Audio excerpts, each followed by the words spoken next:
Testing 1 2 3.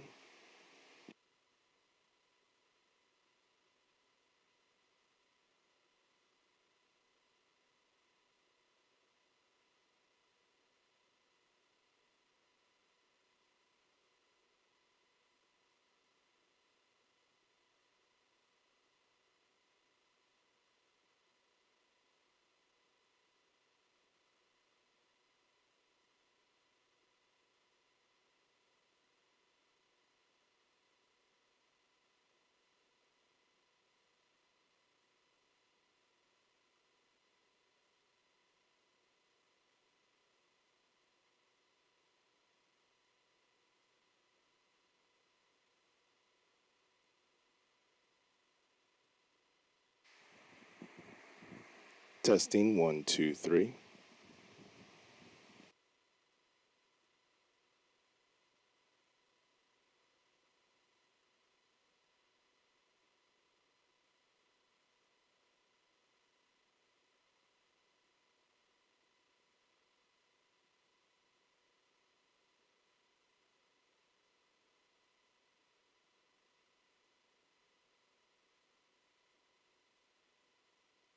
Testing 1 2 3.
Good evening. Buenas tardes.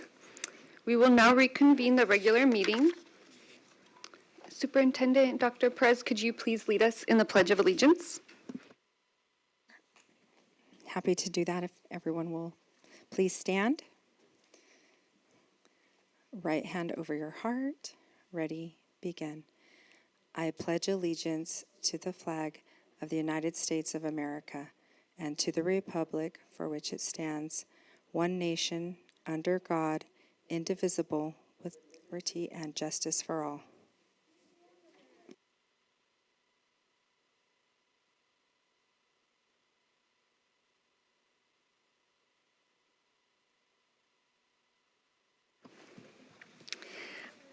I want to recognize that our district and school campuses are located in the village of Pasbenga.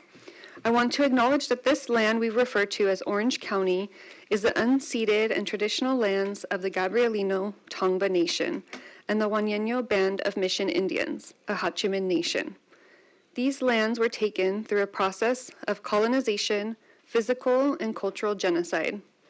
I want to pay my respect to elders, both past and present, as well as the Tongva and Ahachiman youth who have attended and are currently attending our schools and in neighboring districts. At this time, we will move to our report of action taken in closed session. Ms. Quiros, do we have any action items to report out? We do. In closed session, by a vote of 5-0, the board took action to appoint Gabriel Moreno to the position of principal, Santa Ana High School. Moved by Mr. Bustos, seconded by Ms. Magdaleno. Board members with a yes vote, Ms. Brazier Aceves, Mr. Bustos, Dr. Alvarez, Ms. Lebsack, Ms. Magdaleno. In closed session by a vote of 5-0, the board took action to appoint Annalise Alvarez to the position of principal, Century High School. Moved by Mr. Bustos, seconded by Ms. Magdaleno. Board members with a yes vote, Ms. Brazier Aceves, Mr. Bustos, Dr. Alvarez, Ms. Lebsack, and Ms. Magdaleno. In closed session by a vote of 5-0, the board took action to appoint Ignacio Muniz to the position of principal, Alternative Education, Middle College High School. Moved by Mr. Bustos, seconded by Ms. Magdaleno. Board members with a yes vote, Ms. Brazier Aceves, Mr. Bustos, Dr. Alvarez, Ms. Lebsack, and Ms. Magdaleno. In closed session by a vote of 5-0, the board took action to appoint Erin Robinson Landry to the position of principal, Greenville Fundamental Elementary School. Moved by Mr. Bustos, seconded by Ms. Magdaleno. Board members with a yes vote, Ms. Brazier Aceves, Mr. Bustos, Dr. Alvarez, Ms. Lebsack, and Ms. Magdaleno. In closed session by a vote of 5-0, the board took action to appoint Elisa Nieto to the position of Principal, Franklin Elementary School. Moved by Mr. Bustos, seconded by Ms. Magdaleno. Board members with a yes vote, Ms. Brazier Aceves, Mr. Bustos, Dr. Alvarez, Ms. Lebsack, and Ms. Magdaleno. In closed session by a vote of 5-0, the board took action to appoint Julie Choi to the position of principal, Taft Elementary School. Moved by Mr. Bustos, seconded by Ms. Magdaleno. Board members with the yes vote, Ms. Brazier Aceves, Mr. Bustos, Dr. Alvarez, Ms. Lebsack, and Ms. Magdaleno. In closed session by a vote of 5-0, the board took action to appoint Vivian Hansen to the position of principal, Washington Elementary School. Moved by Mr. Bustos, seconded by Ms. Magdaleno. Board members with a yes vote, Ms. Brazier Aceves, Mr. Bustos, Dr. Alvarez, Ms. Lebsack, and Ms. Magdaleno. In closed session by a vote of 5-0, the board took action to appoint Edward Espino to the position of principal, Wilson Elementary School. Moved by Mr. Bustos, seconded by Ms. Magdaleno. Board members with a yes vote, Ms. Brazier Aceves, Mr. Bustos, Dr. Alvarez, Ms. Lebsack, and Ms. Magdaleno. In closed session by a vote of 5-0, the board took action to appoint Scott Warner to the position of Mendes Fundamental Intermediate School. Moved by Mr. Bustos, seconded by Ms. Magdaleno. Board members with a yes vote, Ms. Brazier Aceves, Mr. Bustos, Dr. Alvarez, and Ms. Lebsack, and Ms. Magdaleno. That concludes action taken in closed session. For interpretation services into Spanish, please see Mr. Vargas, who is sitting right behind me. Para servicios de interpretación al español, por favor, pase con el señor Vargas, quien se encuentra sentado detrás de mí. Should you require ASL interpretation, please take a seat in front of the room to your left. Child care services are being provided in room 126. Se ofrecen servicios de cuidado de niños en el salón 126. Thank you. Thank you, Ms. Quiros. And next we have Dr. Perez with our superintendent's report. Thank you, Board President Brazier Aceves. I'll be brief tonight. I do just want to piggyback on the conversation or update that I provided last week around our graduates. I'm going to keep talking about this as the SAUSD advantage. People are not recognizing, and I'm going to keep talking until they do, about the advantage of our school district. I want to share that our graduates had more than $3 million in combined scholarships. This does not include FAFSA, okay? So this is not money that students are having to pay back. This is $3 million in scholarship that our 2026 graduates were awarded. Very, very proud of that. Those students worked so hard and you know, really rightfully so earned that. I want to give a great shout out to our partners who helped make this a reality for our students. With the Nicholas Academic Center, really shepherding our students in, you know, meeting with them oftentimes to make sure that they've got their college applications ready to go and their FAFSA taken care of, but also with those scholarship dollars as well. So a huge thank you to the NAC, to the Nicholas Academic Center, to Simon Scholars, who does the same. We are very, again, fortunate and blessed and have this advantage of having so many people wrap their arms around our students. So Simon Scholars doing something very similar with an amazing program where they are, you know, providing mentorship and support for our students as they navigate their way through applying for college. To the Wooden Floor, just a steadfast partner, always showing up for our community, and in this sense, showing up with those scholarship dollars. So a huge thanks to the Wooden Floor, to High School Inc., who is our partner through and through, constantly, you know, on our campuses, working with our students with our CTE pathways.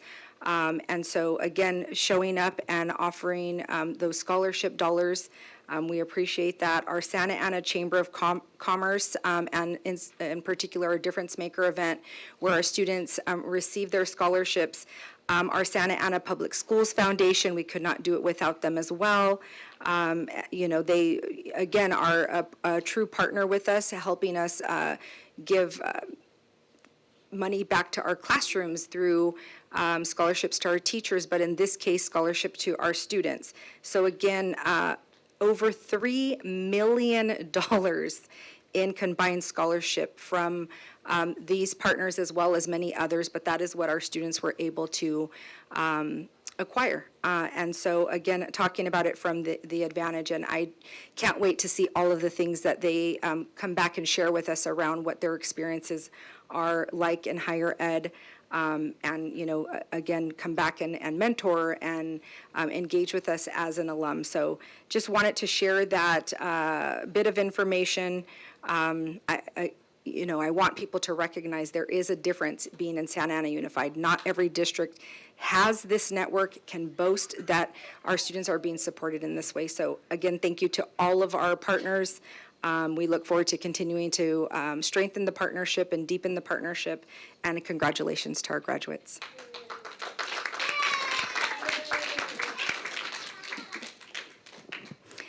Our next graduate over there.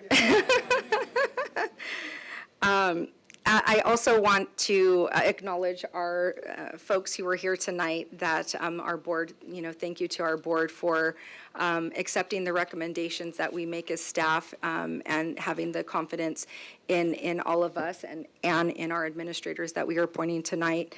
So I'm going to introduce them. I do want to talk a little bit about the process. because this is different. The folks sitting before you went through a little bit of a different process, and it was, I'm going to say a little bit of a grueling process. I think so many of them showed joy in being able to demonstrate their passion for the schools that they were applying for and for being a principal in our district. I love seeing them. The interview process that these folks went through was pretty phenomenal.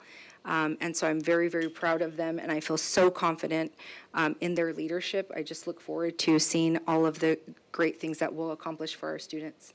So without further ado, first want to introduce Mr. Muniz, who will be the principal at Middle College High School.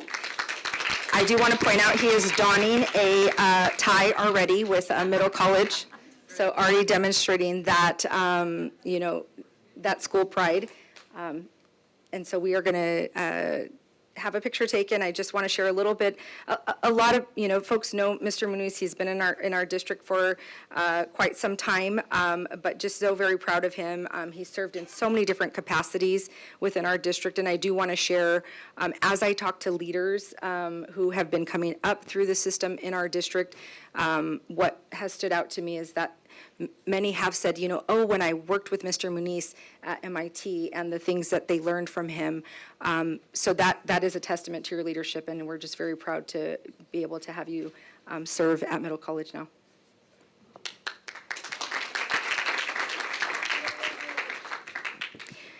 And next we have Miss Erin Landry, who will be serving at Greenville. She is coming to us most recently from Willard, and she was an AP at Willard. And she has, honestly, every time I visit the campus, I make it a point to make sure that I'm seeing her over at Willard, and just the joy and the passion that she brings to the students that she was serving. And I know that that will be the same, and probably more so as the principal at Greenville. And we look forward to seeing all of the great things that you'll do there. All right, Julie Choi at Taft. She is a familiar face to the Taft staff as well, having been their AP for the past several years, and she comes to us with over 25 years of experience. And she was serving in Centralia until we coaxed her over to Santa Ana Unified. And so we're so excited to be able to have her join us as a principal there at Taft. And then we have Vivian Hansen at Washington Elementary. She too will be very familiar with that community because she served as our interim principal this year at Washington. And just, again, Vivian's been in our district since 1994 and served in a variety of capacities, sharing her expertise really for that teaching and learning and instruction, having served as an ELA teacher, a literacy coach, which I know she loved doing, that coaching role. And so for her to have the opportunity to serve as a principal, we're very excited.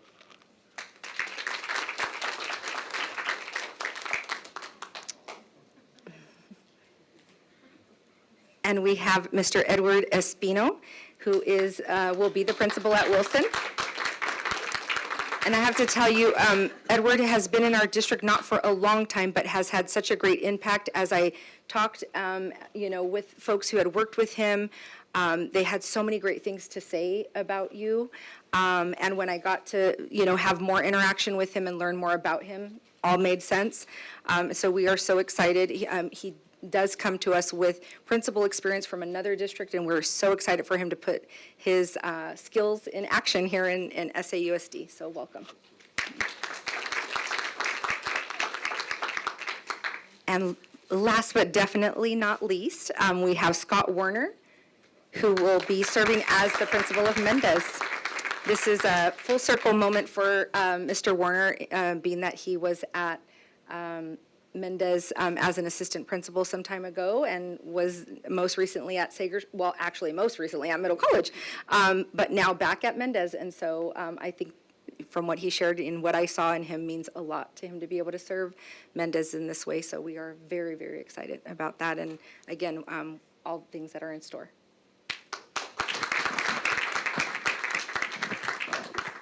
And again, board, excited to share with you our new kind of group of leaders that are going to be at the helm of each of their schools, and just thank you for your support and leadership in allowing us to operate the way that we have been with getting the right people in the right places in our district.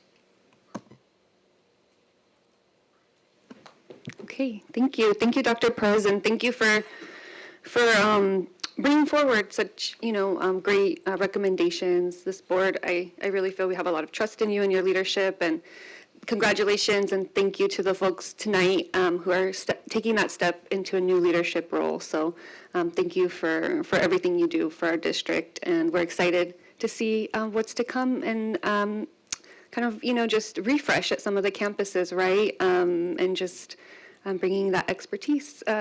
So thank you, and we're very excited. Next, we will go ahead and move to public presentations. So before we proceed, please note the following. The board president will enforce Board Policy 1313, which imposes rules of decorum and civility in the conduct of this meeting in this facility. Should any member of the audience act in a manner inconsistent with the requirements imposed by that policy, or who interrupts the speaker at the podium, makes comments that are deemed derogatory of the speaker and his or her message, or which are threatening in nature, she shall be warned to stop such conduct and asked to leave the meeting if it occurs again, or will be removed by law enforcement pursuant to Board Bylaw 9323. Any speaker who has been subjected to such treatment may contact the office of the superintendent at 714-558-5512. And speakers will have up to 3 minutes this evening. And Ms. Quiros, you may begin. Thank you. We will begin with Yvonne Bogan, followed by Robbie Bogan, and then Victor Ramos.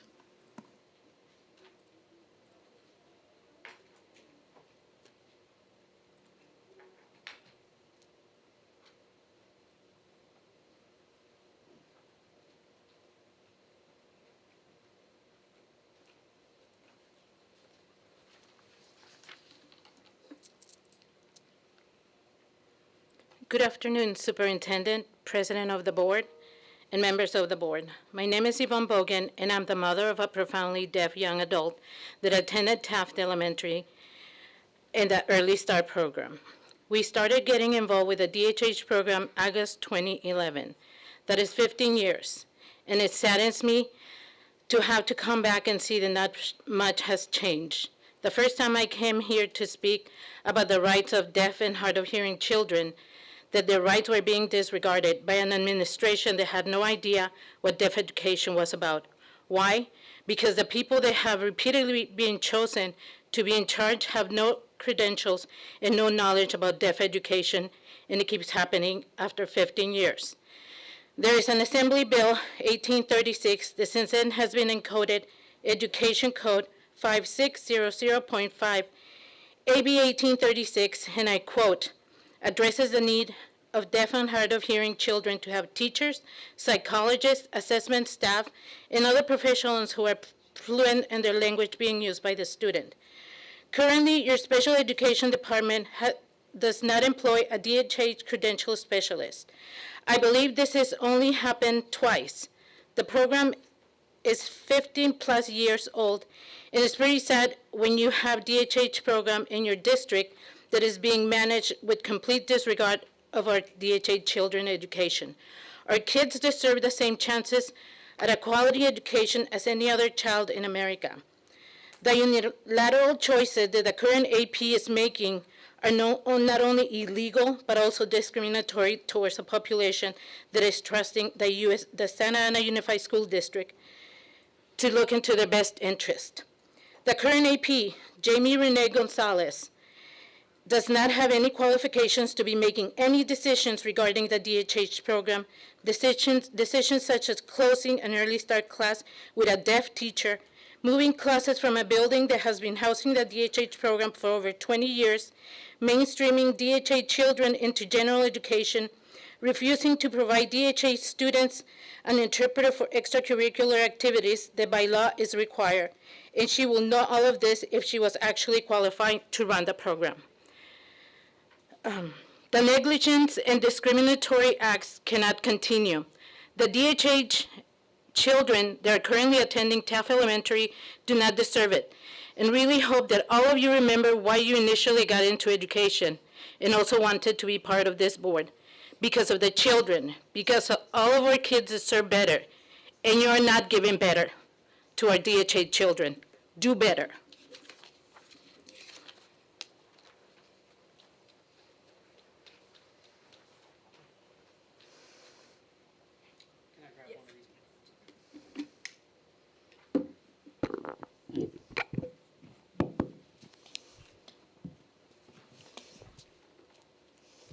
Hello, Superintendent. Hello, members of the board. My name is Robbie Bogan. I was born completely deaf, and my parents were scared because that was the first time that they met a deaf person. When I was 19 months old and they found out that I was deaf. Or when I was 19 months, they found out about the Taft program, trying to figure out which school would match best with my needs.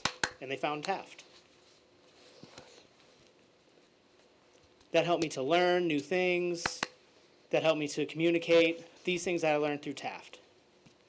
So today I'm here to try and make you understand how important it is for deaf kids to have the rights and access to education with certified and credentialed teachers who have the ability to communicate with them.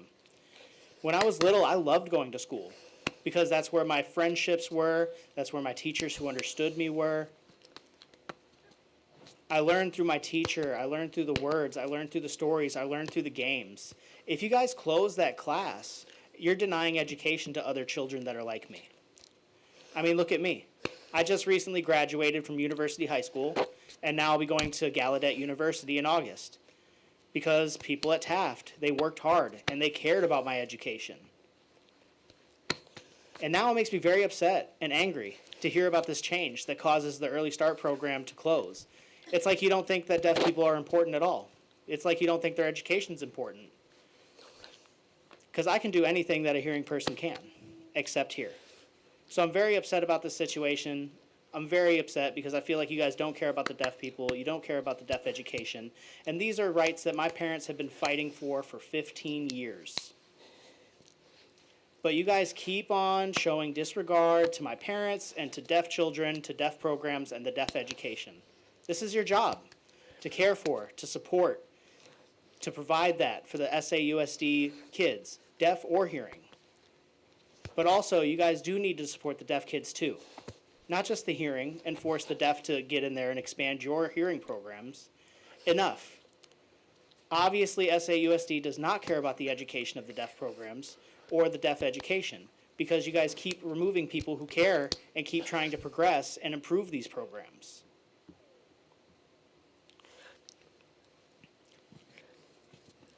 If you guys actually cared about the deaf education at Taft, I mean, if you don't care about the education at Taft, that's fine. I will no longer support you because you guys clearly don't support our rights as deaf people, our education, our access. That's all deaf people want. We want to have the rights. We want to live. We want to work. We want to learn, have a house, have a future. I hope you guys finally understand. Thank you.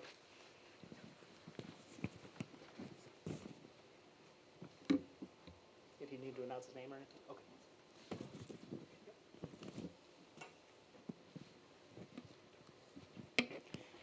Hello, Superintendent, members of the board.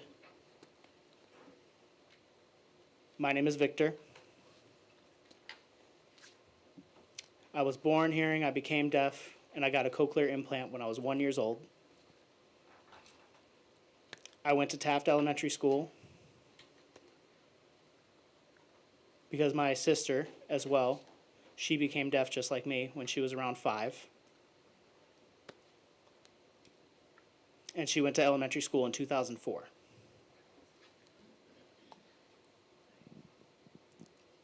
We learned so much when we moved from Mexico. My sister and I were actually able to get a good education because we had deaf staff, people that we could actually learn the education or learn from faster rather than hearing staff trying to teach to deaf children. I'm here to show you exactly how important it is for deaf education and for deaf children to have access to it. A lot of deaf people, they struggle with the access, and they struggle to have that growth because they don't have somebody that signs to teach them, somebody who can communicate with them in their own way. Every deaf child must have somebody who can accompany them with sign language so that they can communicate. But not only so they can communicate, but so they can learn to communicate for themselves.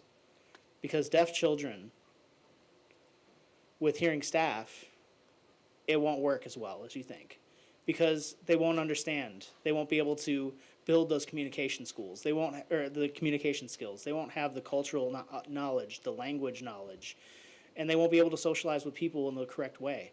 Deaf people who experience this will, in the future, they do experience isolation, and they have little ability to communicate with the hearing world. Many deaf children have parents that don't learn sign language. Maybe they're too busy. Maybe they're unable to understand it. And so, even in the home, deaf children are feeling isolated, feeling unable to communicate. It's bad for their mental health. It's bad for their emotional well-being. It causes frustration, which leads to depression from that isolation. It causes many deaf kids to struggle to learn. My sister encouraged my family and their friends to learn sign. So now they're able to communicate with us. But that's why I think it's very important that all parents learn sign. So I feel like you guys need to be more responsible and take more serious this program and bring back this program. Thank you.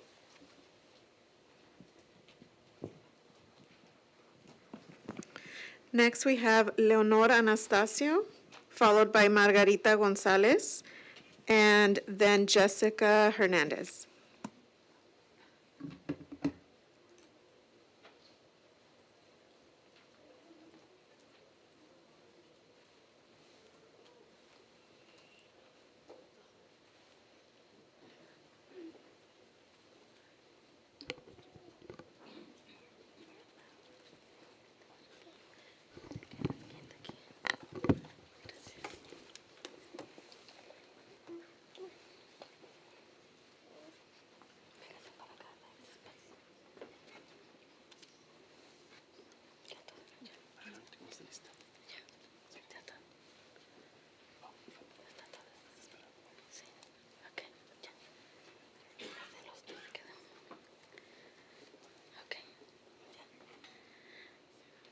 Mi nombre es Leonora Anastasio.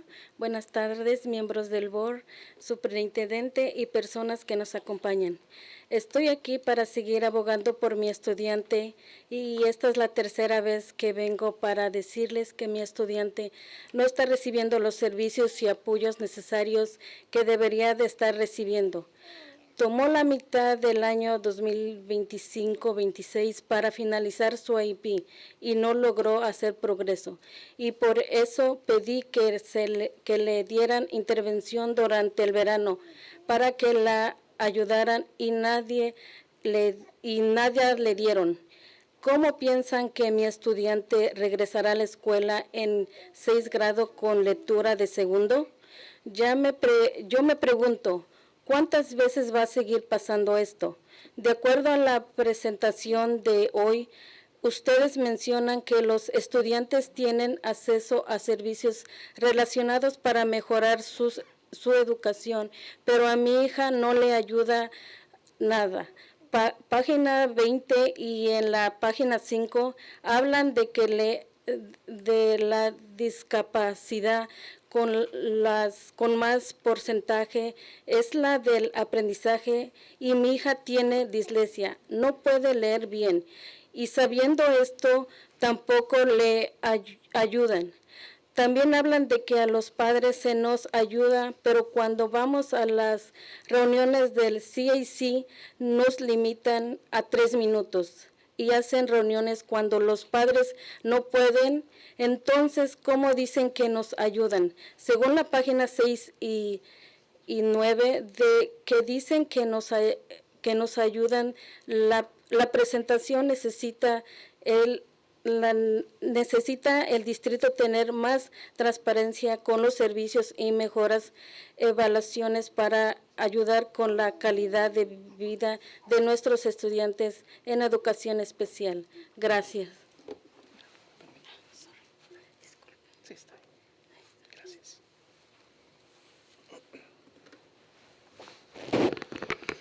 My name is Leonor Anastasio. Good evening, board members, superintendent, and everyone joining us. I am here to continue advocating for my student.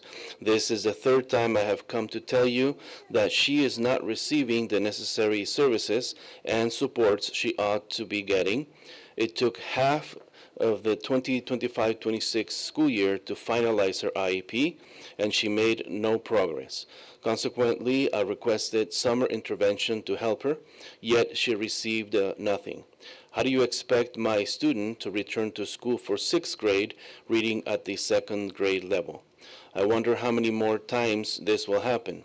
According to today's presentation, you mentioned that students have access to related services to improve their education, yet my daughter receives no help. On page 20 and page 5, you state that learning disabilities represent the highest percentage of cases, and my daughter has dyslexia. She cannot read well. Even knowing this, she's not being helped.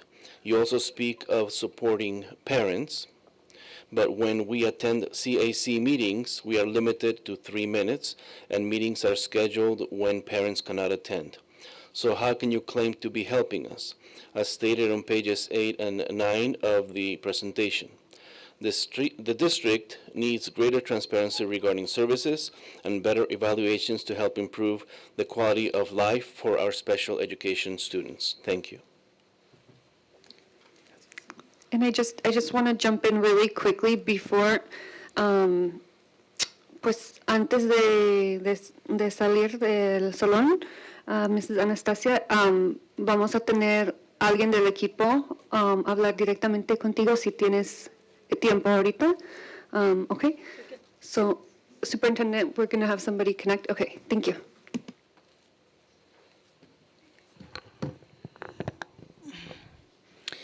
Buenas noches a la Junta Directiva de Educación. Mi nombre es Margarita González y estoy aquí para citar y preguntar páginas de la presentación sobre educación especial y la realidad que no se les pregunta a los padres. Número 1. Los padres recibimos solo 75 minutos mensuales de entrenamiento por medio de las reuniones del CAC en temas variados y una feria de recursos cada año. Ninguna escuela nos instruye en cómo leer o entender una IEP. Número 2, la abogacía y el involucramiento de los padres ha crecido porque más padres se han dado cuenta que el sistema no nos ayuda y por el contrario nos aísla, rechaza y en algunas veces hasta nos intimida. Número 3, no hay confianza, ya que cada vez vemos cómo el distrito no toma en cuenta nuestras sugerencias y solo toma decisiones sin fundamento, como lo que acaba de ocurrir con el Early Start Infant Program en Mitchell. CDC, páginas 9, 13, 29 y 32. Número 4. Muchos servicios como el TPP y Workability no son comunicados a los padres durante los IEPs en el 9º grado y los padres no sabemos de ello y cómo puede ayudar a nuestros hijos en la vida adulta. Página 19, 29. Número 5. El distrito hace mención en la página 35 sobre lo satisfactorio de Early Childhood Education y sin embargo hay recorte al personal cuando es lo que más necesitamos para intervenir a los infantes. La página 35, número 6. De acuerdo a la página 25, $210,935,979 fueron proyectados y esto no hace match con los números presentados en la misma ventana, esto a menos de que sea un error. Y en el número 7, si la realidad es que para pagar los gastos de educación especial, el distrito tiene que alcanzar el 100% de los fondos por medio de los contribuyentes, el fondo estatal y el fondo federal, aunque sea el 5.24%, entonces hay un dinero que no se usa apropiadamente. Esta presentación le faltó cuánto dinero sale en demandas y pagos en servicios.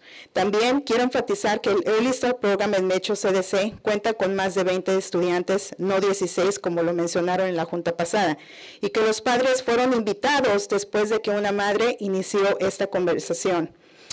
Y que la maestra fue removida sin que los padres supieran y el asistente de Student Services y Human Resources dijeron que todo seguiría igual, pero no es así. Así es que en la matemática se puede decir que 2 es igual a 1, no lo creo. Antes teníamos 2 maestras, ahora tenemos una maestra.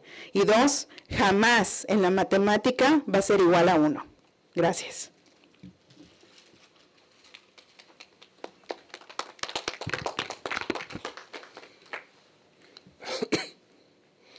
Good evening, Board of Education. My name is Margarita Gonzalez, and I'm here to reference specific pages of the presentation on special education and to highlight the reality that parents are not asked about.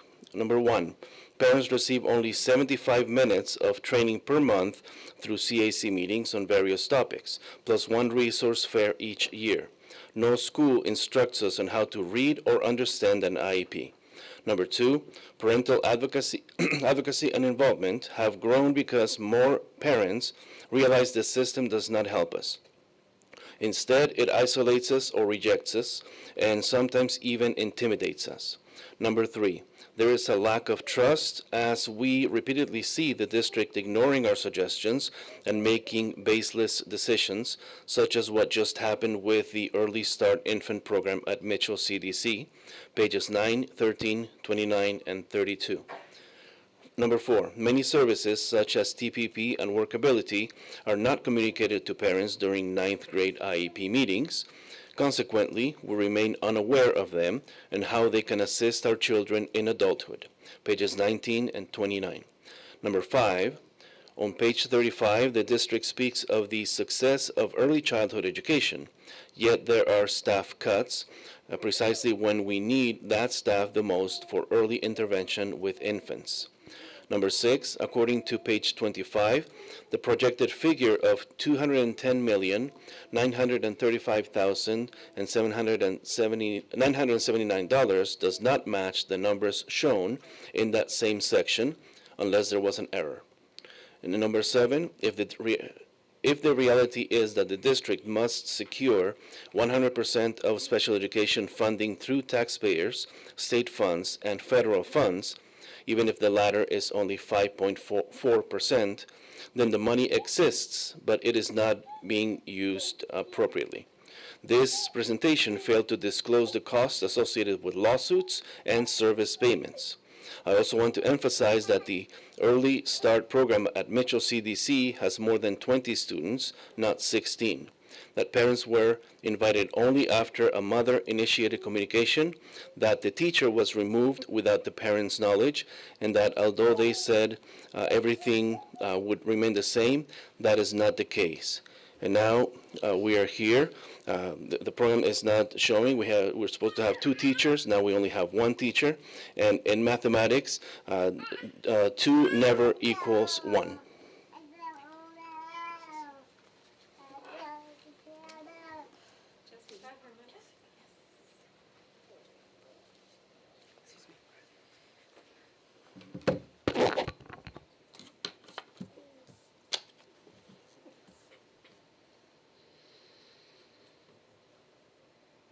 Okay. So what I'm going to be referencing is the compilation of Early Start statutes and regulations. This was a handbook, and it's by the Department of Developmental Services. It specifically references our program, how it has been grandfathered in from the 1980s, and how if anything changes, we might be liable to lose the funding that we are being given to keep this program going since that long. So given the Education Code, section 56425, has the district obtained a legal or compliance review confirming that the proposed changes do not reduce the district's obligation to continue operating an early education program for children under the age of 3? And can that analysis be shared? I am here because I want to understand what's going on, and that is absolutely critical. I want to support my school district, and I can't if I don't understand why this is happening. Earlier today, I had a Zoom interview with someone from the California Policy Center for Intellectual and Developmental Disabilities.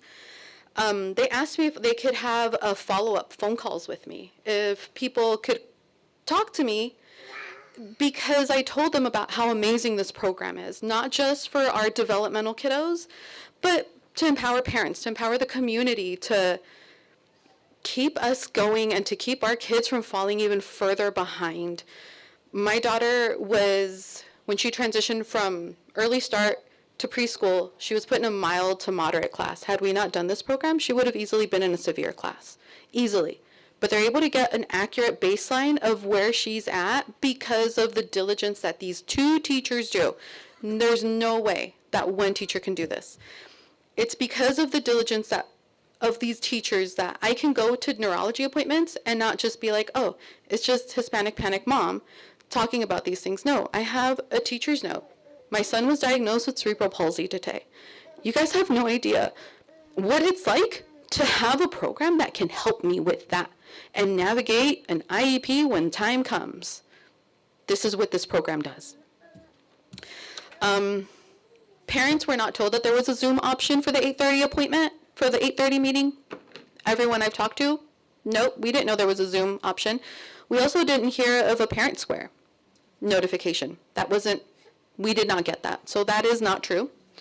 There's too many discrepancies between what is being told from the people that are initiating these changes, between what's being told to you, what's being told to the parents, and because we and you guys can't communicate, these fallacies are not able to come to light. So please, please, please open the door for these conversations. It is so important. It's not too late to change course. Let's make this work. And honestly, I feel like this relationship needs to be repaired because it has been so upsetting. Next, we have Greg Marzilli, followed by Rosalba Marcelo, followed by Alexandra Alcocer. Greg Marzilli, Santa Ana High School. Last week, I spoke here about the displacements in the DHH and the Early Start Infant programs. I was too emotional to make the case the way it deserved. So yesterday, I made it right. I filed a pre-grievance with the district laying out the contractual and educational code issues on how these 2 programs were cut. I asked the superintendent and board to read it. Here's a few of the points. Director Anderson's own report on your agenda tonight dedicates more than $2.7 million in restricted infant funds to these programs, money the state says can only be spent on nothing but these infants.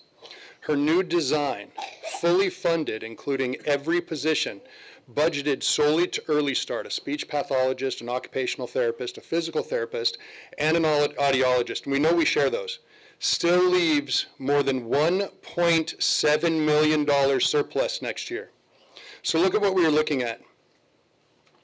The person who declared the deficit, the person who wrote the budget that disproves it, the person who controls the money, the same person, all 3. So as I see it, there's only one person who can answer these questions, and she presents later this evening.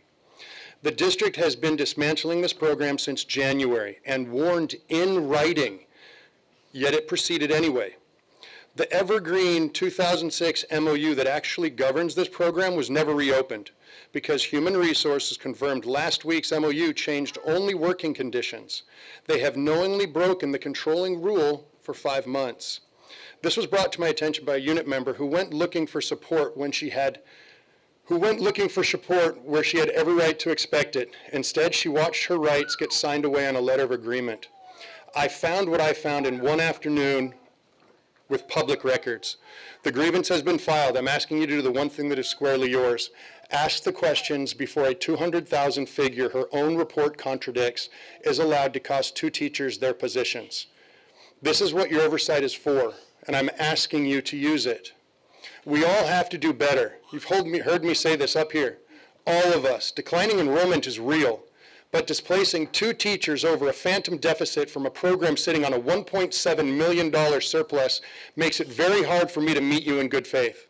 So please, prove me wrong. Show this board the ledger, item by item, and if I am wrong, I will say thank you and welcome it.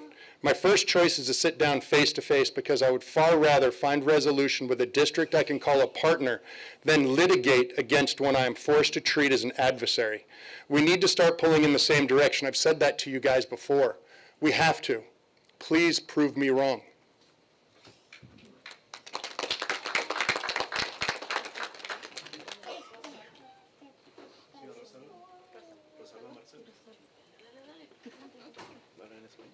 En español. Es que anota lo que voy a decir. Hola, mi nombre es Rosalba Marcelo, soy mamá de 4 niños, tengo un niño de 20 meses y sí, aquí estamos ahorita por el programa de Micho, el Start Early, pues para que nos den respuesta, ¿verdad? Porque ya venimos a una junta y no nos dieron ni una respuesta, entonces ahorita estamos, yo como mamá igual estoy preguntando en qué momento nos tomaron en cuenta para tomar esa decisión de cortar una maestra. Que no va a ser igual el programa. Bustamante me dijo a mí que no iba a tener impacto. Yo le dije que sí va a tener impacto porque no va a ser lo mismo. Entonces, hasta ahorita yo no he mirado que alguien vaya a ver el centro, cómo está, cómo funciona, qué es lo que hacemos ahí. Entonces, pues tenemos muchas preguntas sin respuestas. A los padres que somos la voz del pueblo, la voz de los estudiantes, pues no tenemos respuestas. Y por eso estoy aquí porque pues sí va a haber un gran impacto y queremos saber por qué se tomó esa decisión.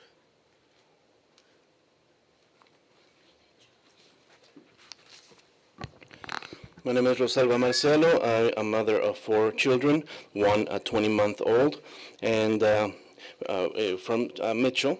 And I'm here because we are looking for answers. We had a meeting. We did not have any answers. We don't know why the decision was made to cut the teacher.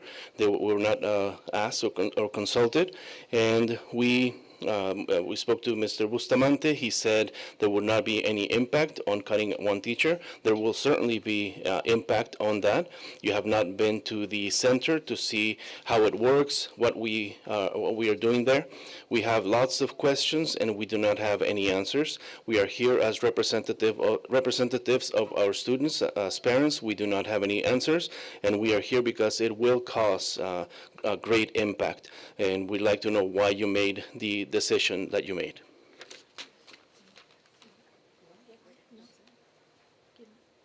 Alexandra Alcocer.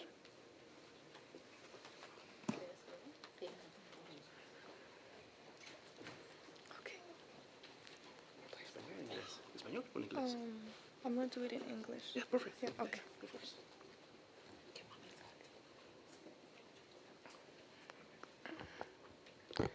Okay, I'm ready. Good afternoon, board members. My name is Alexandra Alcocer, and I am Alexander's mom. Alexander currently attends Taft Elementary and was part of the Deaf and Hard of Hearing Early Start program. Alexander began receiving services when he was just 7 months old. As a first-time mom, learning that my son had a hearing disability, it was overwhelming and unfamiliar. At first, I was unsure about the program and how much it could help him. Looking back now, I can confidently say it was one of the best decisions I made for my son. If I had known then what I know now, I would have enrolled him from birth. The services Alexander received during those early years gave him a strong foundation for learning and development. Early intervention plays a critical role in preparing children for preschool, transitional kindergarten, and long-term academic success. When we invest in children early, we help them build the skills they need to thrive and often reduce the need for more intensive support later. Over the years, I've seen firsthand the progress Alexander has made. At every IEP meeting, I see growth, new achievements, and continued advancement. Alexander is a testament to the impact these services have on children and families. I would also like to recognize the dedicated staff who have supported Alexander throughout his journey, including Michelle McDonald, Rosa Jaramillo, and Principal Garcia at Taft Elementary School. Their commitment, knowledge, and care have helped Alexander reach milestones that once seemed impossible. Funding for this program is not just a budget decision, it is an investment in the future of deaf and hard of hearing children in our community. Every child deserves the opportunity to reach their full potential. Thank you for your time and for allowing me to share Alexander's story.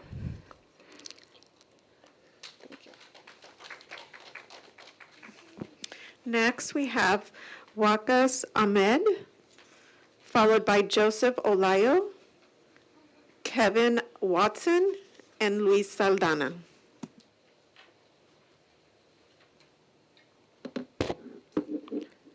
Good evening. My name is Waqas Sayed. I'm the Secretary of the Board of the Islamic Shura Council of Southern California, the umbrella body of over 200 Muslim places of worship and institutions in Southern California, representing over 500,000 Southern California Muslim residents. Today, I would like to mention that we support every student feeling safe, respected, and welcome in school. That is common ground we all share. Our concern is the pride flag flying in June. For Muslim families and many Orthodox, Catholics, Protestants, and Jews, this flag represents beliefs that directly conflict with our religious teachings, that there are two sexes and that marriage is between a man and a woman. When a school promotes one set of beliefs that contradict another group's faith, it excludes rather than includes. This is not theoretical. According to stopbullying.gov, a federal government resource, Jewish, Muslim, Arab, and Sikh students have all reported increases in bullying and harassment in recent years, targeted specifically because of their faith practices, religious attire, and beliefs. The National Center for Education Statistics confirms that religion remains one of the leading causes of identity-based bullying in American schools. Female Muslim and Catholic athletes are currently suing Hurupa School District over gender policy.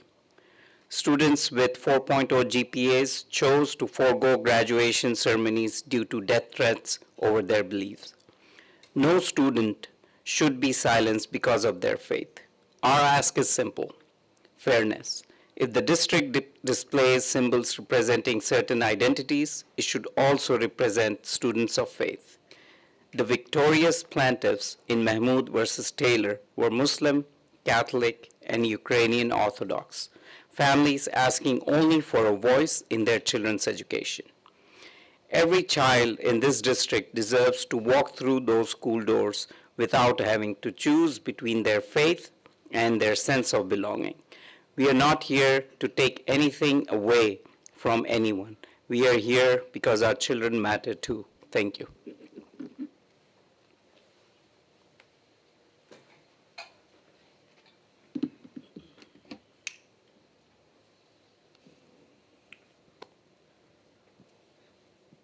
Hello, my name is Joseph, and I was a student at Taft Elementary School. I recently graduated from University High School, and in the fall I'll be attending Gallaudet University, where I plan to study psychology and education so that I can work with deaf and hard of hearing students. The reason I'm here tonight is because I was once a deaf child too, and I benefited so much from Taft and their hard of hearing programs. The teachers and the staff that gave me access to language and communication and an education that met my needs. Their support helped me grow into the person I am today. Without those teachers and staff who were able to provide ASL and deaf role models, I would not be where I am today. Many deaf children experience language deprivation because they don't have early access to language. Some don't enter a DHH program until much later, making communication and learning that much more difficult. It's especially true for children from Hispanic, Middle Eastern, Asian, or other multilingual families. Myself, I grew up in a Spanish-speaking family, a Spanish-speaking household. And so what happened when we grew up, we weren't able to communicate. We used basic gestures or basic sign language, like milk, bathroom. Over time, my family started learning more ASL signs, but having access to ASL changed my life, because deaf children need a visual language from the very beginning. And that's why I'm here, to ask you to protect the Early Start DHH program. The first 5 years of a child's life are the most important for language development. Early access to ASL qualified deaf education teachers and family support will help prevent language deprivation and give children the best chance to succeed and grow. From my own experience, Mrs. Rosa Salgado is one of my teachers. She shaped my future from an early age. She helped me develop language, communication, and confidence, while making sure that my family had the support they needed. Because of Rosa and the TAF DHH program, I built strong relationships with deaf teachers, staff, friends, people who have stayed with me throughout my life. Taft is not just a school. It became my community, a place where I felt I truly belonged. Programs like this need to stay. They need to be invested in. Families build trust with teachers, and those relationships make a lasting difference in a child's future. I also hope that the district will communicate openly with families and include them when making decisions that affect deaf and hard of hearing students. Please expand the Early Start DHH program instead of reducing it. Every deaf child deserves the same opportunities and resources to develop their learning early on, build confidence, succeed in school. Thank you for your time.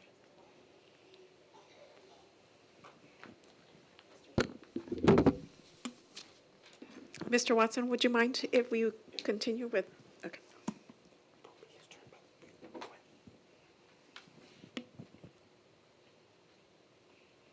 Hello, everybody. I recently graduated from University High School, but when I was growing up, I did go to Taft. And to be honest, I loved it. It was an amazing program from 1.5 years old to 20 years, right? I'm still very involved. I really support their program. I think what they do is just amazing. The deaf role models that we have there, the access. And when I learned that this might be reduced or shut down, I looked back and I just thought to myself, wow, that's terrible. Because look at where I am at right now. It's because of the school.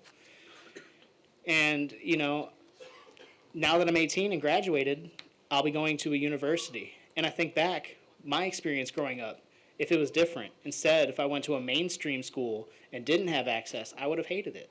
I would have had no deaf role models in those mainstream math classes from 1st grade to 5th grade. I would have just had to tolerate it and just accept not knowing what's going on. Smile and nod. That's not worth it. That's not worth my time. And I know I would have failed.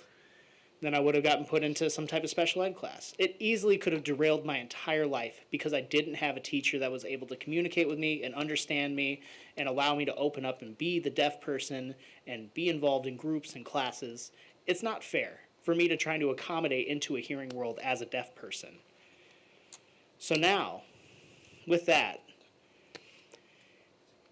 I know I really did, present my heart in my senior speech regarding my deaf identity because a lot of the hearing people just have no ideas what us deaf people go through every day, just wandering through life, just smiling, just nodding, not knowing who I fit in with. Do I fit in with the deaf crowd? Do I fit in with the hearing crowd? What do I do, right? And again, a lot of hearing parents with deaf children, they don't learn to sign, and they don't learn what to do. They don't have any cultural awareness. They just put their kids into a class. Maybe they don't have the time to learn. Maybe they're just busy. Maybe they just don't know what to do. But going into a school that had a deaf program there ready to go, and all of us had that something in common, wanting not just an education, a relationship. Most kids don't have that relationship with their parents. As deaf kids with hearing parents, they don't sign. We just sit, we watch TV, we just smile. They think they know our disability, but they don't know our identity.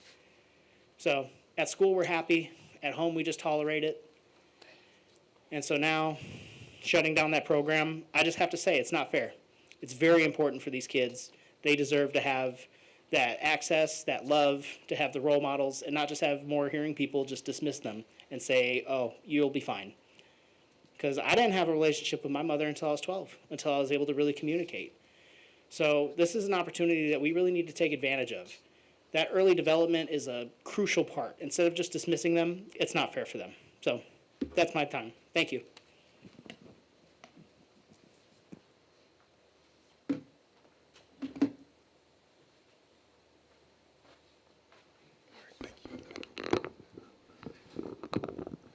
All right. Good evening, Superintendent, board members, and community. My name is Kevin Watson. I'm the owner of JFK Transportation, and as we wrap up another school year and start a new school year, just wanted to thank you guys for your trust, your support, and the partnership that we've had over 25 years now. As the owner of JFK and a proud resident of Santa Ana, also alumni of Century High School, it's been a privilege to serve our students, and who are not only just our passengers, but they're our neighbors, they're our friends, our future leaders. Many of our drivers and staff live in Santa Ana, and so this partnership that we have makes it that much more meaningful. We understand that reliable transportation plays a vital role in the student's educational journey. Whether it's participating in the classroom, field trips, sports, or having the opportunities that contribute to their growth and development and make the overall student, it's our privilege, and we're grateful for that, and we thank you guys for that. So on behalf of our JFK team, my family, and our driver staff, we just want to thank the district. We thank you parents, district leaders for trusting in us and allowing us to transport your students. We remain dedicated to providing safe, dependable, and professional transportation service that will help your students, your kids, thrive. Thank you for the opportunity to serve your community. We value this partnership and look forward to continuing our work together in the new school year and many more school years, 20 or 30 more. So thank you, guys. This concludes public presentations. Thank you. Thank you, Ms. Quiroz. Before we begin to move on to our next item, I want to ask our superintendent if you can just clarify. Well, first of all, I want to thank everyone who came out to speak and share public comment. I know that we had a lot of folks come out regarding the Early Start program. And so I just want to make sure to clarify for the community about the program, because I heard a few people mention that the program was closing. And so can we speak to specifically that, and if there's anything else that you want to share, have the team share. Dr. Perez, I just want to make sure our folks have the right, the correct information, or if you can clarify, about the program, and just reiterate that it's definitely not closing. Sure, yes, definitely. So yes, the program is not closing. I also did become very concerned when I was hearing so many people repeat that. So it sounds like there is some misunderstanding and clarity needed around what actually is happening. So like adjustments have been happening throughout our district around the number of students that we are currently serving versus the number of students that we might have served prior, we are making staffing adjustments. That happens and will continue to happen. We have to look at things on a regular basis. So the program is not going away. It is not closing. I don't want to speak to all the nuanced pieces because I know there's a piece around, deaf and hard of hearing program in particular, versus the program that is hosted at the Mitchell campus. So I don't want to get into all those nuanced pieces, but will with the families, with the community, with the staff and the families. We will do that in a more intimate setting where we can have questions, hear questions, and provide clarity. But the program is not closing. There are staffing adjustments that are happening, again, in line with what we are expected to do, across the entire district, looking at staffing and what our current enrollment is. So based on current enrollment, enrollment might have looked different, years past when we had 50, 60,000 students, could have looked different for even that program. So we have to revisit these things, and that is our commitment to continuing to analyze things, but continue to offer high-quality programming. So that is what my commitment is, and I know that is what the board expects from me as the superintendent. Thank you, Dr. Perez. And I, in no means want to minimize anything that was shared. I know there was a lot of concerns, and thank you for speaking to that. I know myself and Vice President Bustos, we have a meeting later this week with the team to get some clarity on that. I'm sure my colleagues do as well. because we do, again, we hear the public comments, we hear the concerns of our families, and we also receive the expertise of the staff. And so I know, just for folks to hear, we're doing our due diligence to have those conversations and follow up. But thank you for clarifying. Definitely I have heard the board say that, this, the early interventions and the Early Start program is something that really through this process, I feel I'm learning more about and have an investment in, and, have already asked our SPED team to, really commit to looking at how we can also bolster the program in other ways as well, as we're looking at the expertise that our teams have and hearing parent feedback. So thank you for that. Just don't want anyone to walk away thinking that the program would be closing. And then moving on to our next item for tonight, before we begin with our presentation, I want to acknowledge the importance of what we're doing tonight in dedicating time and space to special education as part of our board meetings and discussions as a governance team. As a team, it's our intention that students receiving special education services and other special populations are not viewed separately from our academic goals, but are intentionally reflected throughout all of our academic presentations and board conversations throughout the year. And that was always the intention as we looked at our governance calendar and all of the academic presentations. But in addition to that, the inclusion of a presentation specific to special education this evening within our governance presentation calendar this year will provide us with an opportunity to publicly engage in dialogue with staff, strengthen accountability and understanding of our SPED programs and services, and ensure that we are continuously asking how we can best support all students to thrive. And so I'm really grateful that we have this dedicated space. And as Superintendent and I were talking earlier as we're looking through the rest of our calendar for the year on our academic presentations and going into next year for our academic year, this will set the tone and allow us to look at how we include special education even further into each and every department's presentation throughout the year. So with that, Dr. Perez, I'll pass it over to you to invite your team up. Thank you so much. I will be inviting Ms. Barkin to get the team assembled, and just do want to note that Mr. Bustamante is not with us tonight. He is dealing with some family things that need him at this time. So Ms. Barkin, thank you for stepping in for your partner.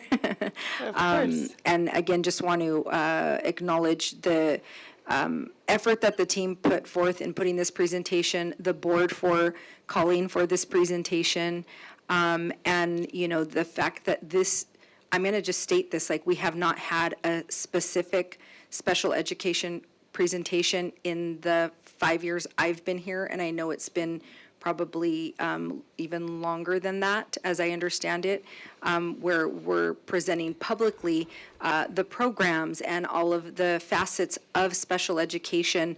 I heard, some of our folks who were here with public comment around transparency. This is us putting those things in front of everybody, obviously not just the people who are here, but folks watching, around where we see our special education programs currently and where we see it going in the future. And so, again, turning it over to Ms. Barkin. Thank you.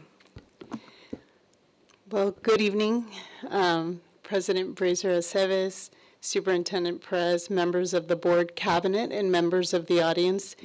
This evening, I have the privilege of introducing our special education overview presentation. This presentation is being brought forward by our special education leadership team under the direction of Mr. Eddie Bustamante, Assistant Superintendent of Student Services, who is unable to be here tonight this evening. Tonight's presentation represents an important moment for Santa Ana Unified. Special education is not a single program, a single placement, or the responsibility of one department. It is a district-wide system of services, supports, legal protections, instructional practices, partnerships, and resources, all designed to ensure that students with disabilities have meaningful access, belonging, and opportunities for success. This presentation is about the systems we are responsible for building and continuously improving so that every student receives the services and support that they need. Presenting this evening will be Jeanette Anderson, Executive Director of Special Education and SELPA. She will provide the majority of the overview. She will be joined by members of the Special Education Leadership Team. Jeanette Andrews, Director overseeing Middle and Intermediate School Programs, and Maricesi Hernandez, Director overseeing Elementary School Programs. Together, they will walk us through the programs, services, governance structures, funding realities, accountability measures, progress, challenges, and priorities that guide this important work. At its heart, this presentation reflects a shared belief. Every student deserves access, support, dignity, and the opportunity to thrive. And with that, I'm honored to have Jeanette Anderson join us.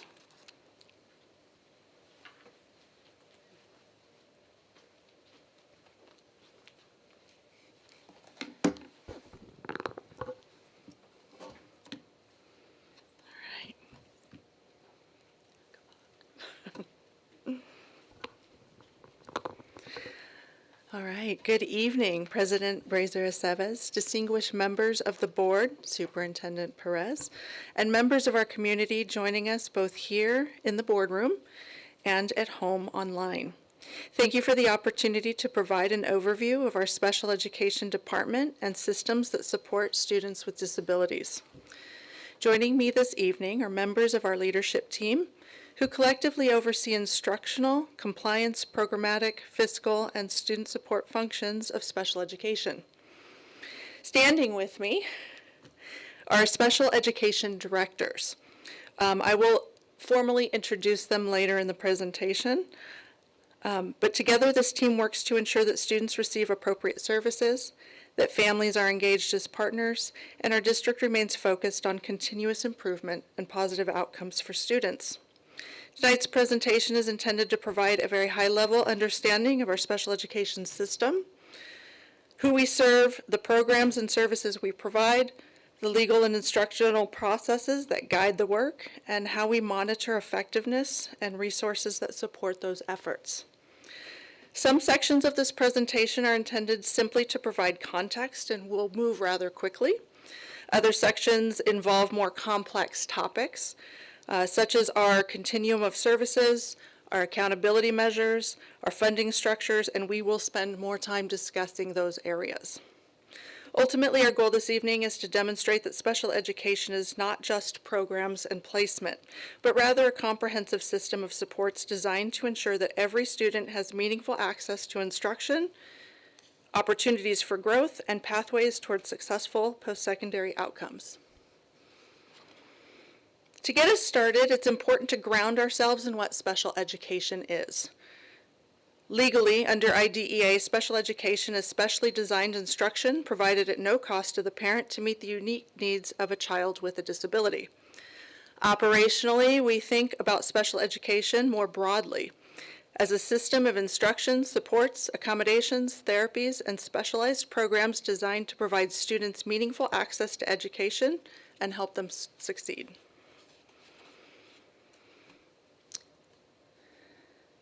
Early in the 1970s, case law established that excluding students with disabilities from public education or failing to provide them appropriate educational services violated the Constitution's guarantee of equal protection and due process. These decisions established the legal foundations for the Individuals with Disabilities Act, more commonly known as IDEA, which today guarantees eligible children the right to a free and appropriate public education in the least restrictive environment appropriate to meet their needs. With this shared understanding, we can take a look at the scope of our systems and who we serve.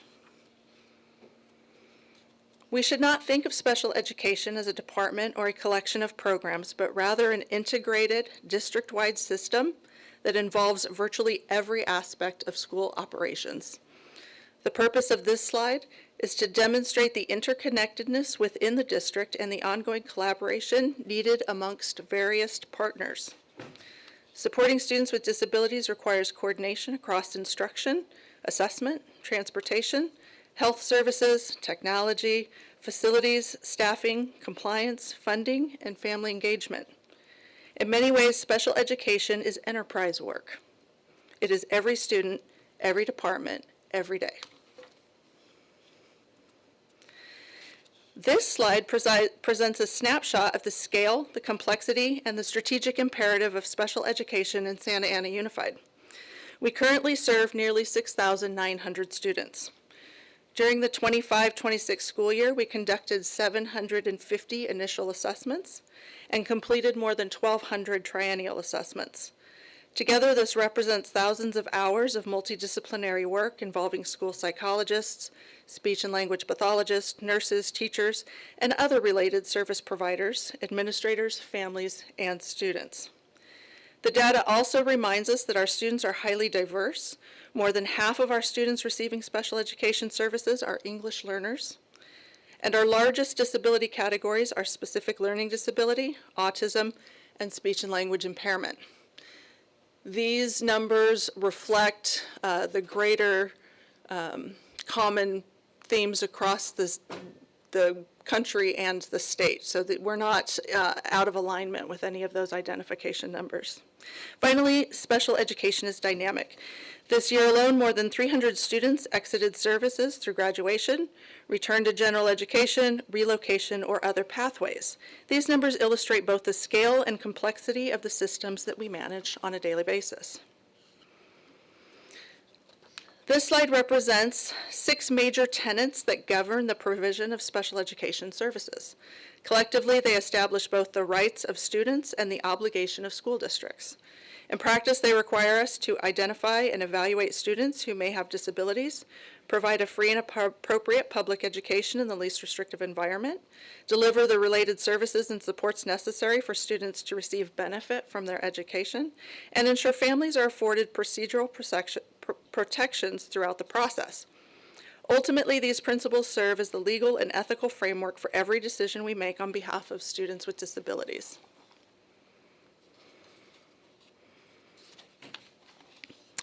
Effective implementation requires clear governance structures and strong leadership systems, which we will examine next. To understand special education governance in California, it is important to understand the concept of the Special Education Local Plan Area, or SELPA. SELPAs were established in 1977 following the enactment of federal special education law and California's implementation statutes. Their purpose was to ensure that every student with a disability, regardless of where they lived, had access to a full continuum of program and services necessary to receive a free and appropriate public education. California recognized that many school districts, particularly smaller school districts, could not independently provide specialized programs and services. The SELPA model therefore created regional systems that allowed districts to collaborate, to pool expertise, to share resources, and achieve economy of scale so that highly specialized services remained available to all students. Today, every public school district in California is legally required to belong to a SELPA. In California, there are approximately 136 SELPAs, serving roughly 1,039 school districts. SELPAs take many forms, including single districts, like Santa Ana, multi-district consortiums, countywide SELPAs, and charter-only SELPAs.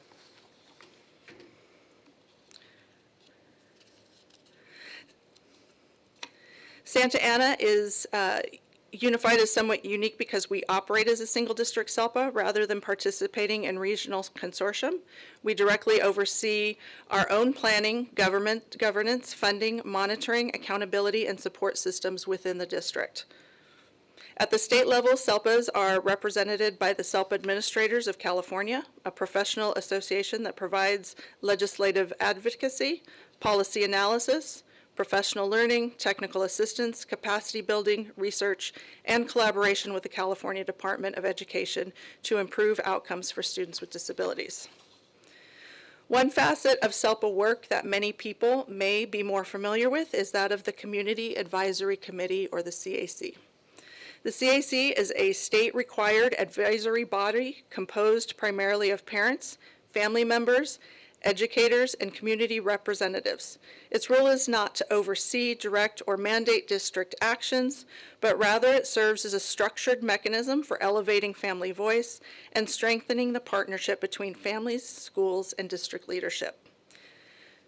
Through parent education, community outreach, feedback, and recommendations, the CAC helps us better understand family experience and informs our continuous improvement efforts in special education. In many respects, the CAC provides an important lens into how our systems are experienced by our families, and it helps us remain responsive to emerging needs. I will give a prop to our CAC, who probably runs the most robust system in the state of California. So the average parent trainings that take place in virtually all SELPAs in the state of California are 2 per year, and we do them on a monthly basis. Okay, leading into our leadership. So unfortunately, 2 members of our team are not here this evening. They are managing difficult family circumstances. Our thoughts are with them. But this year we were intentional in restructuring our department. The purpose was to strengthen site-based support and increase our responsiveness to schools and families. Rather than organizing solely around functions, we aligned special education directors by educational level. Dr. Marisa C. Hernandez will oversee elementary school programs. Jenna Andrews, who is newly appointed, is our director and will oversee TK8 and intermediate programs. And Hector Cenaceros, who's unfortunately not with us this evening, will oversee high school and ATP programs. This structure creates clear lines of responsibility, develops deeper expertise in the unique needs of each grade span, and places leadership closer to the schools we serve. Ultimately, our goal is to move from managing programs centrally to providing differentiated, responsive support where students and staff need it most. The structure reflects a fundamental belief that the closer leadership is to schools, the more effective we can support staff, respond to student needs, and improve outcomes. Additionally, this year, we optimized our organizational structure by reducing the number of coordinator teams and reallocating those resources to expand our team of program specialists who are with us this evening.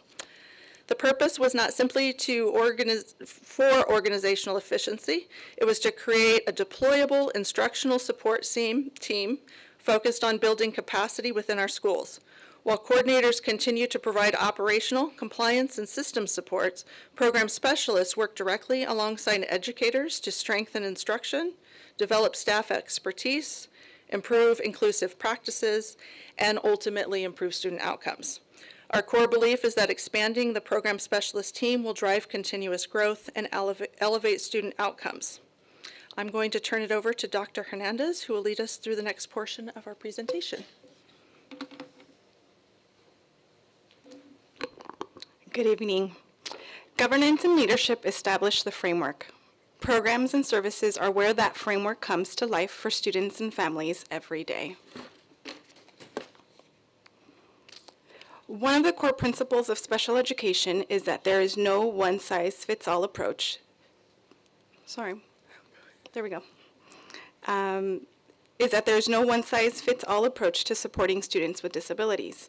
Accordingly, SAUSD provides a comprehensive continuum of services and supports that extends well beyond specialized instruction.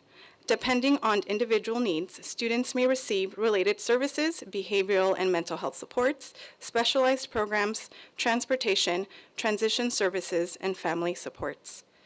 The important takeaway is that these services are not delivered in a uniform approach. They are individualized through the IEP process and intentionally designed to remove barriers and ensure students can access, participate in, and benefit from their educational experience. Special education is not a single service. As seen in this slide, it is a continuum of individualized supports designed to ensure every student receives what they need to access and benefit from their education. The next several slides will take a closer look at some of these programs and services and how they function within our continuum of support. While all students receive individualized services through the IEP process, Some students require highly specialized programs designed to address unique educational, behavioral, communication, social, emotional, or medical needs. As a SELPA, we provide a comprehensive continuum of specialized programs to ensure students receive the individualized supports they need. Our continuum includes programs for students with speech and language needs, autism and developmental disabilities, complex medical needs, and social communication needs, along with intensive behavioral or mental health supports, including ATLAS, and, when necessary, non-public school placements. The important takeaway is that these programs are not separate destinations. They are specialized supports within a continuum that allow us to meet students where they are and provide the least restrictive, most appropriate educational experience possible. The continuum exists because equity does not mean providing every student the same program. It ensures every student has access to the program and support that they need to be successful. The next slide illustrates how the continuum extends from early childhood through transition into adulthood. As mentioned earlier, one of our obligations under IDEA is Child Find. That requirement to identify and evaluate children who may have disabilities as early as possible. The Preschool Assessment Center team at Mitchell serves as the district's centralized intake and evaluation center for our youngest learners, receiving referrals from families, community agencies, and regional center. Through multidisciplinary evaluations, we determine eligibility and, when appropriate, begin services during a crucial stage of development when early intervention can significantly influence long-term outcomes. The Preschool Assessment Center represents the entry point into our continuum of services and often marks a family's first partnership with special education. Special education services begin long before kindergarten. Through our Early Start and Early Childhood programs, we serve children from birth through preschool, providing interventions during some of the most critical years of development. Our Early Start program supports infants and toddlers from birth to age 3 through early intervention and family-centered services. Beginning at age 3, students may transition into preschool specialized education programs designed to address developmental, communication, behavioral, and learning needs. The overarching goal is simple: identify needs early, intervene early, and build strong foundations to improve long-term educational outcomes. These early years represent the beginning of our continuum of services and our commitment to supporting children and families as early as possible. The earlier we identify and address student needs, the greater our opportunity to positively influence development and educational outcomes. And now, Jeanette Andrews will lead us through the next portion of our presentation. Let me familiarize myself with the clicker here. Thank you. Good evening. This slide illustrates that special education in SAUSD is not a single static set of programs, but rather a full comprehensive continuum of supports spanning from pre-K all the way through adult transition. As you look across the columns on this slide, you'll notice that many of our specialized programs, such as mild moderate to severe autism, non-categorical, and medically fragile services, are intentionally maintained across all grade spans. However, while the names of the programs remain, the nature of the support intentionally evolves alongside our students.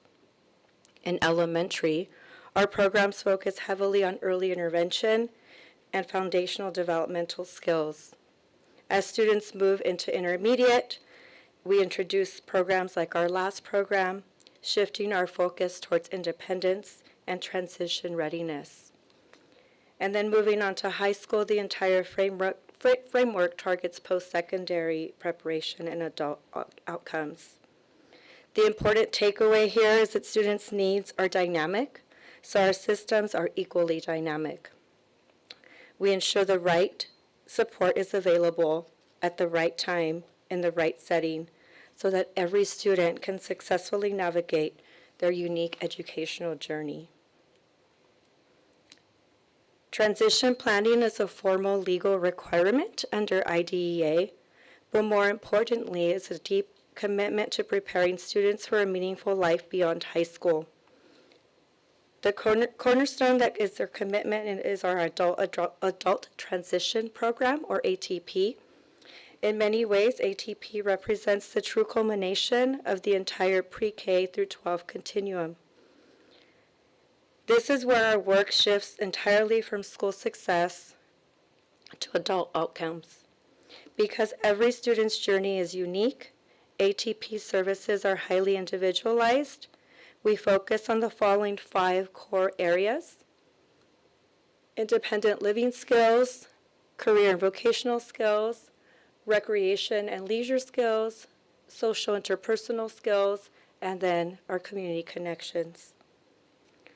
Ultimately, the goal is to help students leave our system not just with services completed, but with skills and the confidence necessary to pursue meaningful adult lives. The true measure of our success is not simply how students exit our schools, but how well they are prepared to enter adulthood with purpose, independence, and opportunity. Building directly on the goals of our adult transition program, a massive part of our responsibility is preparing our students to enter adulthood with tangible, meaningful opportunities for employment.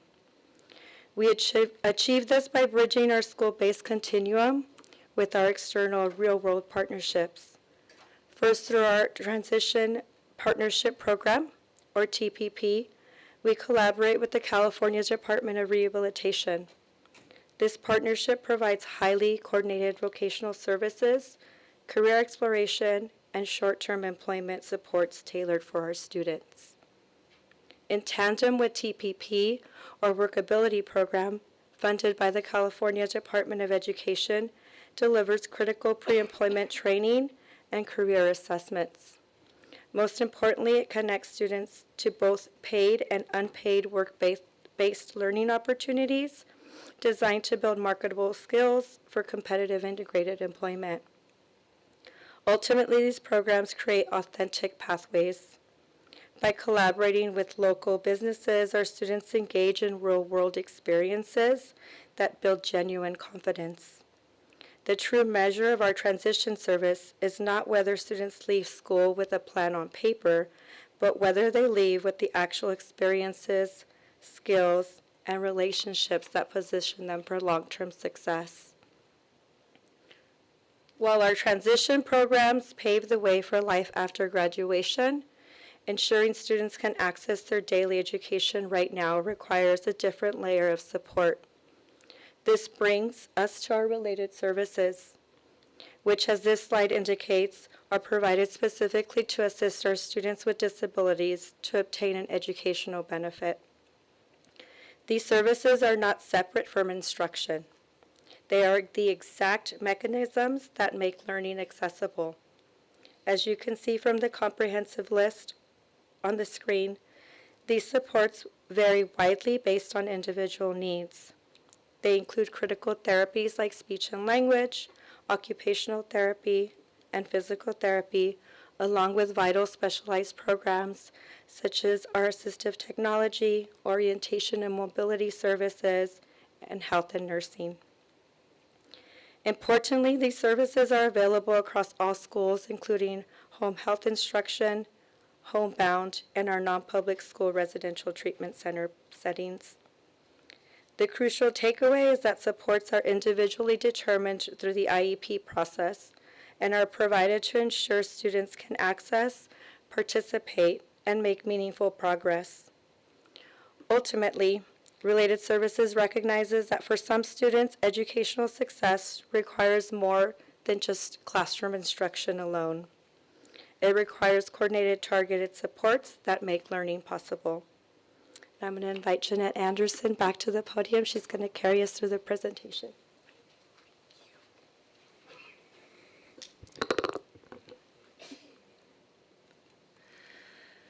We've discussed the legal requirements, governance structures, and services provided to students. The next section addresses equally important question: How is special education funded, and how do we sustain the comprehensive continuum of programs and services required to meet student needs?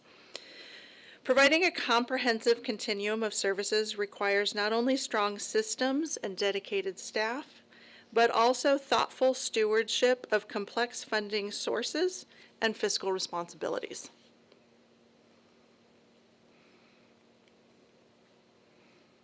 I'm not sure, it's not. I don't know if our battery died or not. Do it like this. Okay.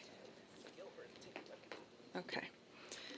I'll jump right into the special education funding overview. Special education funding is layered and complex. Rather than being supported by a single funding source, services are funded through a combination of state resources, federal IDEA funds, reimbursement programs such as Medi-Cal, and local district contributions. Each of these funding streams carries specific requirements and allowable uses. Together, they support instructional services, related services, assessment, transportation, specialized program, and compliance activities required under federal and state law. The important takeaway is that special education is not fully funded by state and federal revenues alone. Like most school districts throughout California, SAUSD contributes local general fund resources to bridge the gap between available revenues and the actual cost of providing a free and appropriate public education in the least restrictive environment for all of our students. In many respects, special education funding is a shared fiscal responsibility that requires the strategic alignment of multiple funding sources to meet both our legal obligation and the needs of students. The computer's frozen. Oh, okay. We'll give it a second. Okay, so go ahead and go on. Okay. Unfortunately, you can't see our maintenance of effort slide. But it's important to talk about maintenance of effort, or the MOE. It is one of our most important fiscal requirements in special education. Simply stated, districts are generally expected to maintain or increase their level of special education spending from one year to the next. Under federal law, districts must spend at least as much on special education as they did in the prior year, unless one of a few allowable exemptions apply. Those exemptions include reduction in student enrollment, staff departures such as retirement, the end of an exceptionally costly program, or the completion of major one-time expenditures. Compliance is then measured through 4 separate fiscal tests that examine both total spending and per pupil spending using state and local expenditures. Districts are expected to maintain their investment and demonstrate compliance under these measures. The MOE is designed to ensure that special education services are not diminished over time and that resources remain available to meet the needs of students with disabilities. The next slide was intended to illustrate one of the most significant fiscal realities in special education. When Congress enacted IDEA, it committed to funding up to 40% of the national average per pupil cost of educating students with disabilities. However, that promise has never been realized. In practice, federal funding has historically covered only between 12 to 15% of the actual costs. What that means is that legal obligations remain fully intact. Students are still entitled to a free and appropriate public education and the services identified in their IEP regardless of the level of federal funding provided. The difference between the federal commitment and the actual funding is absorbed almost entirely by state and local school districts. In other words, districts do not have the option of reducing services because funding falls short. Instead, districts must identify additional local resources to meet both their legal obligation and the needs of students. The fiscal reality is straightforward. Special education is not an optional program that expands or contracts with available funding. It is a civil right and a legal entitlement. and local districts bear much of the responsibility for ensuring that that promise is fulfilled. The previous slide illustrated the realities of our fiscal circumstances in special education. This next slide was intended to paint the specifics to Santa Ana Unified. So as a quick point of clarification, you cannot see the slide, but I would like for those who have access to it at home to know that this particular slide is based on next year's funding. So it is a 2026-2027 look at special education spending, despite the fact that on the slide it says 2025-2026. Our projected special education budget this coming year is approximately $211 million. Of that amount, only 5% comes from federal sources, and approximately 19% comes from state funding. The remaining 76%, more than 3 out of every $4 spent on special education, is supported through local district resources. This illustrates an important fiscal reality. While special education is often viewed as a federally mandated program, the overwhelming majority of fiscal responsibility rests locally. It is also important to understand that where those dollars go. More than 82% of our expenditures are invested directly in people. Teachers, related service providers, paraprofessionals, school psychologists, nurses, and other specialized staff who deliver services to students every day. In essence, special education is a people and service model. The vast majority of our resources are invested directly in the professionals who make individualized services, supports, and inclusive opportunities possible for students with disabilities. Providing services is only part of our responsibility. Equally important is ensuring those services are producing meaningful outcomes for students. The next section focuses on how we monitor performance, evaluate effectiveness, and use data continuously to continuously improve programs, services, and student outcomes.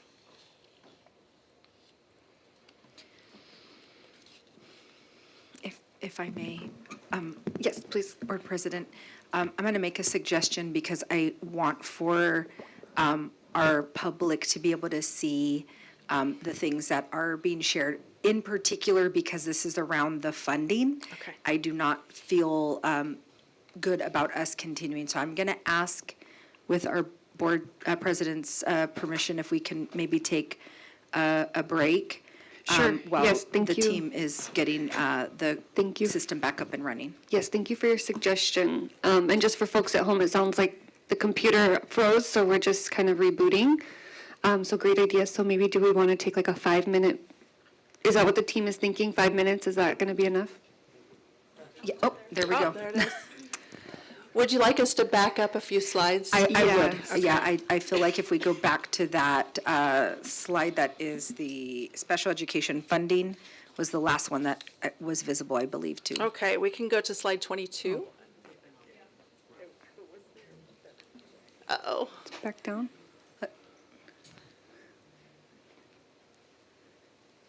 Let's take that break. I want to Okay. make sure that the community can actually see. Okay, let's check back in or reconvene at 8. Thank you.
saying yes, but then I was like, let me open the full text to see like your first one. That was good.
Yeah, so I want to, they're very nervous when I went in the third time, so I didn't want to shift. But when I went in the second time, I thought,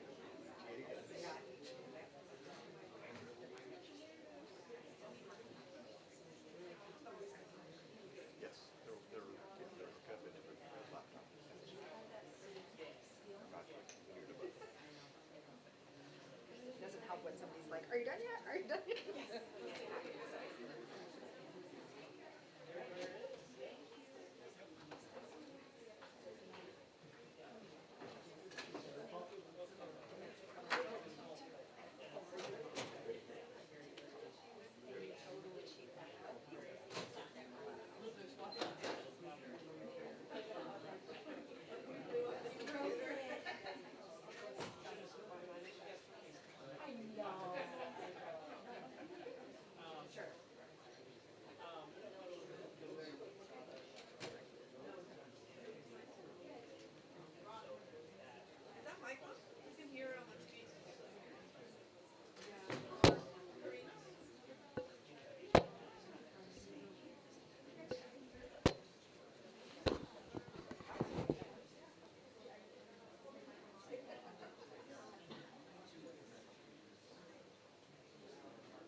Sol is still out.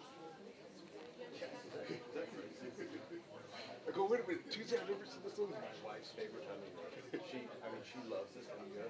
When we get to the shortest day of the year, I'm not in that range, she's clinically depressed. She just really depresses her. I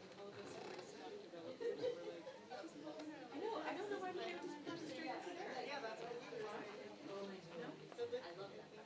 So Ron, we done that in the past? Can we just plug straight in there? Straight in? It was back up again, but I don't know. I'm gonna let them. Because if they do that, they still can't run the rest. Oh, that's right.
Was it these?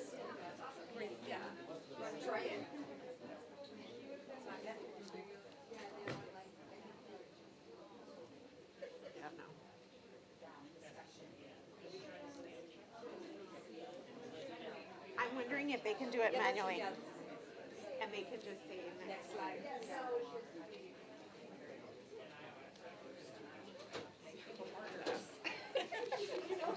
I'm like, I'm not trying to make it work. I'm seeing if I can help, but I'm probably not helping.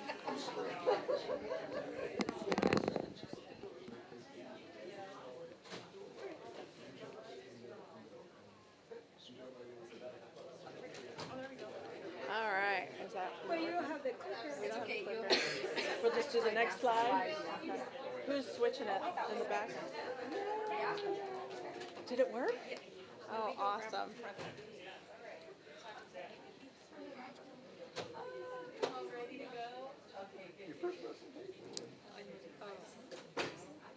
Never a dual multitask. Did you see behind that little voodoo doll on the computer? She's sticking pins in it. Right, give them a break. Yeah. Thank you.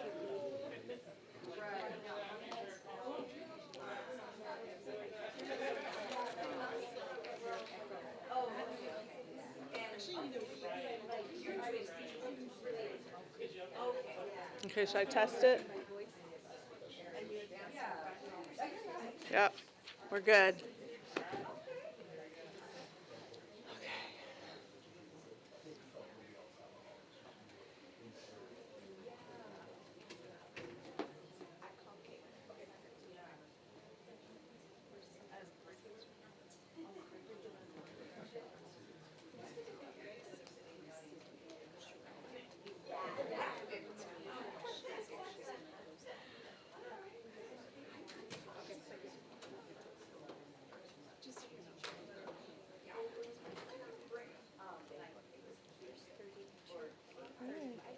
It works.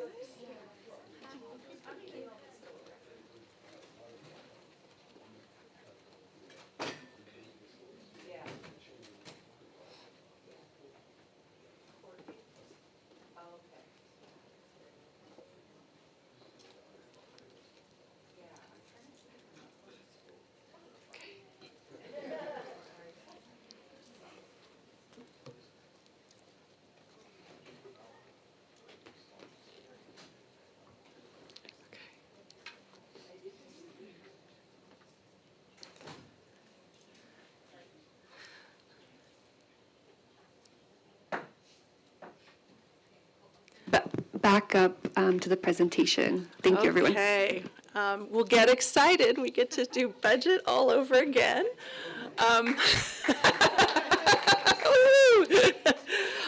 Walter was joking that our heavy graphics just totally crashed the computer, so that must be what happened. Okay, so providing comprehensive supports and services requires strong, dedicated staff, strong systems, but also thoughtful stewardship of a complex funding system. And so we're going to dive into that a little bit to help us better understand special education funding. Special education funding is layered and complex. Rather than being supported by a single funding source, services are funded through a combination of state resources, federal IDEA funds, reimbursement programs such as Medi-Cal, and local district contributions. Each of these funding streams carries specific requirements and allowable uses. Together, they support instructional services, related services, assessments, transportation, specialized programs, and compliance activities required under federal and state law. The important takeaway is that special education is not fully funded by the state and federal revenue sources alone. Like most school districts throughout California, SAUSD contributes local general fund resources to bridge the gap between available revenue and the actual cost of providing a free and appropriate public education in the least restrictive environment to eligible students. In many respects, special education funding is a shared fiscal responsibility that requires strategic alignment of multiple funding sources to meet both our legal obligation and the needs of students. Maintenance of effort, or MOE, is one of the most important fiscal requirements in special education. Simply stated, districts are generally expected to maintain or increase their level of special education spending from one year to the next. Under federal law, districts must spend at least as much on special education as they did in the prior year. Unless one of a few allowable exemptions apply, those allowable exemptions include reduction in student enrollment, staff departures such as retirements, the end of an exceptionally costly program, or completion of a major one-time expenditure. Compliance is then measured through 4 separate fiscal tests that examine both total spending and per pupil spending using state and local expenditures. Districts are expected to maintain their investment and demonstrate compliance under these measures. The MOE is designed to ensure that special education services are not diminished over time and that resources remain available to meet the needs of students with disabilities. This slide illustrates one of the most significant fiscal realities in special education. When Congress enacted IDEA, it committed to funding up to 40% of the national average per pupil cost of educating students with disabilities. However, that promise has never been fully realized. In practice, federal funding has historically covered only about 12 to 15% of actual costs. What this means is that the legal obligations remain fully intact. Students are still entitled to a free and appropriate public education and the services identified in their IEPs, regardless of the level of funding provided. The difference between the federal commitment and the actual funding is absorbed almost entirely by state and local school districts. In other words, districts do not have the option of reducing services because funding falls short. Instead, districts must identify additional local resources to meet both their legal obligation and the needs of students. The fiscal reality is straightforward. Special education is not an optional program that expands or contracts with available funding. It is a civil right and a legal entitlement, and local districts bear much of the responsibility for ensuring that promise is fulfilled. While the previous slide illustrated the national funding picture, this slide brings that conversation home to Santa Ana Unified. As a quick point of clarification, as mentioned before, although this slide is labeled the 25-26 school year, the data actually reflects our outlook for the upcoming 2026-2027 school year. Our projected special education budget this upcoming year is approximately $211 million. Of that amount, only 5% comes from federal sources and approximately 19% comes from state funding. The remaining 76%, more than 3 out of every $4 spent on special education, is supported through local district resources. This illustrates an important fiscal reality. While special education is often viewed as a federally mandated program, the overwhelming majority of the financial responsibility rests locally. It is also important to understand where those dollars go. More than 82% of our expenditures are invested directly in people. Teachers, related service providers, paraprofessionals, school psychologists, nurses, and other specialized staff who deliver services to our students every day. In essence, special education is a people-intensive service model. The vast majority of our resources are invested directly in the professionals who make the individual service supports, inclusive opportunities, and services possible for students with disabilities. We're going to jump into monitoring. This section focuses on how we monitor performance, evaluate effectiveness, and use data continuously to improve our programs, services, and student outcomes. As shown in this slide, success in special education is measured through multiple interconnected accountability systems that examine both compliance and outcomes. We monitor academic achievement, graduation and post-secondary outcomes, inclusion in general education settings, timelines and procedural compliance, and state and federal performance indicators. While this slide separates these areas into categories, in practice they are deeply interconnected. The same data systems and monitoring processes that measure compliance also inform continuous improvement efforts. SELPAs play a central role in this work. The California Department of Education identifies SELPAs as the state's system improvement lead structures for special education. As such, SELPAs are responsible not only for monitoring performance and ensuring compliance, but also for analyzing data, building local capacity, supporting implementation, and leading continuous improvement efforts across districts and schools. Ultimately, accountability in special education is not simply about determining whether requirements are met. It's about using data to continuously improve systems, practices, and outcomes for students with disabilities. California has established a statewide accountability framework for special education that consists of 14 state performance plan or SPP indicators. Every year in California, the Department of Education measures districts and SELPA performance against these indicators. Collectively, they evaluate student outcomes, inclusion, early childhood performance, family engagement, equity, and procedural compliance. The important takeaway is that these indicators provide an annual picture of how effectively we are serving students with disabilities and where improvement efforts should be focused. They also form the basis of state monitoring, state determinations, and continuous improvement planning. This slide represents 5 years of performance across Santa Ana's performance across California State Performance Plan indicators and illustrates an important reality about special education accountability. Each year, the California Department of Education establishes performance targets. Over time, those targets increase. That is intentional. The purpose is to continuously move systems forward and drive improved outcomes for students with disabilities. An important point is the breadth of these indicators. They span the entire continuum of special education, from measuring the developmental growth of our youngest learners through the desired results developmental profile, also known as the DRDP, to examining post-secondary outcomes for students 1 year after they leave our system.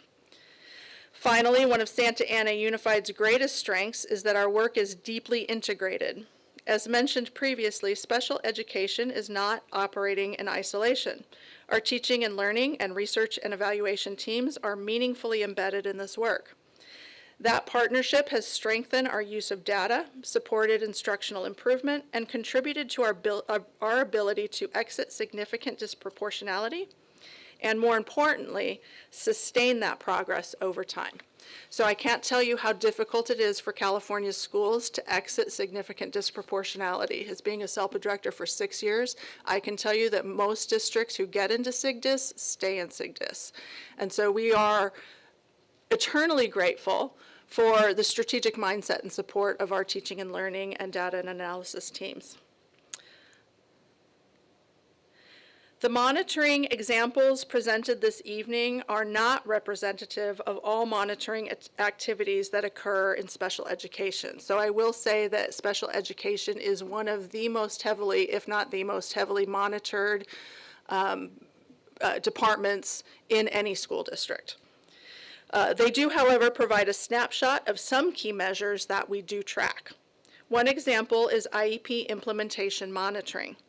Every year, the California Department of Education randomly selects approximately 500 students from Santa Ana Unified and provides our district with a list of their names for review.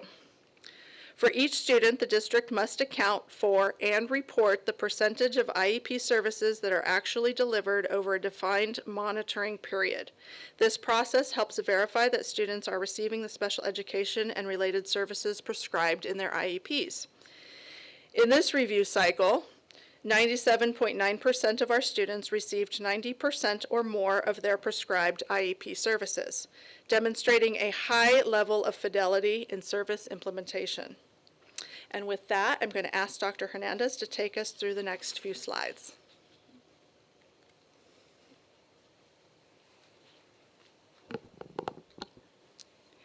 In closing, this evening we've discussed special education as both a legal entitlement and a civil right, explored the complex systems required to provide services, examined how those services are funded and monitored, and reviewed the outcomes we strive to achieve. Perhaps the most important takeaway is that special education is far more than a department or collection of programs. It is an integrated system of people, processes, partnerships, and resources working together to ensure students with disabilities have meaningful access to education and opportunities for success.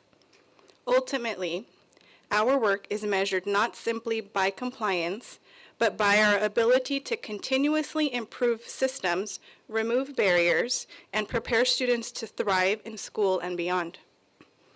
At its heart, special education is a collective work of a district committed to ensuring that disability never determines opportunity, recognizing that every student's potential is limitless, and that every student has access, support, and the possibility of a meaningful future. As we look ahead, our priorities are intentionally aligned to both our data and our values. We will continue to expand inclusive opportunities for students, strengthen transition programming and adult outcomes, recruit and retain highly qualified staff, and deepen our partnership and trust with families. Collectively, these priorities represent our commitment to continuously improving outcomes while ensuring students with disabilities have access, belonging, and meaningful opportunities both in school and beyond. These priorities reflect our commitment to ensuring every student with a disability is included, supported, prepared for adulthood, and supported by strong partnerships that promote success. Ultimately, our work is about creating systems where every student belongs, every family is a partner, and every learner leaves SAUSD better prepared for the future. While we are proud of our programs, we also recognize that challenges that continue to affect special education both locally and across the state and nation. We continue to experience shortages in specialized staff, including teachers, related service providers, and paraeducators, while also responding to an increase in student mental health needs. At the same time, fiscal pressures continue to grow in areas such as transportation, contracted services, and specialized placements. These challenges are not unique to Santa Ana, but they require thoughtful planning, strategic investments, and sustained partnerships to ensure students continue to receive the services and supports that they need. The measure of our system is not whether challenges exist. They do, but whether we continue to adapt, innovate, and remain unwavering in our commitment to students and families despite those challenges. Like fiscal and staffing pressures, building trust with families requires thoughtful solutions because IEEs sit at the intersection of compliance, resources, and partnership. They highlight the need to keep families informed and confident in our process. To take us deeper into that data, Jeanette Andrews will walk us through the next few slides.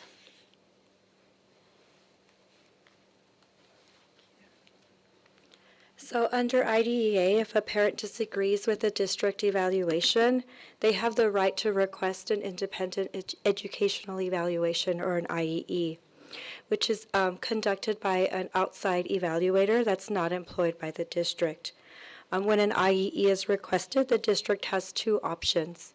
We can either fund the independent educational evaluation, or we can file to defend our evaluation to ensure that it was appropriate. This is often referred to the fund or file requirement. So the slide here shows our IEE data for the past 3 school years, highlighting both the number of requests received and the associated cost. While IEE's requests represent an additional fiscal obligation and operational demand, they also are an important indicator. Requests often reflect families' desire for confidence, understanding, and partnership in evaluation decisions. For that reason, review this process as not simply a compliance requirement, but an opportunity to strengthen trust and ensure families remain meaningful partners in our educational decision-making. While it's important to acknowledge our challenges, it's also equally important to recognize our progress. Over the past 5 years, we've seen meaningful improvement across several indicators that matter most for our students and families. As shown on this slide, graduation rates have increased, our dropout rates have declined, post-secondary outcomes have improved significantly, and parent participation has remained exceptionally strong. We have also expanded our inclusive opportunities and continue to make gains in early childhood outcomes, demonstrating that our efforts to straighten systems and improve instructional practices are translating into better opportunities for our students. None of these outcomes happen by accident. They are a result of sustained commitment, cross-departmental collaboration, strong partnerships with our families, and the collective work of our educators and our support staff across our district. While there's still work ahead, this data reminds us that improvement is possible, momentum matters, and our students are benefiting from these efforts. So with that, that concludes our presentation. We thank you for your support and your commitment to our most vulnerable students. And with that, we'll open it up to any questions. Thank you. Thank you. Thank you to the team for presenting and all of the folks who worked hard to put this together for our community. It's not lost on me how important this work is, this conversation is for our students, their well-being now and in their lifelong trajectory. So thank you to our entire special education team and all of our educators and staff who support our students within special education or receiving special education services, the over 6,000 students in our district. So thank you. And with that, I'll go ahead and open it up to my colleagues. Folks want to get on the speakers list for discussion and questions.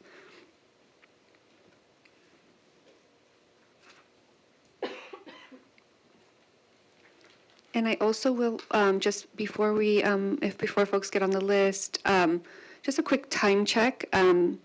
I in no way want to limit this discussion and dialogue. I think our board has made it very clear that this portion of our meeting is, the priority. But being mindful that we're almost at 8:30, and so if we are able to wrap up by 9, I think that would be reasonable. But of course, we'll see how the conversation goes. And with that, I see we have Ms. Lebsack and then Mr. Bustos. Hi, great presentation, very comprehensive. I was a special ed teacher here myself as an adapted PE service provider, have my master's in special ed and taught secondary. I did the resource specialist programs, special day class, pull in, push out, all those different models. But I just wanted to ask you, because I know we want to build trust, and I know a lot of special ed teachers in Santa Ana Unified, and I know we have exceptional service providers and special ed teachers, and I've been in a lot of really great IEP meetings, many. However, as here as a board member, wearing a different hat, hearing these public comments, and of course the most recent one is the early start. We want to build trust with our community, right? And so there was a glitch here. And I just want to ask a few questions, because on page 16, it deals with the Early Start program. And just to maybe clarify for our community, so at our last board meeting, we were told that there were 16 students in the dually enrolled program. However, I am being told by our community members that there are more. Did we count the student ID numbers? Can we provide proof to our community that there's only 16 students? Because I'm being told there are 21 and there's 2 referrals pending. I want to just ask a few more questions because I only have a certain amount of time. Is there going to be a Parent and Me group program just as before, even though there will only be 1 teacher instead of 2 teachers? And were you able, Jeanette Anderson and Superintendent Bustamante, who isn't here right now, were they actually able to see the dually served Mitchell Parent and Me program prior to any future changes being made? Those are great questions. What I'm going to say is that we did meet with teachers and we did ask for some documentation to help us understand how many students were being served. It is my understanding that several non-disabled students are being served through the program as part of a peer model. And that is part of the reason why the caseload appears to be high. Unfortunately, special education dollars are highly restricted, and we are not at liberty to count those students in the caseload, nor include them in our special education information system. So I think that's where part of the confusion comes with the duly enrolled. I personally have been out to the site a few times. It's hit or miss because our teachers in Early Start are responsible to provide services in natural settings. So Early Start is really about service coordination. It's about helping families understand and navigate the complexities of raising a child with a disability, especially a low incidence disability. And so our teachers are often off campus, they're doing home visits, they should be meeting in parks and libraries and things that are considered natural environments. I have been out to the site and met with the teachers, but haven't actually been in the classroom to see the students being served. I've been in the classroom. Right, and even though, here I was a teacher and I serviced preschool kids with adapted PE, but I only recently learned that we had an infant, 0 to 3 program. And when I found out, when I visited Mitchell, and I'm like, wow, I want to see it, but it seems like I wasn't able to get to it and see it before all this happened. And obviously with the input that we've had from the community, this was, even though it may seem like a small program that many people aren't aware of, I wasn't aware of it, it had a huge impact over decades. And so that's my concern, is how did we communicate this? And it seems like there's still a mismatch of communication that we're trying to bridge. So, thank you. Thank you. I think, no, thank you for those questions. I was just going to make a suggestion. I don't know if that was another question, but if you want to jump back on the speakers list, please do with those questions if you would like an answer. And we have Ms. Magdaleno. Oh, yeah, I thought Hector was next. No? Sorry, I was trying to get my questions together. First of all, I just wanted to say thank you for the presentation and to Mr. Bustamante. Last week, I was able to sit down with both of you for almost 2 hours, right? And just go through this presentation. And it was a lot to take in. The needs of our students, the complexities, the IEPs, and not one student has the same, disability or the same IEP, which I totally understand, right? But I think some of my main concerns for today are the public comments that I heard from parents, communication. And I think at the last board meeting, some of that was also addressed, and it didn't sit well with me, right? We communicated with the parents 2 days before a meeting, or you guys said that there was a parent square that went out. We heard today they never received anything, right? So I want to understand where that gap falls, the communication from our staff versus what our parents are receiving. And thank you for your questions, Ms. Lipsack. I also had, how often do, your program specialists, your team go out and visit these school sites? Visit our MOD Severe, MOD Autism, our DHH, our Early Start, how often do those site visits, do you guys take those site visits to see if what you're telling us as a board is really being implemented in the classrooms, right? So we can start there, and then I have a couple more. So I am month 8, 9 into the school district, and so as you can imagine, we're a large school district. It takes a lot of time to get out and see programs. Our Early Start program was not one of the first that I had gone out to kind of review. We had other matters that were pressing, for example, our autism programs. So I was addressing some of the concerns in that. With regard to the communication, there was a parent square that did go out a few days before. We also called every parent individually to personally invite them to those meetings and to offer them a personal meeting in the event they weren't able to participate in the parent meeting. And the purpose— Sorry to interrupt. Has anyone taken up on that one-on-one personal meeting? No. Any parent?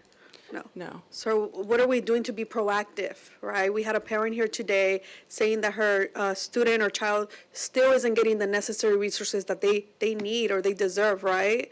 And I know we have to follow compliance and stuff, but, sorry, I'll let you finish your thought. And I'm not sure if the parent who expressed But I that wanted concern. to chime in. That parent I know was not part of the Early Start program. Okay. I've met with that parent. Actually, she's part of a group that Mr. Bustamante and I meet with every single month. So I know for a fact that she was actually not talking about Early Start. Okay, thank you for that clarification. And so, and standing here publicly today, I invite all of our parents to call us.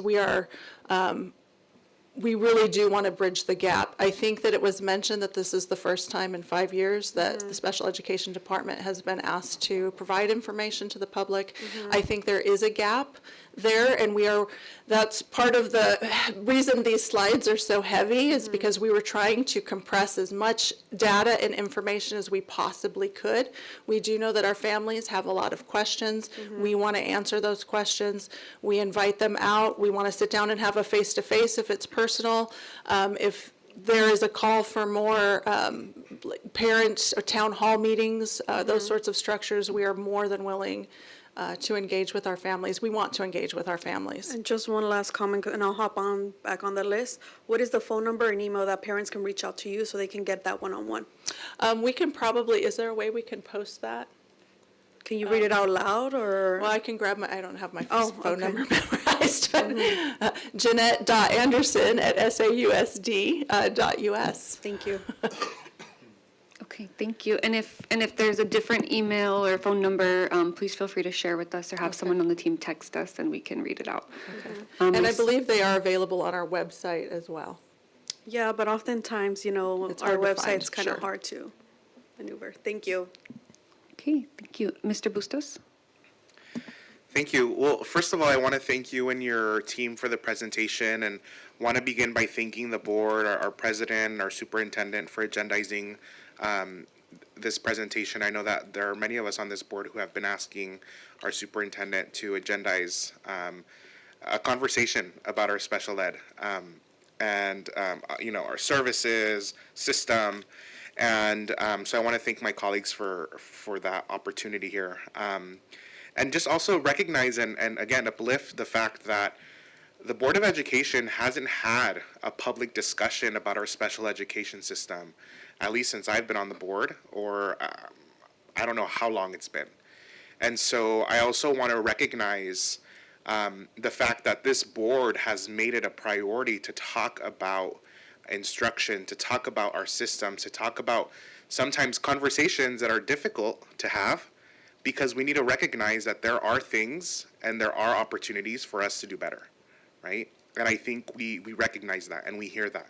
We've heard it from our parents, we've heard it from our educators, and so I'm just glad that we are at a point in our district's history now where we're actually having this open dialogue with our community and with our district, so we can evaluate where we are as a district, but then also chart a path forward to ensure that our students and families are receiving the support and services that they need to be successful, that they need to ensure that their children can live a long and happy life, a life that any other child or person has the right to do, right? And so tonight, the questions and comments that I may ask might be really direct, and I don't want folks in our district team or our community to feel like I'm pointing fingers at anybody, because I'm not. I really just want to get to the core of where we are as a district, and I know that there is different leadership in our special education department and the system.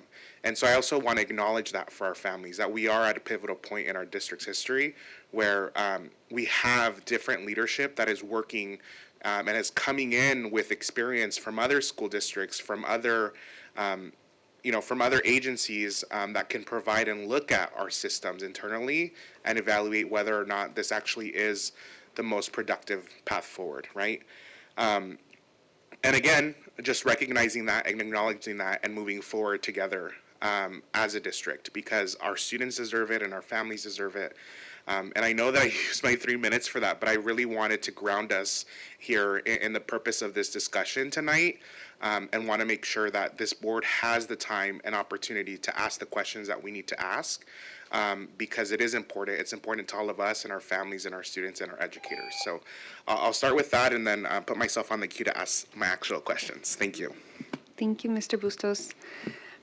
I'll go ahead and ask a few questions, and then I see we also have Dr. Alvarez on the list and folks circling back on. Again, thank you for this time and participating so that we can have this space and open dialogue for our community and for our governance team.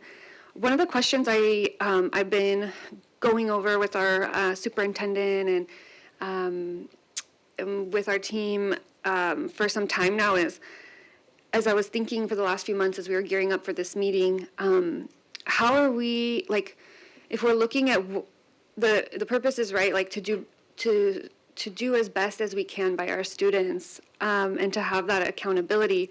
One of the questions I've brought forward is, how do we measure how we're performing as a district overall on helping our students make progress on their IEP goals or towards their IEP goals? And I understand there can be, in conversation, right, like some challenges and making sure we're not, encouraging folks to feel like they have to show progress when maybe there isn't real progress, right? We want to make our goals honest, and we want to encourage that. So I just really wanted to, I don't have the answer, but I wanted to open it up to get your team's expertise on that, so we can think about what kind of accountability measures we want as a district. And so that's one of the things that I can bring to the State SELP Association. One of the challenges that we do have is that there isn't a metric for students who are meeting IEP goals.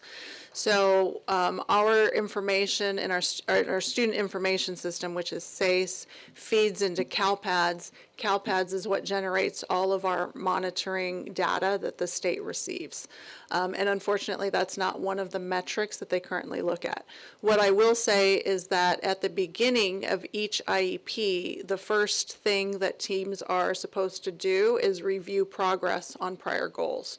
So they're supposed to look at the goals that the student had last year, and you do have to mark on the IEP the level of performance that the student measured. So either they made progress, they might have made substantial progress, perhaps they met the goal or they didn't meet the goal. All of those are documented in the IEP document itself. It's just that particular piece of information isn't a field in SAUSD that feeds to CalPADS yet. But we do provide training to our teams so that they recognize the significance of meeting IEP goals.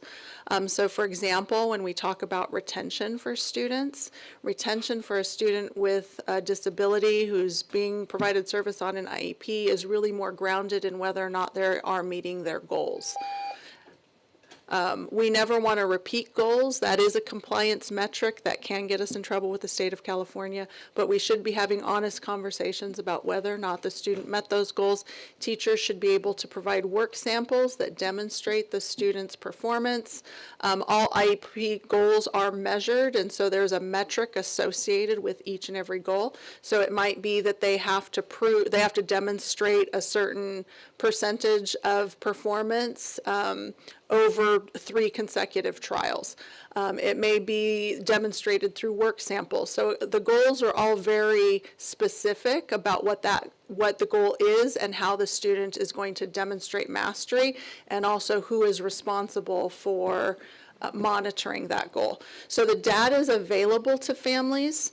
And that's not something that we've heard from our CAC group at this point, but it's certainly something we can provide training for with families, and then increase our training with our professionals, with our teachers, if it's an area of need for the district. I'll circle back, but just kind of putting it out there, and I'll take a note. I'd like to capture some of the things that you're sharing that we can do.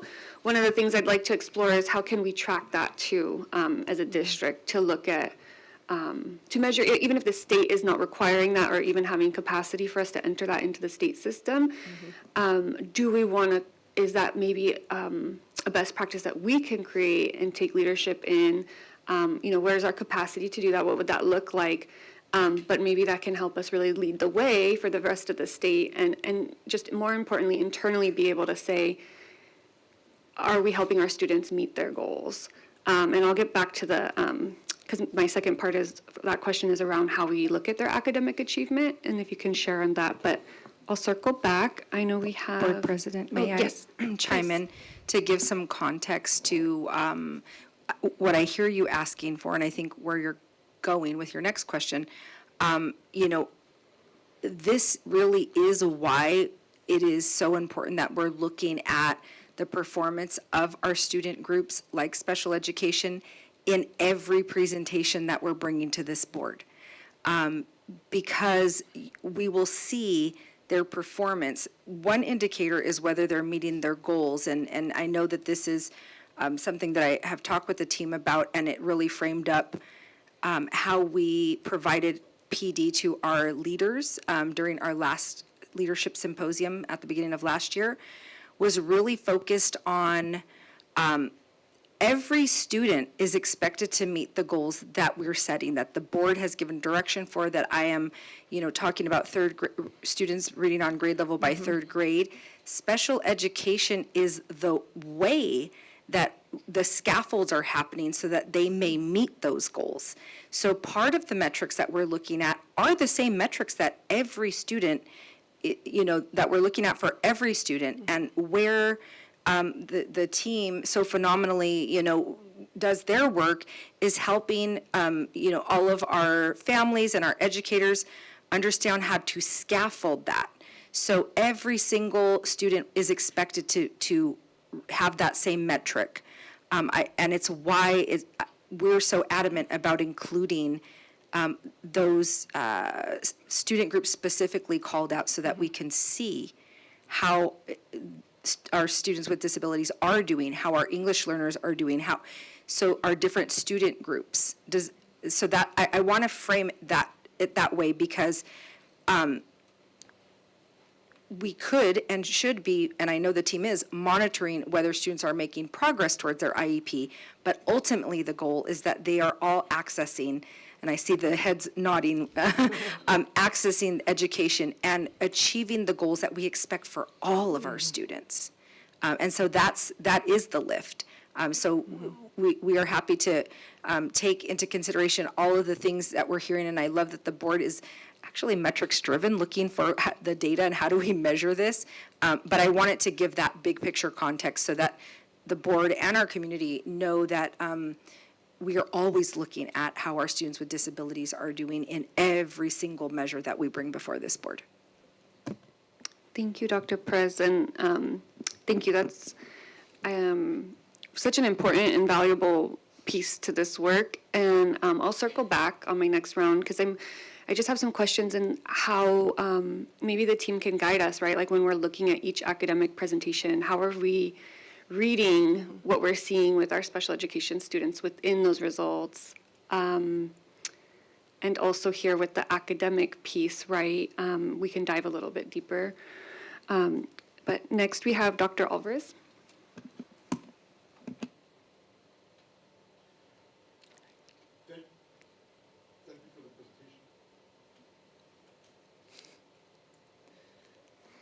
All right, this time for reals. Thank you for the presentation. I'm going to think out loud and I'm going to throw out a couple of questions. Okay, so one of the things that I heard was a parent stating that their kid had an IEP, but they didn't understand the IEP and nobody ever explained to them the IEP. So what type of education do we have, or what do we have in place to educate the parents regarding the IEP? What are we doing? How are we walking them through so they understand it? The second part that I wanted to bring up also is I think on slide 31, it shows that we have kids that are getting less than 95% of their IEP services. I think it's like 5% of our special education kids aren't getting. are getting less than 90% of services. So this goes back to another question that was asked earlier. So, okay, let's just say that if a parent says, my kid's not getting the services that they need. You already said that they could email you, that they could call over there. But I'm thinking, okay, so what other avenues do they have? Is there a case manager that they can ask? Can they go to the school site administrator? And the reason that I'm asking that is because I think that there's been a couple of times when people have come to complain about special education, and I just say, have you talked to the principal? And I just send them back, and then I don't hear from them again because it's resolved at the lowest level. And I think that a lot of times things can be resolved at the lowest level without coming this way. So for public knowledge, what are some of those ways? So how we report this to the state, and I don't want to, I want to be careful in how I present this. The state asks us to report how much service our students received, and the highest band is above 95%. So that's as high as the state goes. It's known that sometimes students are absent. There's things that happen that might keep a student from receiving their services, but this doesn't reflect that a deficiency on behalf of us providing services. It's simply the way that it's reported to the state of California. So they give us a list of students. All of our service providers keep logs. So there's a couple of different ways that we track that. Sometimes service providers will put that in what we call Service Tracker in SAUSD. Sometimes they keep logs, so every time a speech path sees a student, it's logged. That's actually how we do our Medi-Cal billing. We have to provide those logs to the state to get that reimbursement back. So if a parent is interested in knowing what services their student received, they can go to the school site principal and they can share that concern. They may have a conversation with the teacher. That may be enough. They may want to actually see logs. In those cases, we produce those logs.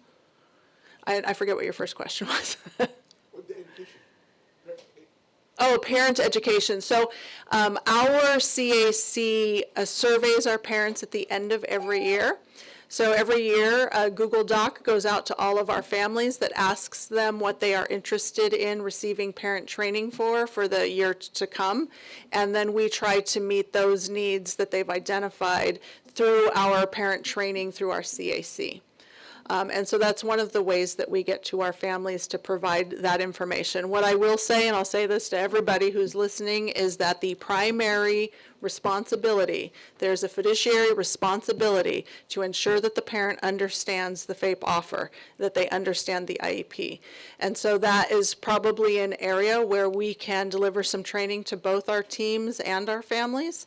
But I want to make it clear that that is an expectation that that parents do understand the IEP itself. That's a responsibility, and case law really highlights that the district does have a responsibility to ensure that the parent understands the FAPE offer. Okay. Mr. Bustos?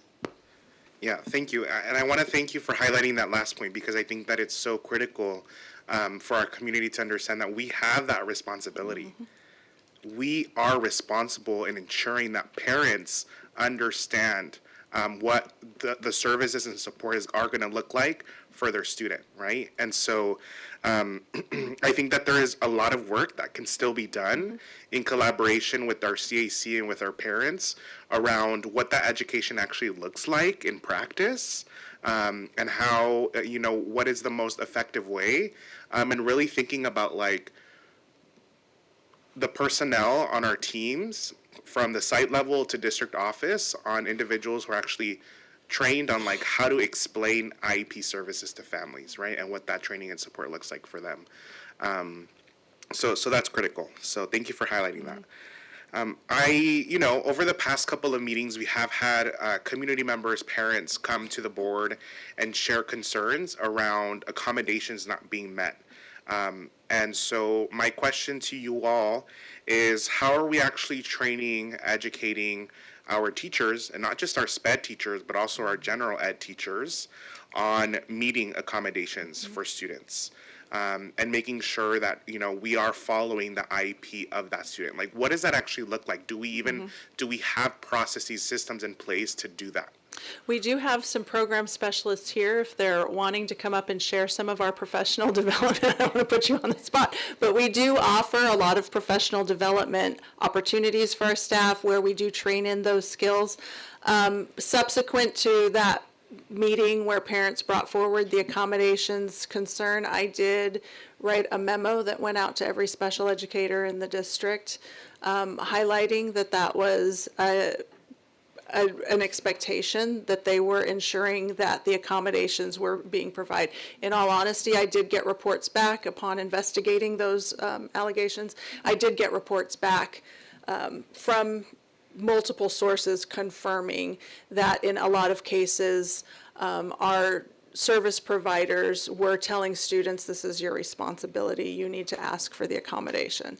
And so we really wanted to clarify that it is our responsibilities as adults to implement the IEP as it is written. Now, if part of the goal for the student is self-advocacy, then that's a little different. It's a twist. We may ask them to request that their teacher implement their accommodations, but that again is a teacher-led monitoring that specific type of activity as opposed to, hey, if you don't ask for it, you don't get it. That is absolutely not acceptable, and we have made that clear to all of our service providers. And just quickly, you mentioned a memo that went out to our SPED educators, right? One of the things that I did hear from our parents, which was another layer to this issue, was the fact that sometimes their child was being pushed into, another least restrictive environment, into an inclusion classroom, right, inclusive classroom, with their peers, and so. Like, what about those educators that may be just having that student for a specific time of the day, but still needs that level of service or accommodation? Like, what is actually being communicated to those teachers? So we do work with Mr. Bustamante through the principal's monthly meeting to try to provide that information so that they recognize that there's this expectation that all teachers, including gen ed teachers, implement the IEP. That is a federal mandate. But there's a lot of ways that we go about implementing that, and we are trying to improve those structures. So one of the things that we're addressing is what I call articulation. So we're trying to get together with our principals and ensure that there is time set aside during a teacher's day. So I'll give you an example. I was a middle school teacher for many years, and every year I was given a day or two to sit in the library with a binder full of my IEPs. And I have this document called an IEP at a glance that I would provide every teacher, every gen ed teacher would come in on their prep, and I would review the student's IEP with them, and I would share that IEP at a glance and talk to them about what they needed to do for that student. Those are the supports and systems we need to strengthen in the district, so we do recognize that as a need. It's just that it takes some time to be able to accomplish those.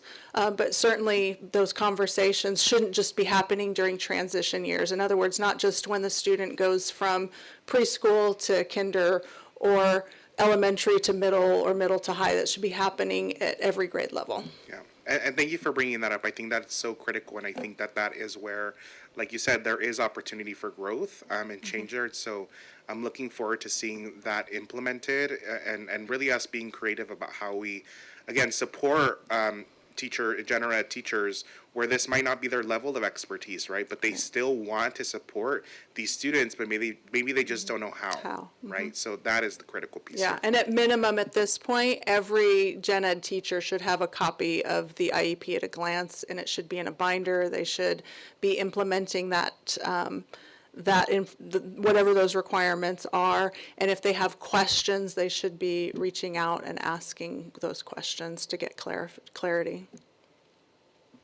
Thank you, Mr. Bustos. Ms. Lebsack? There we go.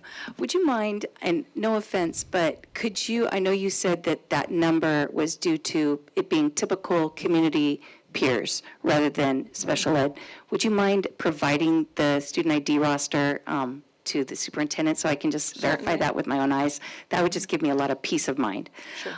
Also, I want to share something with you that one reason that I ran for school board was in 2019 when I was a school board member of Orange Unified, a situation happened to where one of the parents reached out to me, Catholic parents, saying that their student who is on an IEP with autism was going through a gender support plan that they had no clue about. And I said, that's really impossible because he's on an IEP, and our procedural safeguards say that that's illegal. But they said, no, it happened to us. And I want to ask this question, and I know I asked it when I was a teacher here, and I never got the answer because and I know you're not a lawyer, but our procedural safeguards say parents must give informed written consent before your school district can provide your child with special education and related services. On page 13, related services can be counseling or anything dealing with mental health. So can our students on IEPs if they say they are a different gender or whatever, and can they get counseling without the parents knowing it in our school district? Because people say, oh, Brenda, that doesn't happen here. Yeah, it does happen here. Because a public record request said 260 kids have requested a change of gender as early as 4th grade. And so from 2017 to 2024. And I wanted to know how many of those kids were on IEPs.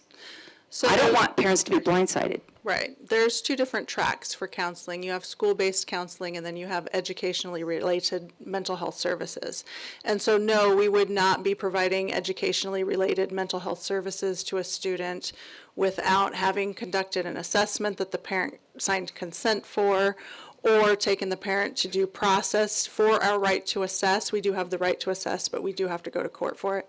And we wouldn't implement those services without parent consent.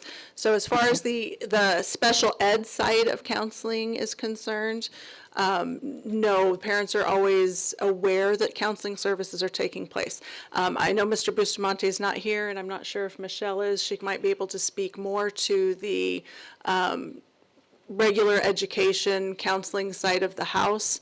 But I think that maybe some of that confusion might be that there's two different tracks.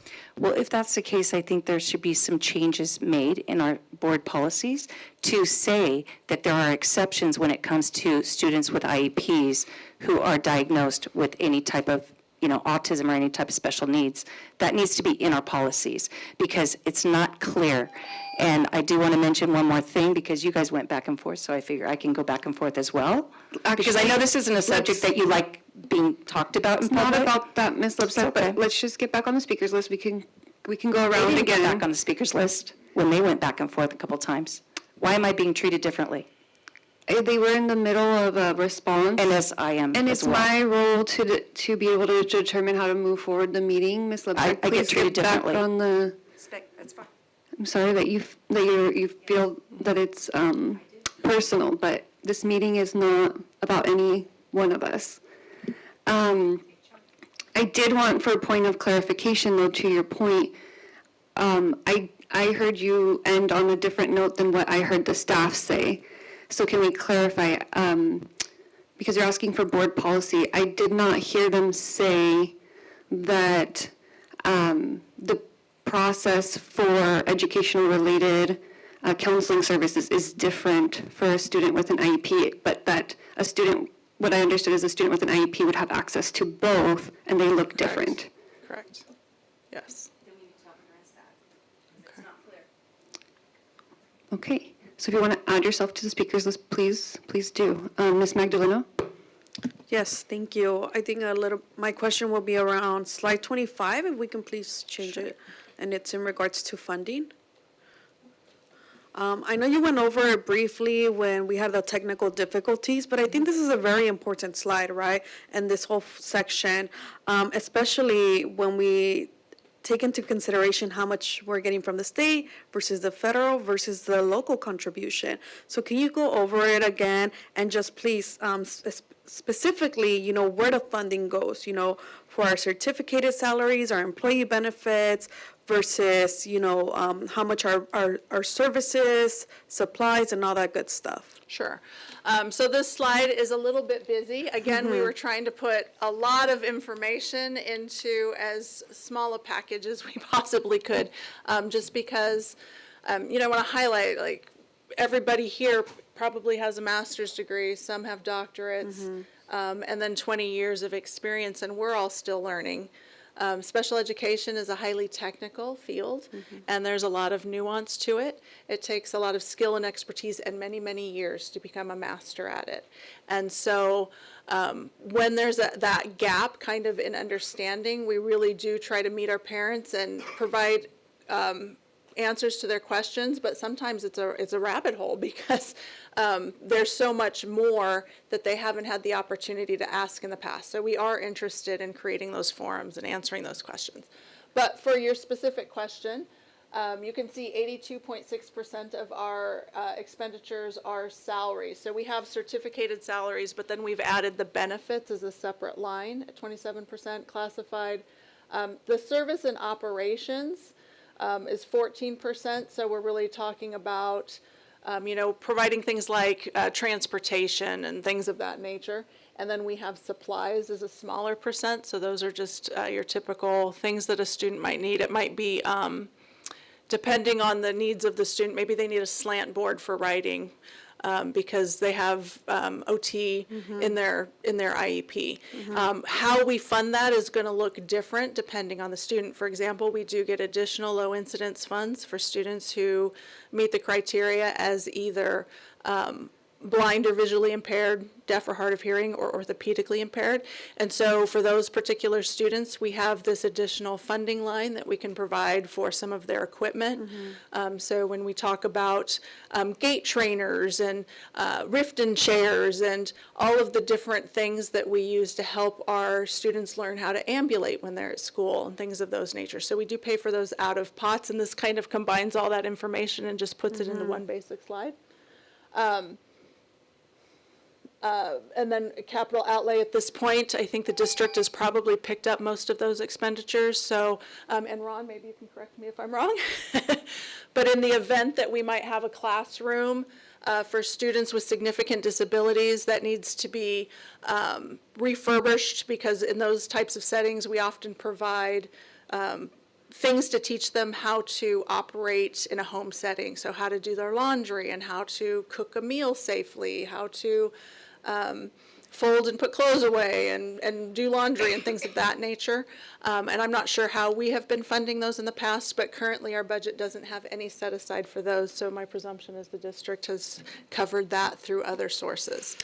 And I think what stands out to me is the IDA promise, right? We're supposed to be getting 40% of funding from the federal government, but currently we're only sitting at actual federal support is 5.24%. Wow.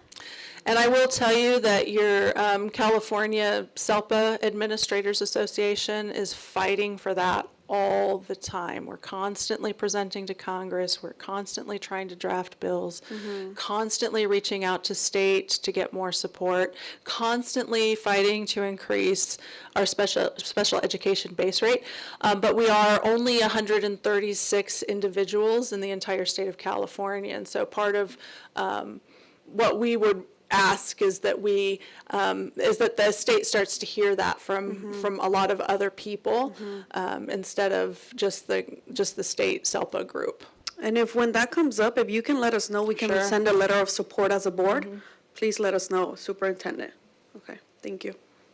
Thank you, Ms. Magdaleno. It's a really important point. I did have in my notes here quickly want to highlight as well. I feel, as a district, since I've been on the board, we have really been having these conversations. Dr. Perez, I know Dr. Alvarez and I had the opportunity several years ago as CSBA delegates at the time to travel to Washington, D.C. with our California School Board Association with hundreds of representatives from the state. And we also were advocating and meeting with different congressional representatives from Orange County. And really what was shared with us is that unfortunately there isn't enough interest. The sense was there wouldn't be enough support or interest for, our local offices to really be able to champion and push. So it's something that, we continue to mention, and maybe we can, continue, maybe we can reach out. I think, Dr. Perez, do you want to add something to this point? I see you nodding your head, yeah. Only that, I'm going to say Kevin Gordon, it's why we're re-engaging with Capital Advisors, because they have that arm of being able to, lobby and give us direction around what more we could be doing. We as a cabinet will be meeting with them once a month with the board's direction around what we want to put our energies behind and what we're going to be asking for them to be actively supporting us with. So, there's room for what I'm hearing. Conversation. Yeah, and Just there's room building awareness for that. Thank you. And I know that the board has, provided direction with the superintendent to meet with our local state and federal representatives, and so we can continue to do that and just maybe just reapproach the conversations and get creative of how maybe we can support them as well. And I remember Kevin Gordon and his team were instrumental in those DC visits. But back to my previous topic around academic achievement on slide 29, I wanted to ask, what is really your interpretation of the data? I know it's one of the areas, our strategic priorities where we're below target is the state assessments and academic achievement. So can you help orient us to how we should be understanding this data for our special education students and how we can improve in this critical area? I think it's important to highlight that that's not unique to Santa Ana Unified. In most districts, students who have disabilities typically do not perform as high on state assessments. That's the reality of the nature of a disability. Our goal in special education is to support the scaffolds, or to provide the supports and scaffolds so that our students with disabilities can reach the same outcome. And so this is something we're really talking more about is how are we going about instruction in the classroom? So for example, when we talk about the different types of activities that a student who has a disability may require in order to access the same grade level content, what are the scaffolds and supports that we put in place? So those are things like preloading vocabulary. Maybe we're providing closed reading opportunities for our kids who can't independently read, but we can kind of coach them through the reading process. We know that research says that if a student hears at the same time they're tracking reading, that they're going to be able to do that 6 times faster. So there's things that we do from an instructional perspective to meet those needs. Our special ed population should have the same goal of reading by 3rd grade as every other one. That is, we've had conversations with teaching and learning about how to provide the resources and support so that our teachers have access to that and training, and that those particular programs, whatever they may be, are implemented with fidelity. So those are all things that we're doing to look at that. But I also want to highlight that that's not uncommon for the state of California. You're going to see that in most districts, and that's by virtue of the fact that students with disabilities have unique challenges that make it more difficult for them to access that curriculum. So we talk about with our teachers, even in a co-teach model, what you're really looking at the higher grade levels especially, is you have a content expert in a classroom, and then you have a special ed teacher who is really a pedagogy expert, right? We're there for methods. We're there for supports and strategies to help kids get to the same level as their non-disabled peers. And that's all kind of a balancing act. But that's an ongoing fight. Like we always say, it's our job to work ourselves out of a job, but the reality is that a student with a disability, disabilities don't typically go away over time. Our goal is really to teach our kids how to be successful in light of their unique circumstances. So in light of the fact that they have a disability, how can we create those scaffolds and supports? That's where equity lies, is giving them those supports and teaching them the tools. My mother couldn't add to save her life, but she could use a calculator, and she was a very successful business owner. So those are the sorts of things. We have to look at our kids as individuals, know what their strengths are, know what their challenges are, and make sure that we're teaching them how to capitalize on their strengths to meet their goals. Thank you for sharing that. That's a beautiful point, and thank you for sharing that example. And thank you for sharing that this is not something unique to SAUSD. That was something I had wanted to ask. I had that thought that that might be the case. And I can circle back. I just, related to this question, I did want to ask, is this data differentiated by disability category? Because I think of our students who are visually impaired, for example, where there isn't a cognitive disability. And again, for all of our students, the goal is for them to be able to access this at grade level. But I'll circle back to that question. Sure. As well as the piece on, again, then, what does that look like currently in the classrooms, the types of supports that you mentioned? Okay. So I will say this is not differentiated by disability category. The state doesn't do that. We probably could. We have a very robust and talented evaluation team here who might be able to help support in finding some of that information.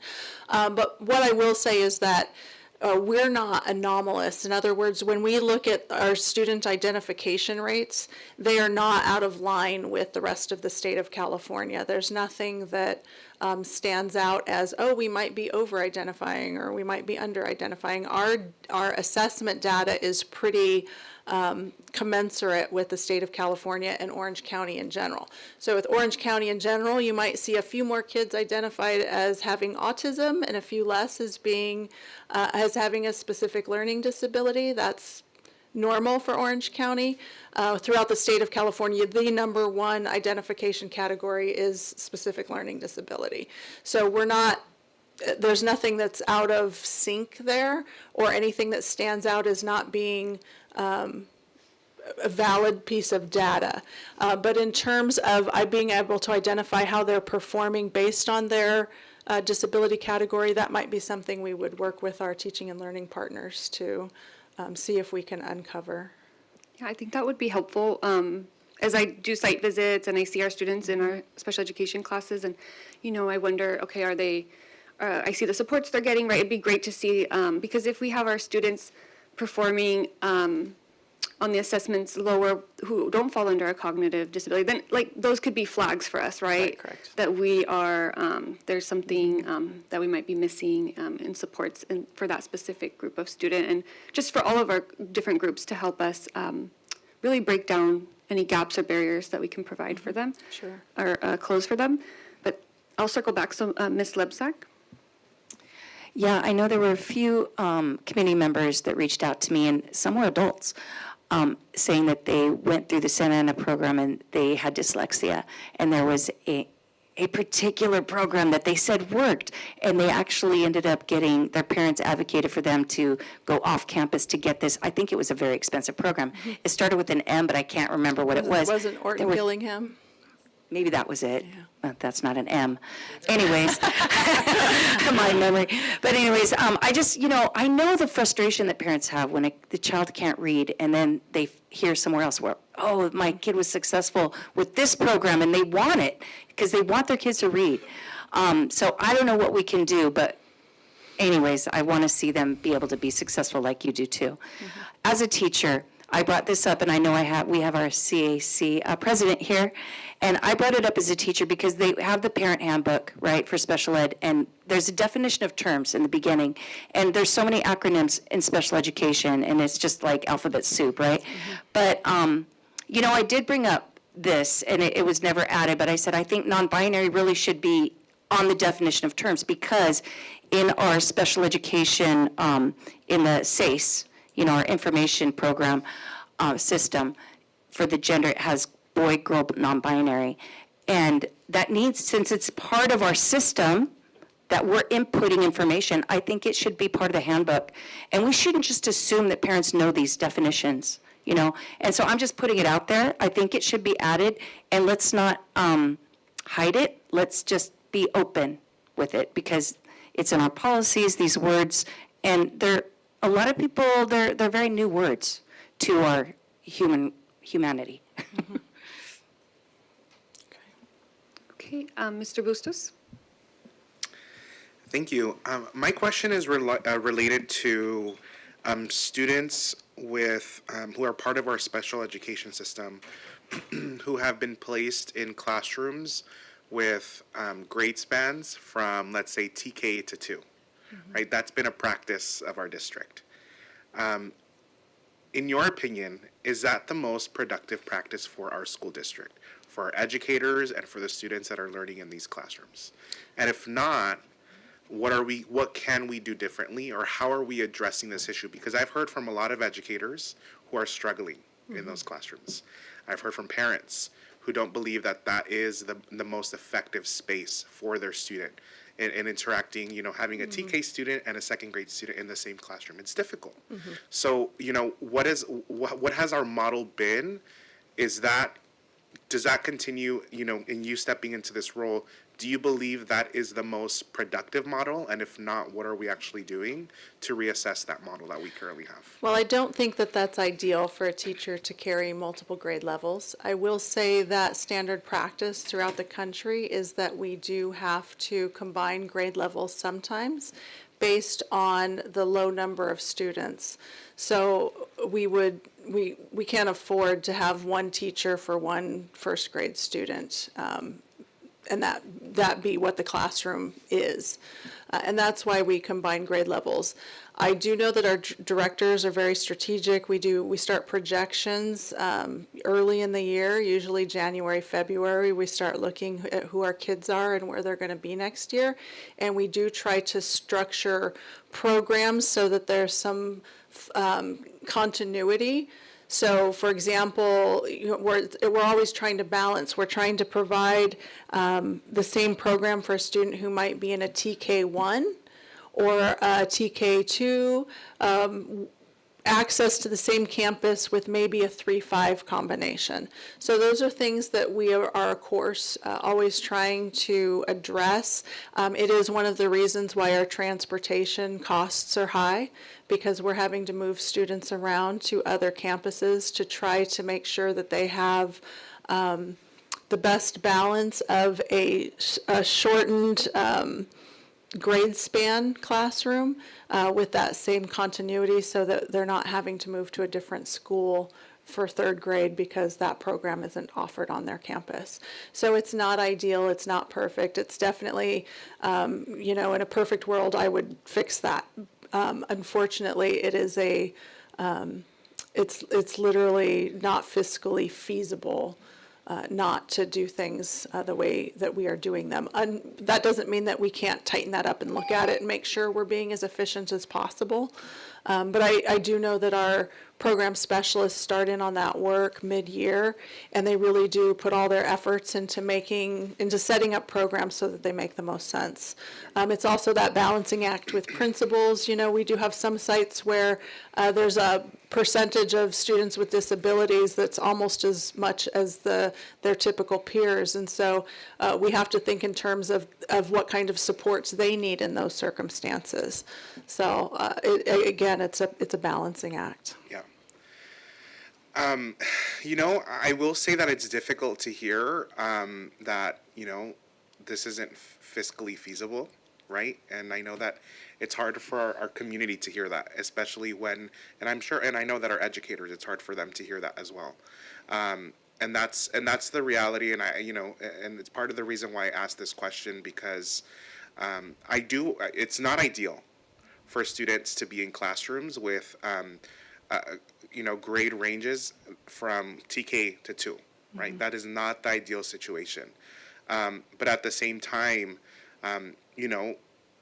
the reality, as we saw and if you could go to slide 25, that paints funding, is that 5% of the money, the contributions that are coming in to fund special ed is coming from our federal government. 5%.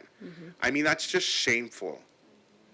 It's horrible that only 5%, when 40% was promised to school districts across this country, right? And I think that it's important for our community to see and recognize that and hold that and begin to ask our members of Congress why that's the case and why they're okay with that. Right? I agree. It's why we have to go to our state legislators and ask them why they're okay with only funding less than 20%. And why a school district like ours that has faced significant declining enrollment is having to pick up over 75% of the special education budget for the school district. And so we talk about these financial challenges. We need to look at the full picture, right?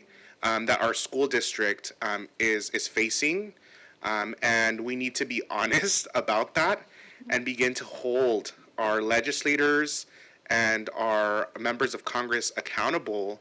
I don't care if you think that there isn't political will to put this forward, and that's the reason you're not going to champion this issue. You do it anyways. Because it's important that we get the message out. And it's why so many school districts are in the financial situations that they find themselves in.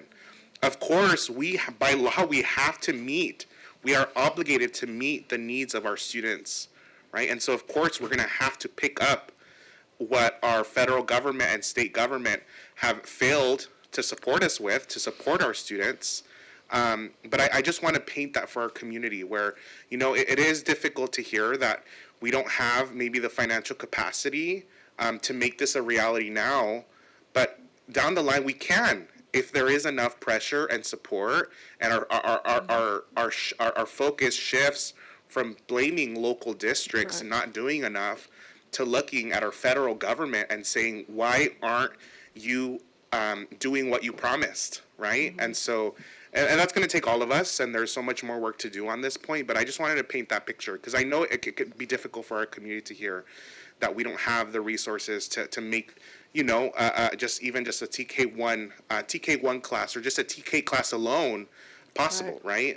But again, there's so many factors when it comes to enrollment of those students, everything, right? So I want our community to just have that and sit with that and understand that, where for us as board members, it does become difficult, and it really does become a balancing act, and how, we still step up and do our part and our legal obligation, but at the same time recognizing that, our federal government is only supporting us with 5%. I mean, it's ridiculous. From 11 million to under 60 million. It's just ridiculous, and we need our members of Congress to step up and do better. And it's been going on for 51 years. Yes. 51 years. Yes. Thank you, Mr. Bustos. Yeah, I was going to share, I think, I heard Ms. Lebzak say 51 years. I remember around 50 when we did the legislative visits. And so as a board member, I was really, shocked when I said, this has been going on for 50 years and no one's been able to support our students, children, some of our most vulnerable children. And so, thank you, Mr. Bustos, for your comments. Yes, I hope that our, folks can really, just help us, right? Leverage those conversations. Each community member has that power, right, to reach out and ask for that accountability. I think people have just not been held accountable for so long. And I'm circling back. The reason why I'm echoing on Mr. Bustos' points on this is one other piece of this that I remember is that our population of students who are identified needing and rightfully so receiving special education services is only growing. And I've heard at some point it's going to be about 20, we expect it to grow to about 20% of our student population in the district, so about 1 out of every 5 students. And so this issue, we keep circling around and kind of, tiptoeing around about like, hey, we need support. This takes everybody. I appreciate Mr. Bustos' bold comments because it's not going, this issue of needing funding to support our students adequately is not going to just go away, right? So we really do need people to step up and do their part as well. And I did want to, so back on my last comment, I was differentiating between, I'd like to see a differentiation on how students are performing academically, maybe based on the type of services they're needing. Again, keeping in mind staff times and how valuable this data can be to us. But I think of our students who are blind and visually impaired. I think of our students, an alum who came out tonight, who are deaf and hard of hearing, who maybe don't have any other disability or anything else on their IEP, right? And so I need to see that because I need to know that we're saying that, this is normal for our students to be performing at this level academically, but that will, I know for me as a board member, like that's one of my first questions to gauge overall, where we're at, right? Because students with different, again, every student is different, every IEP is different, but if I want to see where those students are performing, I think that will help me gauge some of our services and where we're at as a district. And I will go ahead and pass it over now to Ms. Lebsack. Yeah, I just wanted to mention, I know, I did say that not on the speaker, but that 51 years it's been this situation, 13 to 16% usually is federally funded, 5% is very low. And I do agree with Bustos that we need to have accountability. I do also want to mention, though, when it comes to the federal government, that we do have a Secretary of Health and Human Services that is putting a lot of money and research into why the increase of autism, because as you say, Ms. Brazier-Seves, that we're going to go from 17 to 21%. I haven't heard that. Is that what you said? No, I said that I had heard that we'll be soon around roughly 20%. This has been like ongoing conversations when we're talking about funding. Yeah. So there's and the increase in students needing special education services across the state. So, I've been in special ed since 1991, and I've definitely seen, with my own eyes, the increase, especially among boys, more and more being identified with autism. And so there's something going on, and I am grateful for our federal government that's really putting money into the research of finding out these reasons, what's behind it. So just want to say that. Mr. Bustos? Thank you. My next question is related to paraprofessionals in the classrooms. And I bring this up because I've been very vocal around our contracts with groups like Emergis and the level, the amount of money that we're spending on having to bring, a third party in to provide these services to our students, and specifically with paraprofessionals. And I want to know what we can do as a district to address this issue of high turnover in our paraprofessionals, and what we can do potentially to make the role more attractive, to bring an influx of paraprofessionals so that we don't have to rely on companies like Emergis, and really bring them in-house, because then at that point there's opportunity for us to do our own specialized training. There's opportunity to build capacity. There's that opportunity to build relationships with this community and with the educators, which makes the difference. And so I want to know what our plan is moving forward, or if we've thought about what our plan is moving forward to make this a position more appealing to the community that might be interested in working for Santa Ana Unified. Sure. Well, we've had a lot of conversations about this. So, of course, there's a lot of different metrics that we look at and we consider. Are we competitive in terms of pay? Do we only offer 3-hour positions or 6-hour positions so that our paraprofessionals have access to benefits? How do we compete with companies like Emergis who may have the ability to pay a higher hourly rate? And so kind of communicating to potential staff members the benefit of being in a district where you're going to be earning some retirement. And we are in conversations about how we can improve circumstances so that our folks stay, or that we're growing them. So maybe they start as an aide and they're getting a lot of support as an aide, so they decide to go on and be a teacher or a school psychologist, right? Those internal ability to access staff and then promote and grow them. That's ultimately our goal. We're looking at a lot of things. I'll be honest, Mr. Bustamante and I have had a lot of conversations about facilities. So if are we being strategic enough in terms of where we're placing programs? So when I go out to sites and I see maybe there's a classroom for students who have autism, and there's this big open field, or there's just the ability for students to elope. We really want to dissect all of those things. Like, are we using facilities that make sense, where we have a better management system? Are our doors, do we have gates that close and lock so that we can keep kids safe? Because from my conversations with paraprofessionals, that's where a lot of their concerns stem from, is that kind of fear of what's going to happen. And then we've also had to do some on the ground training with them. Like, you don't need to physically stop them. There's a gate there, it's locked, they won't get out. If they sit down and they are protesting, we give it some time, we redirect. So we're trying to provide that behavioral modification training into.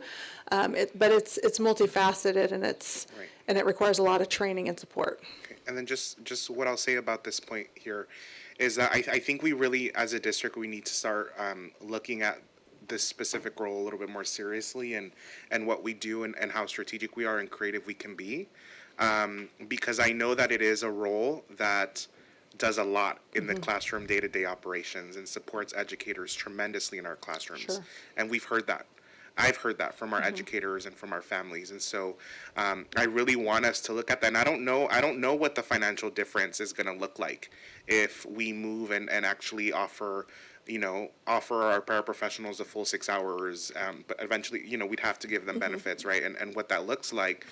But we need to look at what the trade-off would be, right? And if that's going to significantly impact for the better our special education system, then that's something that I really want to look at and consider as a board and as a district. So, and just to expand on that, we've had a lot of conversations about how to deliver more training to our paraprofessionals, and one of the reasons for the increase in the program specialist division is because they do a lot of that training, and so they are engaged in that work and developing training programs and information, and working with our classified staff more. So that's kind of an emerging trend that we're trying to promote and increase. Okay, thank you. Going back to slide 29, I believe it was. Yes. Another area, where we're looking at where we need to grow, right, under strategic priorities, included school age inclusion. So could you speak to this, how we measure this, what our goals are around, and, again, is this similar to other districts throughout the state? But what would our goals be around this area, and how can we improve here? So this is probably one of the most highly monitored indicators in special education. The state looks very closely at inclusion. Our mandate is a free and appropriate public education in the least restrictive environment appropriate for the student. Research, I think that part of our history has been that we know that research suggests that the earlier students are included, the higher the likelihood is that they will continue to be included. So we do look at this. The other important thing that I would be remiss not to say is that students need to get the services that they need. And some students require that more restrictive placement, that higher level of care. And so we're really looking at individual students. One of the reasons why inclusion supports us is because we don't necessarily have to create small classrooms. If our students are at their home school with their peers, their siblings, and they're going to general education classrooms, then that also creates less of a need to put them in buses and transport them to different sites. So there's a whole host of benefits that come from inclusion, and it's not just academic. It's their social emotional, it's their it impacts every facet of a child's life. So we do look very closely at that, and we do try to make sure we meet the benchmark that is set every year. And this isn't me complaining, but what I think it's important to know is that every year the state increases the target. So for all of these indicators, we're looking at trying to hit a moving target. And sometimes that's hard for us as a team because we consider this sort of a report card, and we look at it and we didn't meet the target, and we worry about that. But I do want to highlight that in a lot of those areas we are making that progress. It's just that every year the expectation gets higher and higher, and so that's, that's good. I'm not saying that's a bad thing, but it is one of those things that impact how these metrics are reported. What would you say are the biggest barriers for us or for our students to be fully included in the ways that are being measured? I think there's a lot of barriers. We definitely want to work more with our general education teaching staff. I think that as teachers come up through the university programs, they're being exposed much earlier in their career to the concept of inclusion and how to create supportive environments where students with disabilities can be successful. But that's been a slow rollout in California. And Santa Ana is definitely not a district that is way behind in terms of inclusion. Like comparatively speaking, we're not in as bad a shape as a lot of other districts. So there's a lot of things that go into that, but it's really about teacher preparedness.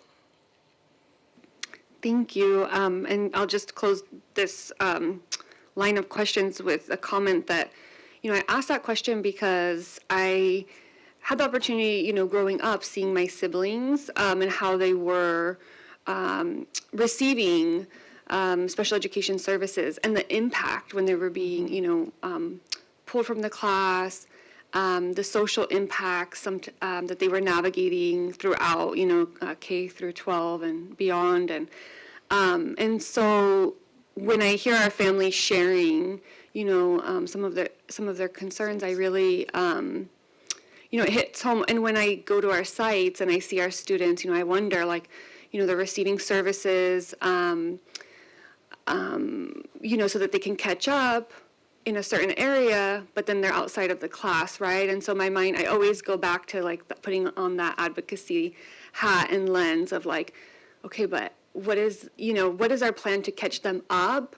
What's feasible within their specific IEP so that, are we giving them everything we can to make sure that they are, like you said, there are so many benefits to being able to be included among peers and build those relationships.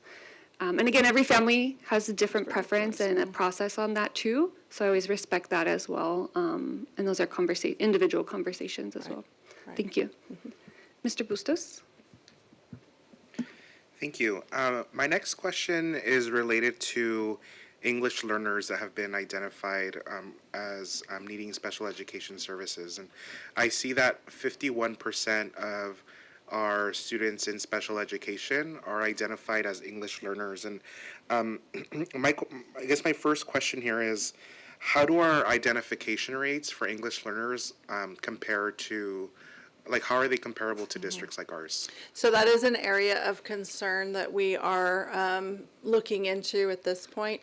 I think that it's important to highlight that 87% or so of Santa Ana are native Spanish speakers, and so that, by virtue of the typical population, increases how many students are going to be identified as having a disability. We do have highly trained psychologists who understand how to assess students who are who don't natively speak our language, and the supports are in place to make that a rule out. That is a rule out for special education. So there's certain things that will rule a student out so that they are not eligible, and one of them is whether or not the problem is solely language based. So while we have those practices in place, that is, I know, an area of concern for our evaluation team. We do have those conversations, and we are really looking at dissecting those numbers and trying to make sure that we have a full picture of what's happening with our students who are language learners, so that we can ensure that they're not overly identified and that they're getting the language supports that they need, as opposed to some different form of support. Yeah, and I bring it up because seeing that number, it's scary. Yeah. It did bring up concerns for me, and I did recognize that a large population of our students are a Spanish-speaking monolingual, community, and so I understand why, maybe that could be a reason why the results here or what we're seeing here is skewed.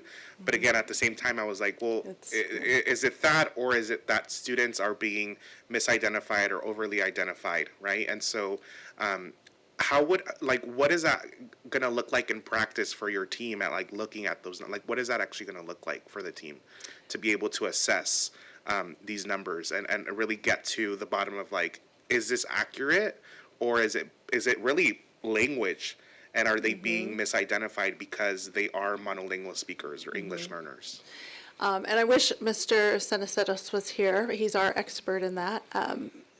But we do, for example, if a student is a native speaker, they come from a house where most of their instruction hasn't been in English, then we make sure that we're assessing in their native language.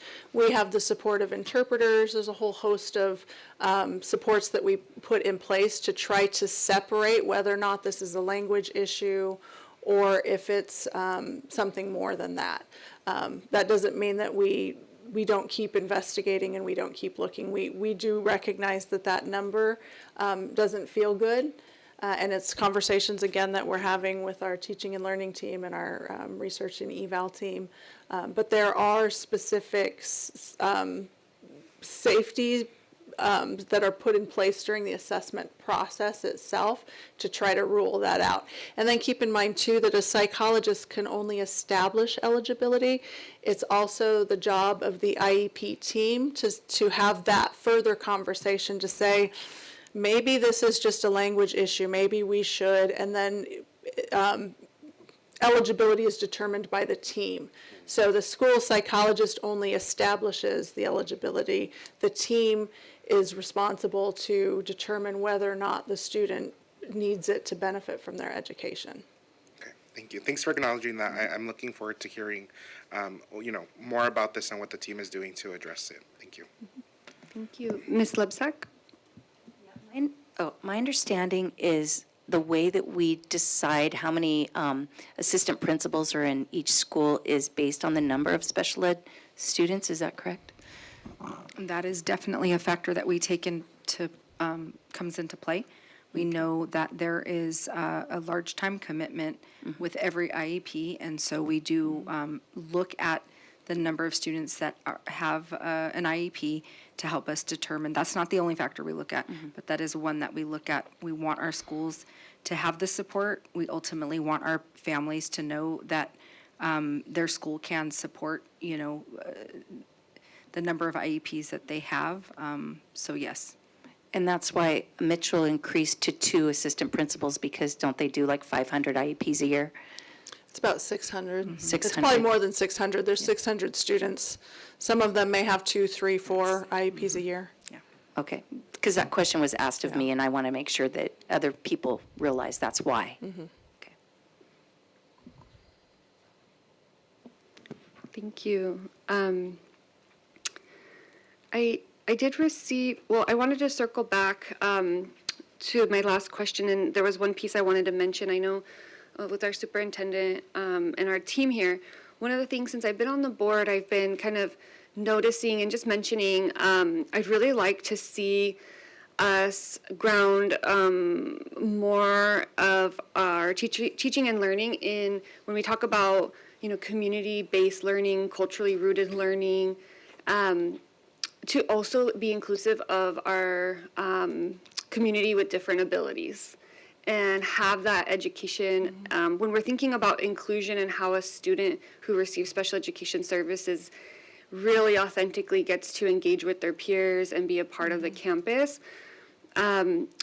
Over the years, I've heard, I've been out to classrooms and been asked to come and visit by parent or staff requests to kind of see, right? Like, there are times where folks have felt like maybe this class is kind of siloed off because they're, maybe a mod to severe class, right? So are they participating in the assembly? Are they, right? And I'm not saying that that's the norm, but I think also when I'm looking at my notes here and we're talking about students, maybe at time even as adults, right? Like having that reminder and just understanding and those trainings and just understanding of what it is to navigate an IEP for our students, or what their daily experience might be like, right? So that we don't find ourselves asking for inappropriate things and putting that onto a student who may or may not feel comfortable to speak up. And I do hear that one, and growing up, I did see my siblings struggle with that too, right? Like not wanting to speak up and just staying up all night to just, get it done without their IEP accommodations and things like that. So my ask would be that we look at Dr. Perez and team having teaching and learning look at and come back to us, or whichever departments it makes the most sense, right? I can see it falling under several. Just partnerships and how we bring it into our curriculum so that, and maybe an analysis of where it fits, if it's appropriate to curriculum and grade level standards, that we're bringing in that inclusivity piece around different abilities and making sure our students are represented in that way too. And people are learning how to engage appropriately and meaningful ways with their peers. And I did meet a family. I had the opportunity to have an informational booth at our CAC fair this year to just connect as a board member with our families and provide literacy materials for our students, like neurodivergent tools for sensory tools and things like that, and bookmarks. And I had a lot of great conversations. It really opened a path for engagement with our families. And I'd heard this earlier in my time on the board, and I heard it that day as well. A parent asking about having a support. What we kind of came to was what they were really asking for sounded like a support group for parents navigating special education, so that they have a space on campus to come together. So they were a CAC member, because I did ask about that, and they said they were, but they were really looking more, in addition to getting the tools and knowledge that they get at CAC and the connection there, a site level group to really just connect and just share some of the challenges and connect with folks who are going through maybe some of the same things that they said. It's a little bit different being a parent with a student in special education. And so luckily, Mr. Ceniceros was right there, and some of the team was right there, and so they were able to connect and talk about some next steps. But I did want to put that out to the team, that is something I've been hearing. And so I did speak with the superintendent about it. Our first thought was, I wonder if there's already an agency that does provide those services at no cost that could come in and help facilitate for our parents. But I also saw our parent leadership in that, right? And so, maybe they might want to step into helping lead that on campus as well. But I'll go ahead and pause there and pass it over to Dr. Alvarez. I just had one quick question. So on page 5, we break it down into English language learners. We also include foster kids, 32 kids in foster kids. But I was just curious, and I don't know if you have the answer, but I was just wondering, how many of our special education kids qualify as McKinney-Vento, and what additional, do we have anything additional that we can provide them with?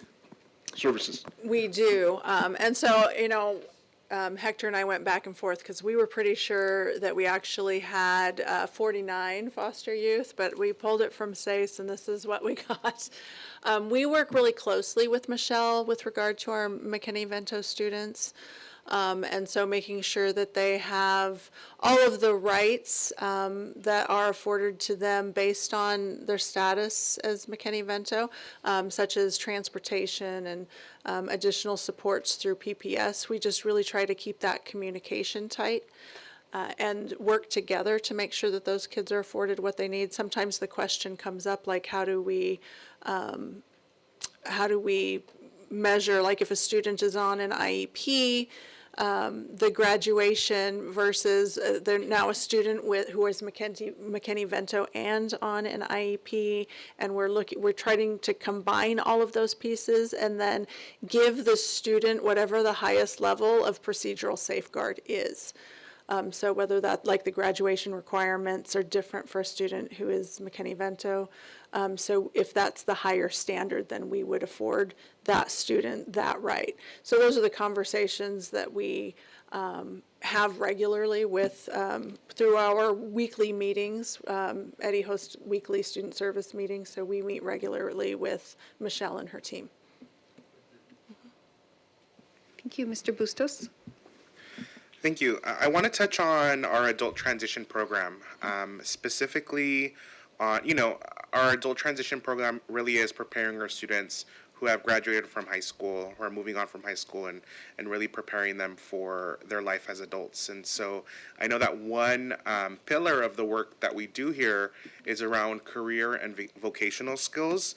Can you speak to what we are currently doing as a district to actually prepare our students to enter the workforce? And the reason that I ask this is because I don't know if that this area has been as comprehensive today as it has been in the past, and I want to make sure that we aren't doing a disservice to these young adults who are going to be entering and who want to enter the workforce, and that we're actually preparing them for life after their TK-12 education. So I'll preface that by saying that our goal for every student is independence, because the level of independence is going to have a significant impact on even their adult safety, right? So the more independent our students are, the more they can advocate, they can tell people if they're in danger, they're being harmed.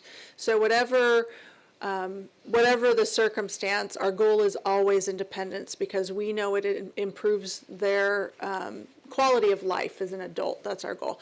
So to sort of separate, our ATP program is really for our students who are not on a diploma track. So there's students who are earning an alternative diploma or maybe a certificate of completion. There's students who are typically in our more mod to severe programs regularly. And so we do try to provide more hands-on and direct support through either TPP or a workability program. We set them up actually in jobs, so they work when they're in the ATP program. They go out and they do a job. They earn. One of the ways we partner with our community resources who can provide jobs for our students is that we actually pay their paycheck. So through our grants, we are able to make a deal with some of our businesses, our local businesses, and say, if you will provide this opportunity for our students to come and work, we're going to provide the paycheck so that they actually earn an income. I was able to participate in one of our ATP graduation ceremonies, and quite a few of our kids did get picked up as employees in those companies that they had been working and serving in through our program. So that's really a feel-good thing for us. That's what we're shooting for. We're trying to partner with the Department of Rehabilitation. We want to make sure that our kids get into those programs after they leave us that are going to be supportive. That may be a sheltered work environment. It may be sheltered living environments. Those are all things that we work on. Where I'm hearing you in terms of improvement, I will say that we are having conversations about shoring up and improving our ITP process. So every student with an IEP, by the time they turn 16, should have an ITP, Individual Transition Plan. That document kind of shifts the focus away from where we have been focusing all our energy in special ed to now we're really looking at how to prepare the student for the life that they want to lead when they leave us. So all of the goals, everything is supposed to shift, and it's something that I don't think we're there yet. We have a lot of work to do, a lot of training with our teachers in terms of what an individual transition plan should really look like and entail. But that is one of our goals, is to really, it's also, by the way, where we tend to have the most late IEPs. So we had like 145 late ITPs this year. So that is something we're really trying to shore up and correct and make sure that our teachers understand that shift, because it is kind of a big shift. We're really looking at what is this little person's hopes and dreams, what do they want to do, what are their strengths, how can we move them in the direction of their dreams by providing a coordinated set of services that are going to give them the experience that they need to go out and do that. Thank you. Thank you, and I appreciate that. And yes, I did see that was part of the goals here as we move forward in the work that you're doing and our priorities. So I'm looking forward to hearing more about that in the future. Thank you. I did want to share, I had the opportunity to attend the winter session promotion ceremony with ATP, and recently I saw one of the moms, and I checked in with her and asked how her student was now doing, and she reported that he had received all A's in his first semester at community college, and hadn't missed one class, and was just really loving the experience in community college. So it was a great success story. That's good to hear that. And just so the board is aware, we call every graduate a year after they graduate, every single one, and we find out what they're doing. Are they enrolled in school? Are they working? Like, what are their plans? That's actually a part of our post. That's indicator 14 for the state. It's a post-secondary survey. So every student who graduates, we call them a year later, and we find out what they're doing. And we use that data to also inform our practices with our kids. Like, are they getting jobs? Are they going to college? Are they just sitting at home? Why are they just sitting at home? So we actually have a phone call and a conversation with either them or their care provider so that we can gather that information. That's great to hear, and it makes me wonder if we could, your thoughts on doing that a little bit earlier, right? So I don't know how many students you're finding are needing more supports at that year mark, but if it is a significant amount, maybe we might want to consider, if we have the capacity, right, to start that maybe a few months in and do more quarterly versus a full year. Do you think that there would be a need for that? I don't know. I don't know that we have the staff to do it. It is a big summer push to get that work done. We have to call in people, and keep in mind parents don't always pick up, so we're often chasing people and begging them to pick up the phone, leaving voice messages. So I'm not sure. I do think that starting the conversation earlier for all students with disabilities is important. I would say, and that's where I'm using this ITP as our opportunity to really make sure that we start focusing more on those post-secondary outcomes. The whole purpose of this is to graduate kids and to get them to be able to go out and live the life that they want to lead. And so those conversations are coming. It's just, it takes some time. I think it would be helpful to see as a board what are the results with those surveys at the 1 year mark, and then we can, have at least to give us a chance to have those conversations of investing in how we can get creative if there is a need there, to check in a little bit earlier. I hear there's a state requirement at the year mark, but maybe that's a best practice. We might want to just have that conversation. And I will go ahead and pass it to Mr. Bustos. Thank you. My next question is related to our moderate autism classes. Can you talk a little bit about what these classes are? It's my understanding that this is something that's pretty unique to SAUSD. And so I'm trying to wrap my head around, and if anybody can share, the historical context about, or maybe what you know about why these Marat classes were created in the first place, and what that's actually been, and how they've actually, what it was intended to be, what it is now. Is it still serving that same purpose? Like, what are the benefits of having Ma'at classes across our district? Like, what are some of the challenges that we're seeing or restrictions that we're seeing? Can you just speak a little bit about that? Sure. So the MADOT programs were probably my leading concern when I took this job, and I went out and I saw all of our autism programs. I went to each class. And that is one of the driving reasons why we have increased our program specialist division. And their primary role was to get out to the MADOT classrooms.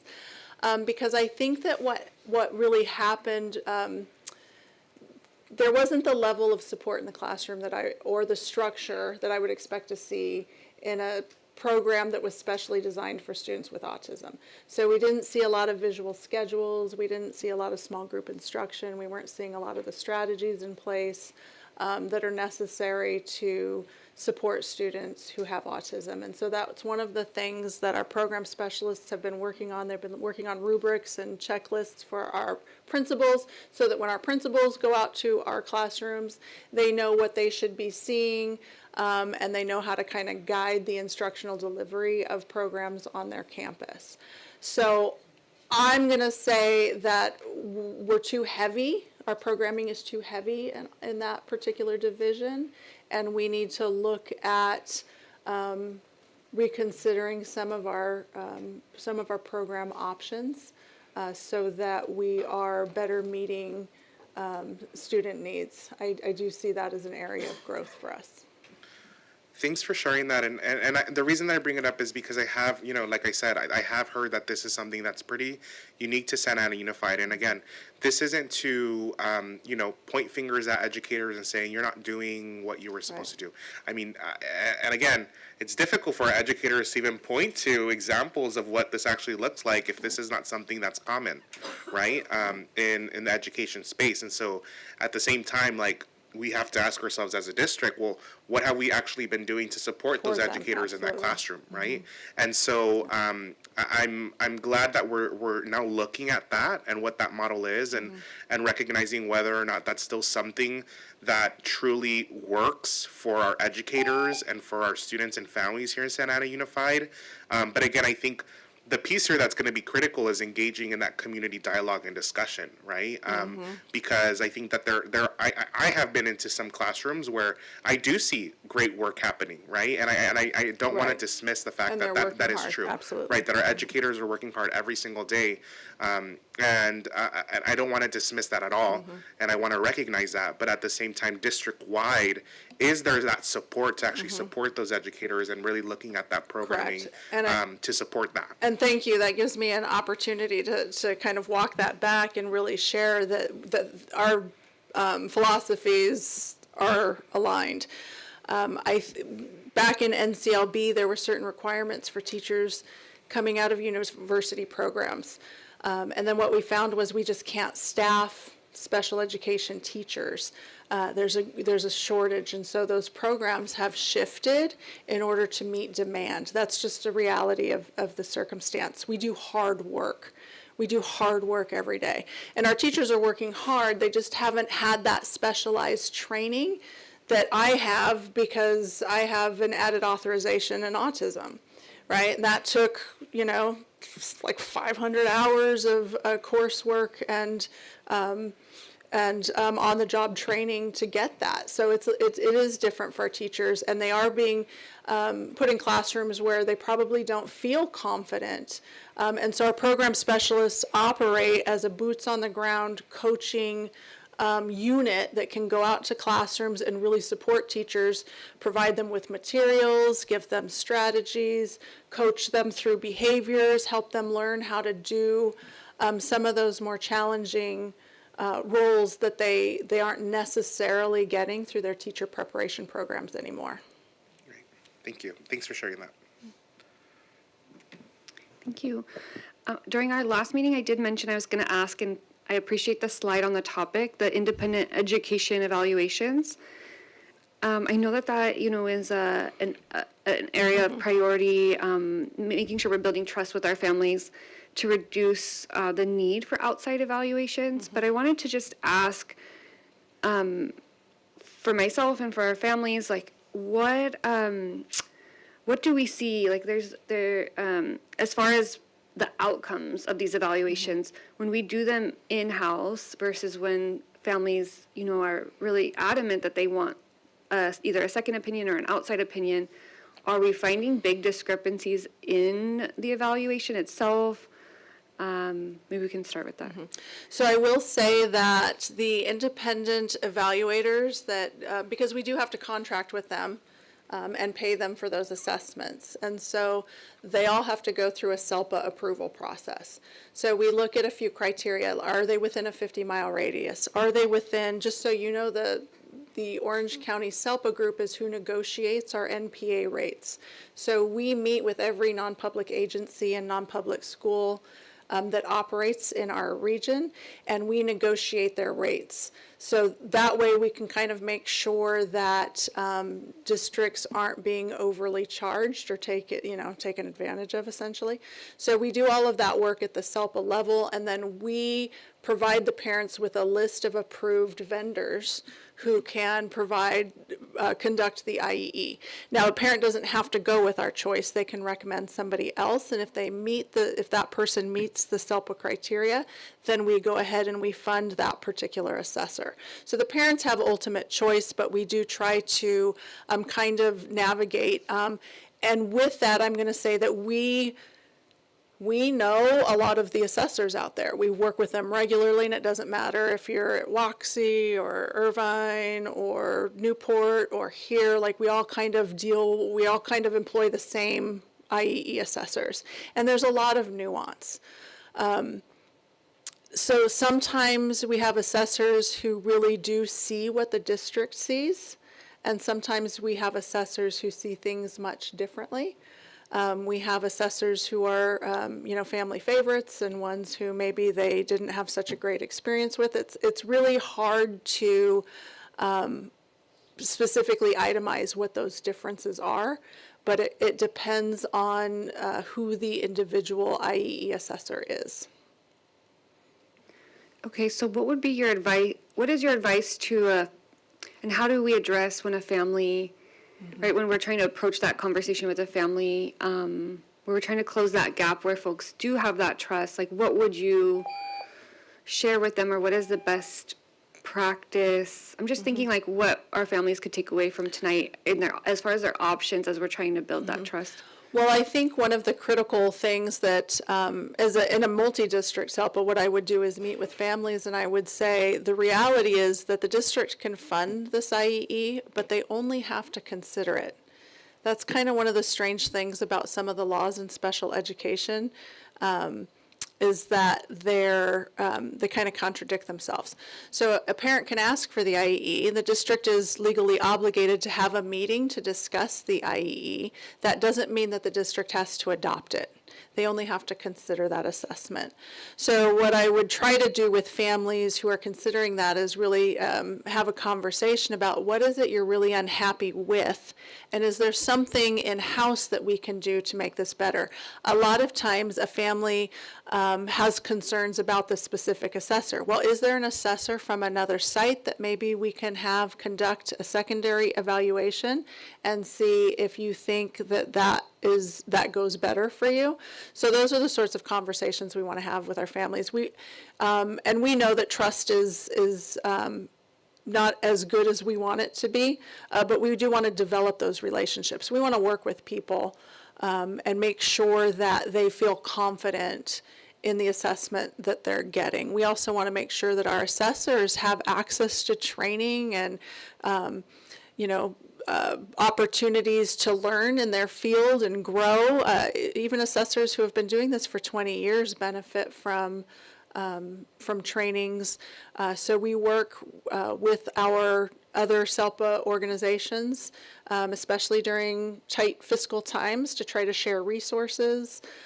So for example, if WOXI brings in an assessor. They might allow our team to participate in that training. So those are the sorts of things that we're trying to do to make sure that our team is really up and current with current practices, but also that our families feel like if they have a challenge with a particular assessor, which my experience here has been that that's usually the case, that we have other assessors. Are you willing to let us have one of our other assessors come in and see if you feel like the result is better? And then if it's not, then we'll do an IEE. Thank you for sharing that. I really appreciate you and your team taking the time to really identify what, where is the barrier really lying. And then also the solutions with the families, right? Like, we want them to have the best outcomes. I know Dr. Perez and I talk about this a lot in my agenda reviews, is when we're looking at the funds that we spend, sometimes on legal fees, right? And ultimately, we want that money to go to the student services. Absolutely. So I really appreciate you, kind of bridging that conversation of, well, what is it that we can do to really make you feel, not feel, but to know that you're getting the services that you need. Yeah. Thank you. Mr. Bustos? Thank you. This will be my last round. I know we've been going at Q&A for about an hour and 40 minutes now, but this is so important, and I know that our parents and educators really appreciate this dialogue, so thank you. My question is around the role of CAC and the work that they're actually doing to support our special education system here, right? And how we can actually lean on them to help us do some more of this work together, collaboratively. Does the CAC at all work on compiling a report of any type to talk about and raise issues around what they believe as parents should be the priorities of the district, or are the major issues that are impacting our special education system? Is there any kind of report or work that the CAC does on specifically to this? I do know that the CAC meets regularly with our superintendent. I have talked to them, and one of our goals is to provide an avenue for them to give a board report at the end. So as a SELPA director, I'm used to having the CAC report out at the end of the year. They show up usually at the same time that we're announcing the new CAC cabinet, and they give a board report that highlights the activities that they've conducted, some of the experiences that they've had. But indeed, their primary role is really to provide information to the district about what families are reporting to them about needs. And so I do think that our CAC engages in that work, meeting regularly with Mr. Bustos and Dr. Perez and myself. But I also know that there are some relational challenges that we have that we are also trying to work through. So creating those forums for them to have conversations where they can kind of come to terms and reduce some of their frustrations through open and honest dialogue, and building that relationship. Yeah. I do think, and I really want us to think through what is the role of the CAC and how can they better integrate into the work that you all are doing as district staff, and actually report back to the board. So I was even thinking something along the lines and the CAC co-developing some kind of like a state of special education report that comes to the board annually and actually will be what the board looks at annually, right? And is having conversations about, and where we can talk about, independent educational evaluations. We can talk about our adult transition program. We can talk about everything that we talked about in this conversation, but making sure that we're also being proactive as a district to include them early on in that conversation, and allowing them to play a role, and allowing them to have a voice in what the priorities are of our special education system, what the challenges are of our special education system, and really being able to give them even leadership opportunities to be able to step into this and own this work as well, because they're part of this team.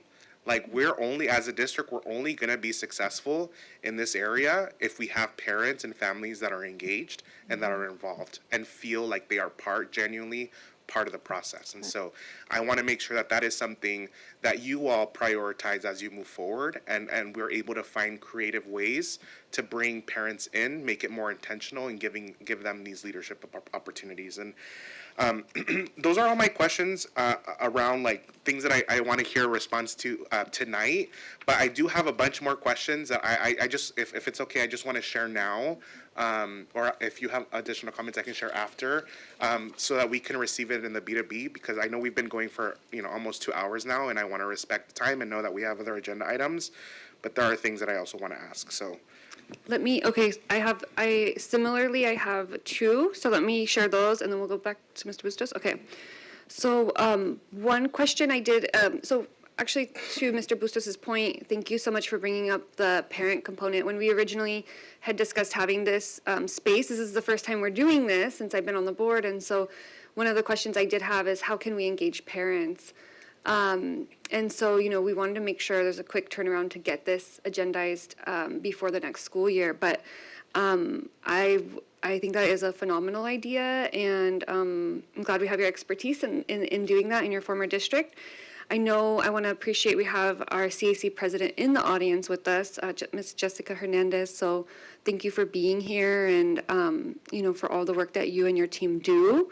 And let's please connect on how we can, would love to get your input as well, what would be effective to make sure we're getting the CAC voice in these spaces. And I did have an opportunity to talk with some of our CAC members before tonight to inform my questions, so thank you for your time. I would like to lift up, I did hear in those conversations with some of our CAC members, just, they acknowledged that the IEP process looked a little different this past year with a lot of movement in our staffing. So we talked about how some of that was intentional, right? We had heard from the community, we want folks, more folks out at our sites, and we want more support at our sites, especially, we went through the reduction in force, and folks were asking about our staffing at the district level. And so, we have the AP position, which fortunately many of the assistant principals at the elementary came from the SPED department, and so bring that expertise to the site. So I'd like to get some more information on like how that is looking and supporting improving our systems at the sites now that we have that expertise. But also just affirming for the parents or families watching, if you can share, I do believe we kind of have the structure as we're looking to have it now. Like if folks can expect that this is kind of the department is for the most part settled as far as the positions, so they know who will be their point of contact moving forward. And then the other thing is very importantly, around reading screeners. That was, I know parents were asking about them, and how will we know if our practices are successful since we've been with the new state requirements. One of our team members shared with me recently, how can we, students can't feel included or as if they belong if they can't read, and I thought that was very powerful. So, that is very essential work that we're doing, making sure that our students are identified if they need that reading support and may need more support to look into a potential reading challenge or disability. So if we can share some of that in the B2B, but if you can share out for our parents around your team and just kind of, obviously there's things we can't control, but the structure of the team that you presented tonight, is that pretty much what folks can expect moving forward? Yes, we do have a lot of turnover in special education, and so we're trying to really work to stabilize our team. We know that a stable team is going to be a more productive team. So we are currently looking for another coordinator because our lovely Jeanette has stepped forward to be our new director. So we are in a state of flux. We are really trying to develop a team that that feels safe together, that works together, that is comfortable to make a mistake and come and get the support that they need. Like those are all really crucial elements for me as a leader to ensure that my team feels safe and supported so that we can retain them, because we know that we're going to be much more successful, and that is the goal. So we're working on stabilizing our team, keeping our program specialists in place to really help the practices in the classroom work. So one of our slides highlighted that our coordinators are really looking at systems and our program specialists are really looking at practices and making sure that we're stabilizing those practices so that a student who attends one school gets the same high level of instructional care and support that the student at another school is getting. So we really want things to be consistent. We want you to have a great school experience regardless of what site you're at. And so one of the other benefits of having this team in place is that they can go out and make sure that those practices are consistent throughout the district. As far as the reading screener goes, that's really a whole district approach. We are looking into those data pieces.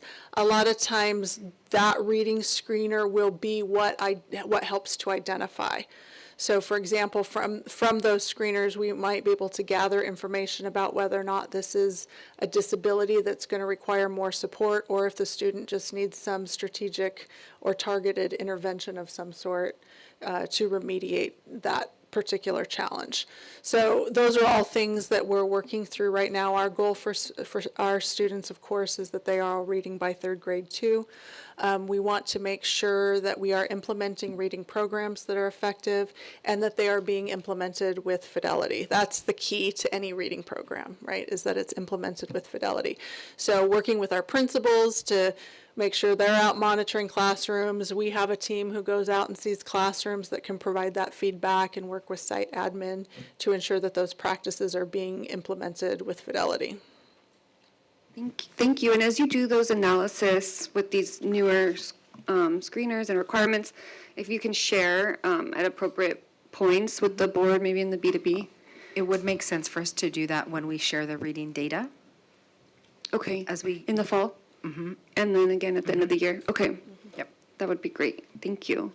And I do want to time check.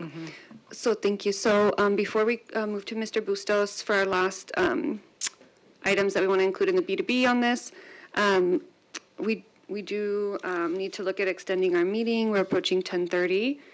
So if folks want to make a motion for pushing out the time, we do still have our regular agenda, information public hearing, new and revision existing board policies, and consent.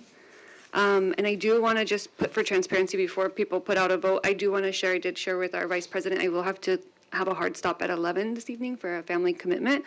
But I'll go ahead and, we have Mr. Bustos on the speakers list. Sorry, that was for the presentation. Okay, so does anyone want to make a motion or a second for the extension of time for tonight? Or do we want to adjourn at 10:30? Yeah, I motion that we end at 10:30 and reconvene on another day, the rest of these. I'd ask the superintendent if we have any time. We have our budget. Our budget has to get approved tonight. So 10:30 is definitely not an option. And the LCAP, okay.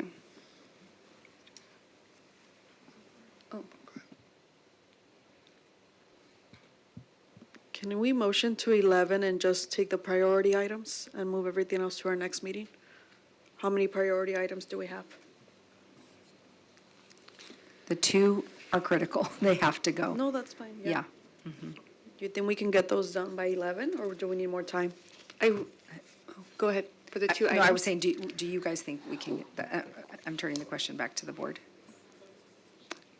I believe those two items definitely, but I will just say that leaves, my recommendation would be that maybe a little bit later to try to get through the majority, because then we're going to have this length times 2. We have a presentation at our next meeting as well.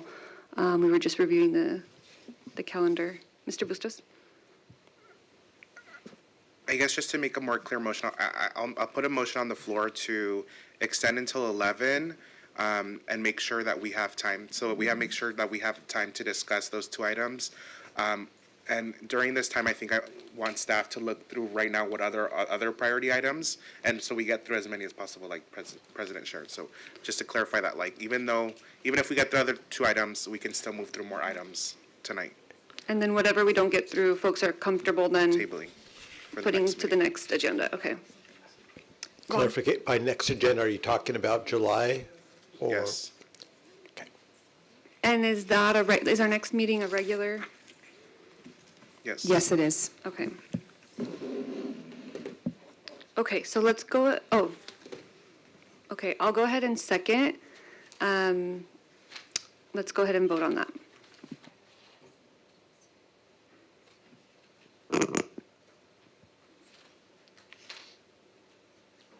Okay, with a 5 yes vote, motion carries. So try to get through these quickly. Mr. Bustos, you had your closing comments on the presentation? Yes. Ms. Anderson, I have a few more questions. You don't have to come up here. No, it's okay. You don't have to come up here just because I don't need a response. But these are just questions that I still had that I don't expect a response to tonight, but just would like to see them in the B2B. First one being is, what are we doing to build trust with families to limit IEs while still protecting their parents' special education rights? I think it's one thing to say that we're going to do it, but it's another to have concrete strategies on how we're actually going to build that trust. And so I want some more information from the department about how that's going to happen. I'd like some more information around our number of students that are actually exiting special education services that no longer need special education services, have graduated, or whatever the reasons are, and want data around what the average is for other districts that are comparable to ours. I would like to have some more information. I did hear that there were instances where students with IEPs had a different lettering system on their transcripts than their typical peers, and so I want information about whether that's still a practice for us or whether we've moved away from that or not. I heard tonight from a parent that gave public comment around having a DHH interpreter for extracurricular activities and that being mandated, and so just more information around that. There was another comment made by a parent around wanting more information about how much our district is actually, spending on litigation for special education. I think that's also critical information for the board to know and understand.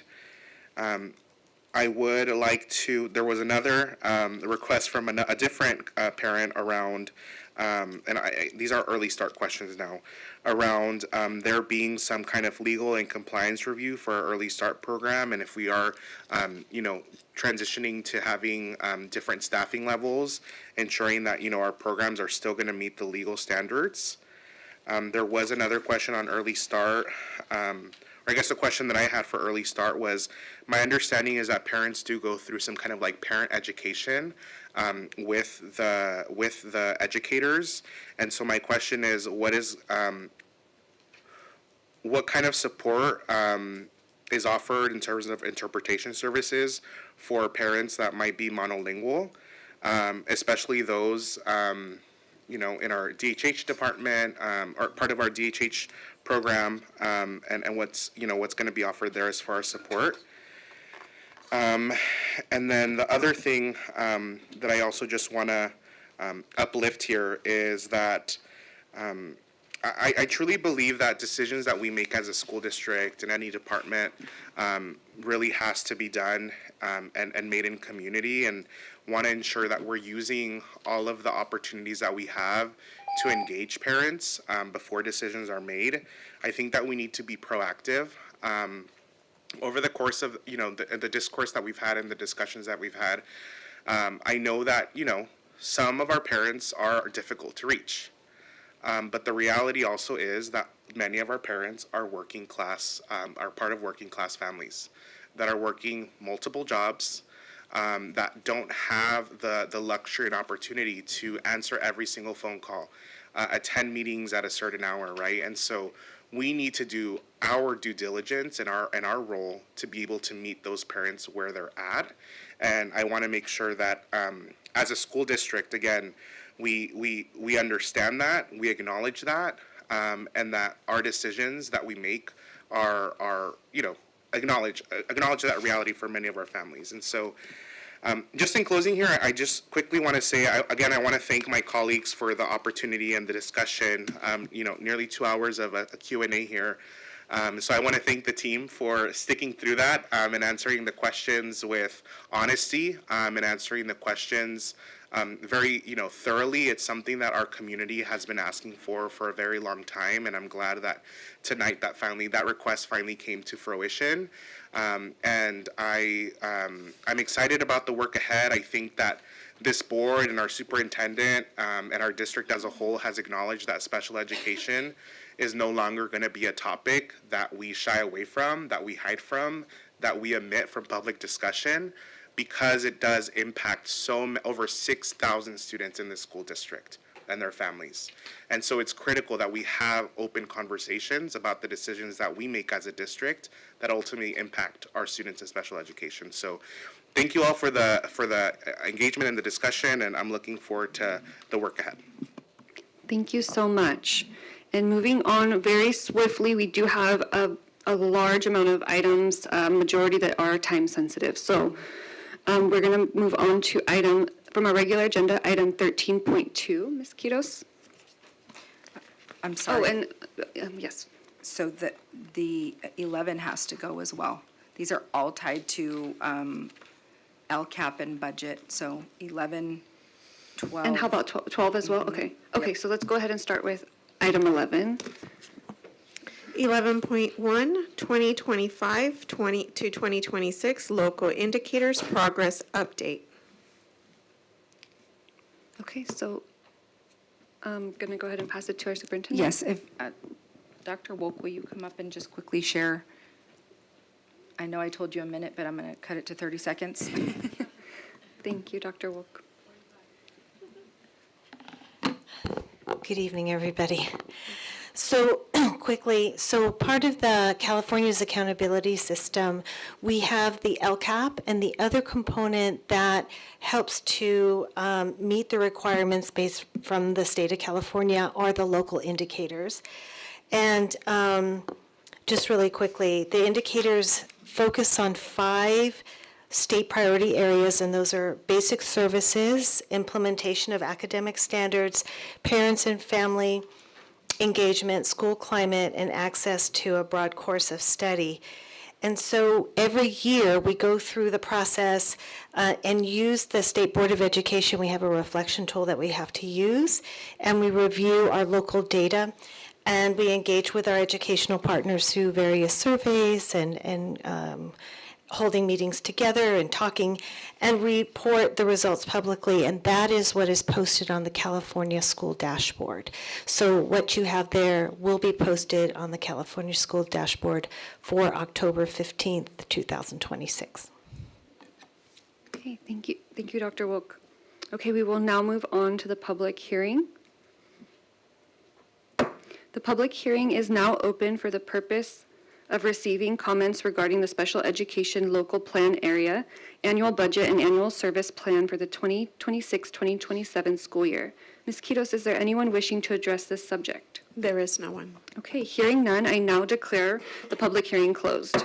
We will now go to our regular agenda items, beginning with 13.2. Sorry, let's take 13.1. Want to do okay, let's do 13.1.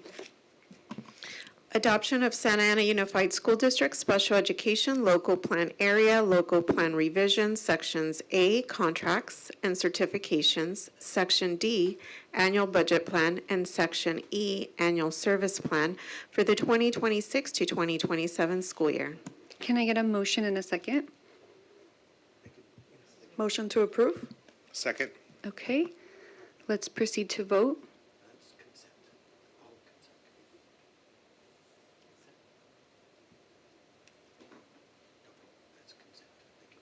Okay, with a 5 yes vote, motion carries. 13.2. Approval of the 2026-2027 Local Control Accountability Plan. Okay, can I get a motion in a second? Motion to approve? Okay, I will second. Let's proceed to vote. Okay, with a 5 yes vote, motion carries. 13.3. Adoption of 2026 to 2027 Proposed Budget. Okay, can I get a motion and a second? Motion to approve? Second. Okay, let's proceed to vote. Can I make a quick comment? Sure. Sorry, let's stop the voting. Okay, go ahead. Just really quickly, I do want to just encourage our community to watch last week's meeting where we talked about the 2026-27 proposed budget for, just a more in-depth conversation from this board and questions and back and forth with our CBO and with our team around our budget. And just want to recognize and uplift the work of this board and of our superintendent and our business services department, really everybody, and the efforts that we've been making to close this budget deficit. It has been a lot of work that many people in our system, from our educators to our classified staff to our parents to this board, have been engaged in through our various committees to ensure that we are, as a district, meeting our financial obligations and providing the best services and opportunities for our students. So I want to recognize the work to close that budget deficit and the work ahead. Thank you. Thank you. Okay. Ms. Lipsack? Yeah, I had a comment for 3.1, but never mind. I didn't know we were just running through it like this. Yeah, for the budget, I thought it was good, and I do agree with Mr. Bustos about the legal fees.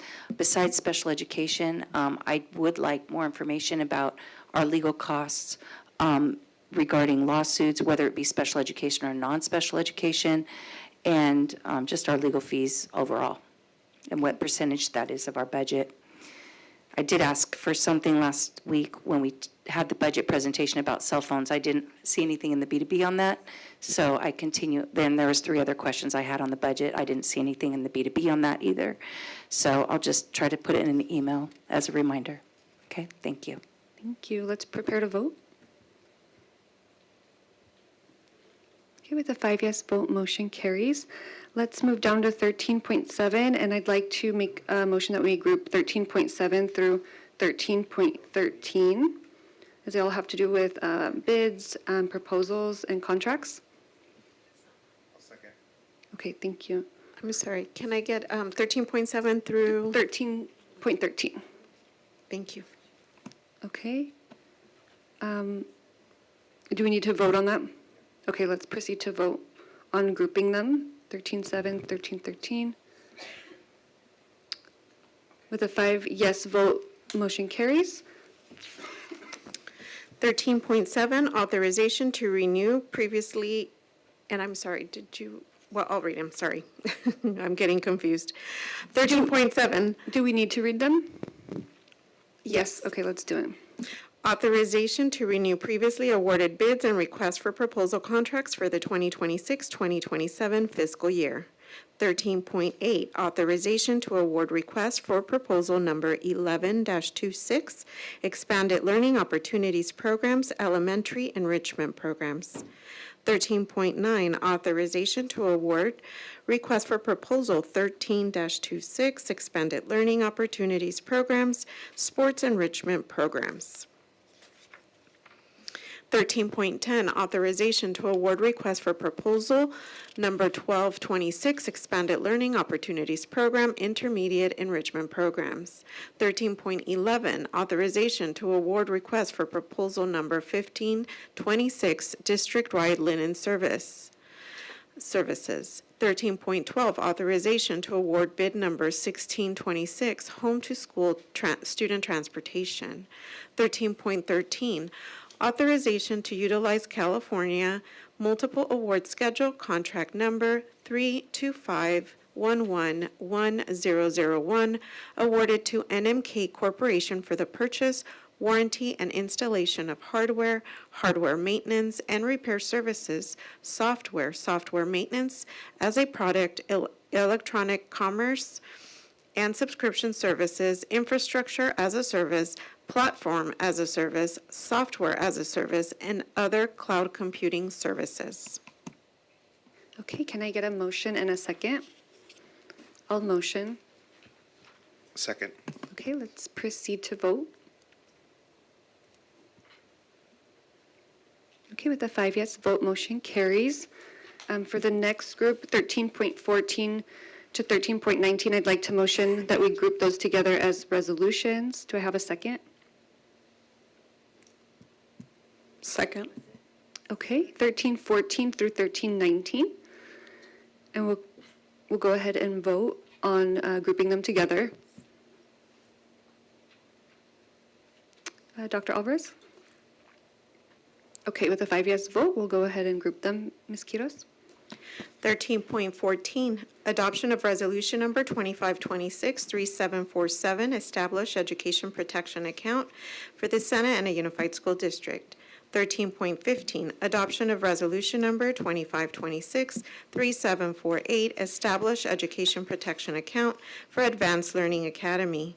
13.16, adoption of resolution number 2526-3749, revision of authorized signatories. 13.17, adoption of resolution number 2526-3750, establish temporary interfund transfers. And 13.18, adoption of resolution number 2526-3751, establish temporary interfund transfers for Advanced Learning Academy. Okay, do I have a motion and a second?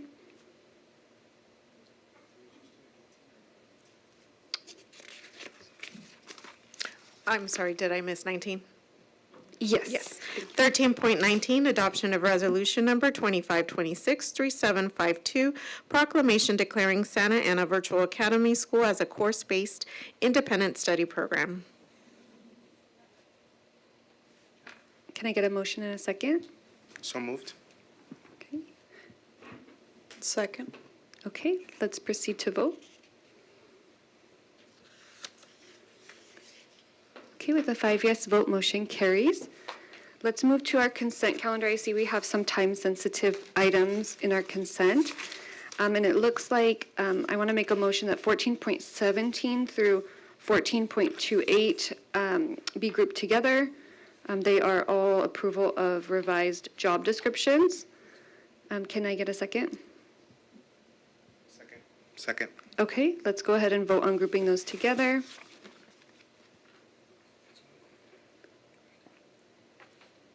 Ms. Lebsack? Okay, 5 yes vote, motion carries. 14.17, approval of revised job description, ELD, bilingual program secretary. 14.18, approval of revised job description, expanded learning department secretary. 14.19, approval of revised job description, SELPA secretary. 14.20, approval of revised job description, school police office specialist. 14.21, approval of revised job description, secretary. 14.22, approval of revised job description, administrative secretary to administrative secretary 1. 14.23, approval of revised job description, senior administrative secretary to administrative secretary 2.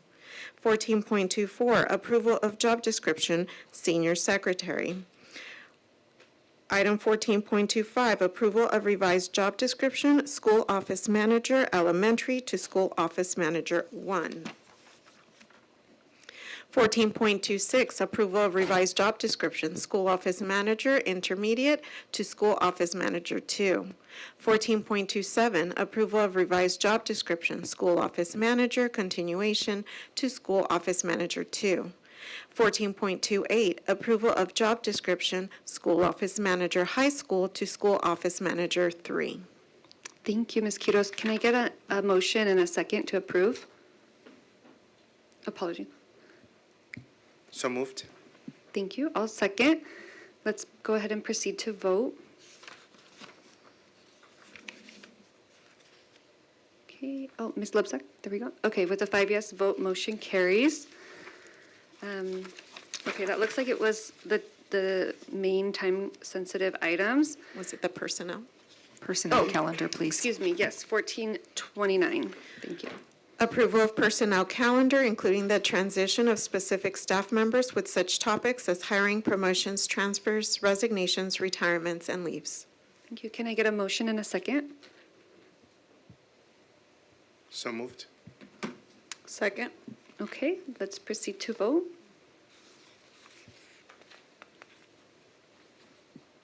With a 5 yes vote, motion carries. Thank you.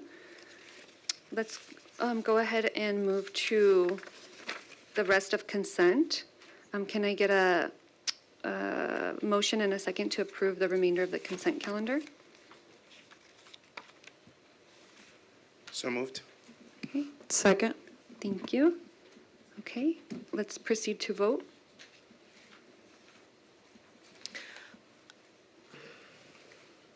Okay, with a 4 yes vote, with Ms. Lipsack voting no, motion carries. Let's go back to our regular agenda. We have 13.4. 13.4, approval of memorandum of understanding with Santa Ana Educators Association regarding community schools academic coach and community schools behavior coach positions. Okay, can I get a motion and a second? So moved. Okay, I'll second. Let's proceed to vote. Dr. Alvarez? With a 4 yes vote with Ms. Lebsack not present, motion carries. Let's move on to item 13.20. Adoption of revised board policy 2110, superintendent responsibilities and duties. Can I get a motion and a second? So moved. And I'll second. Let's proceed to vote.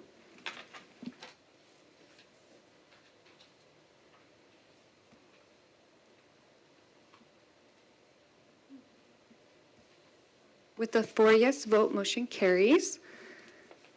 13.21.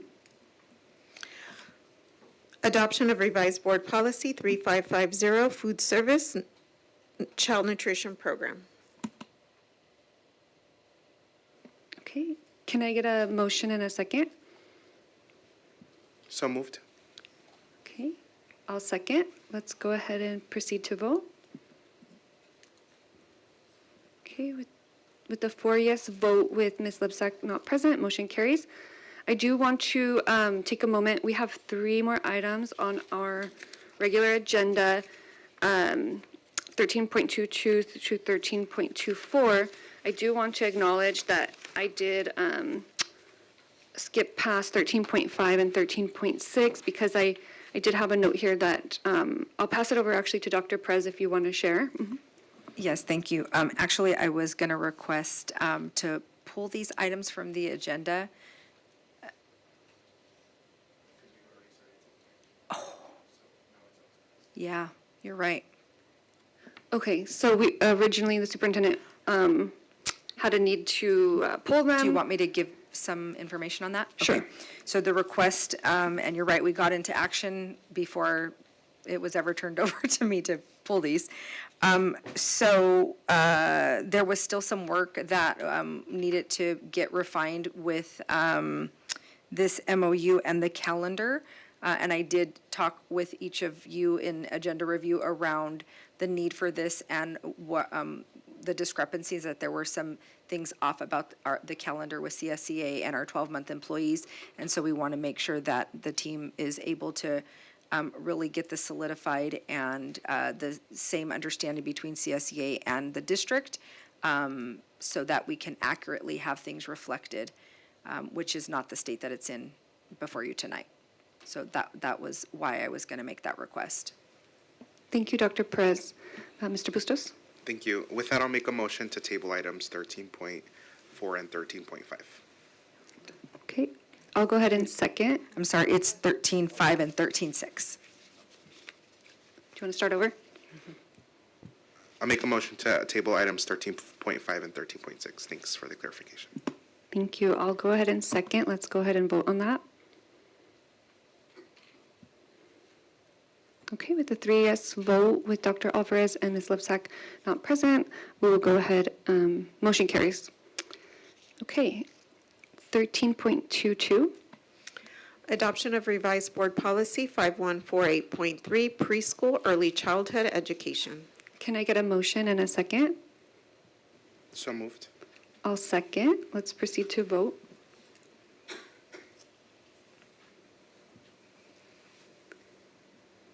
Okay, with a 3 yes vote with Dr. Alvarez and Ms. Lepsak not present, motion carries. 13.23. Adoption of revised board bylaw 9200, limits of board member authority. Can I get a motion and a second? So moved. I will second. Let's proceed to vote. Okay, with a 3 yes vote with Dr. Alvarez and Ms. Lepsak not present, motion carries. 13.24. Adoption of revised board policy 6159, individualized education program. Okay, can I get a motion and a second? So moved. Okay, I will second. Let's prepare to vote.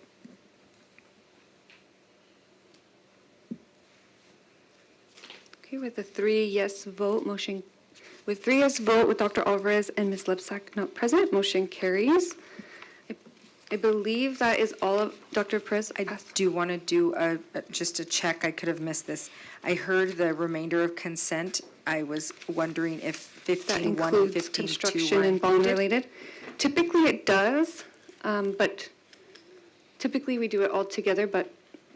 Since it wasn't read out that way, I think you need to. Let's vote go on ahead it and do, separately. okay, thank you. So 15.1, Approval of change order number 1 to the general package for the Ball Wall Project Group 1 at Jackson, Jefferson, King, Madison, Martin, and Thorpe Fundamental Elementary Schools. okay, can I get a motion and a second? So moved. Okay, I will second. Let's go ahead and vote. With a 3 yes vote with Dr. Alvarez and Ms. Lepsak not present, motion carries. 15.2, Approval of change order number 1 to the general package for the Ball Wall Project Group 2 at Davis, Muir Fundamental, Wilson Elementary Schools, Advanced Learning Academy, Henninger K-8, and Roosevelt Walker Academy. okay, can I get a motion and a second? So moved. I'll second. Let's prepare to vote.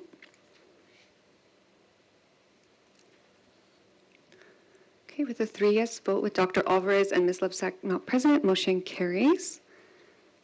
Now I believe that concludes our action items for this evening. Okay, so I just want to thank the team for breezing through that as quickly as possible. Can I ask another clarifying question? Yes, please. I don't want to make any assumptions. We had our new and revision of existing board Do we want to policies. circle back to it? Or table. I mean, that's up to the board. So we did carve out space specifically for the new and revision of existing board policies for first reading. No action required, but to open it up for discussion, if folks, if folks are okay with it, I will proceed to go through them. Unless you feel that there's a lot of discussion. Table it? Okay. Do we need to? So I'll go ahead and motion that we table item 10, so 10.1, section 10, so 10.1 and 10.2 for our next meeting. I also have, some brief, I think I have 2 questions on one of the policies, so that works. Can I get a second?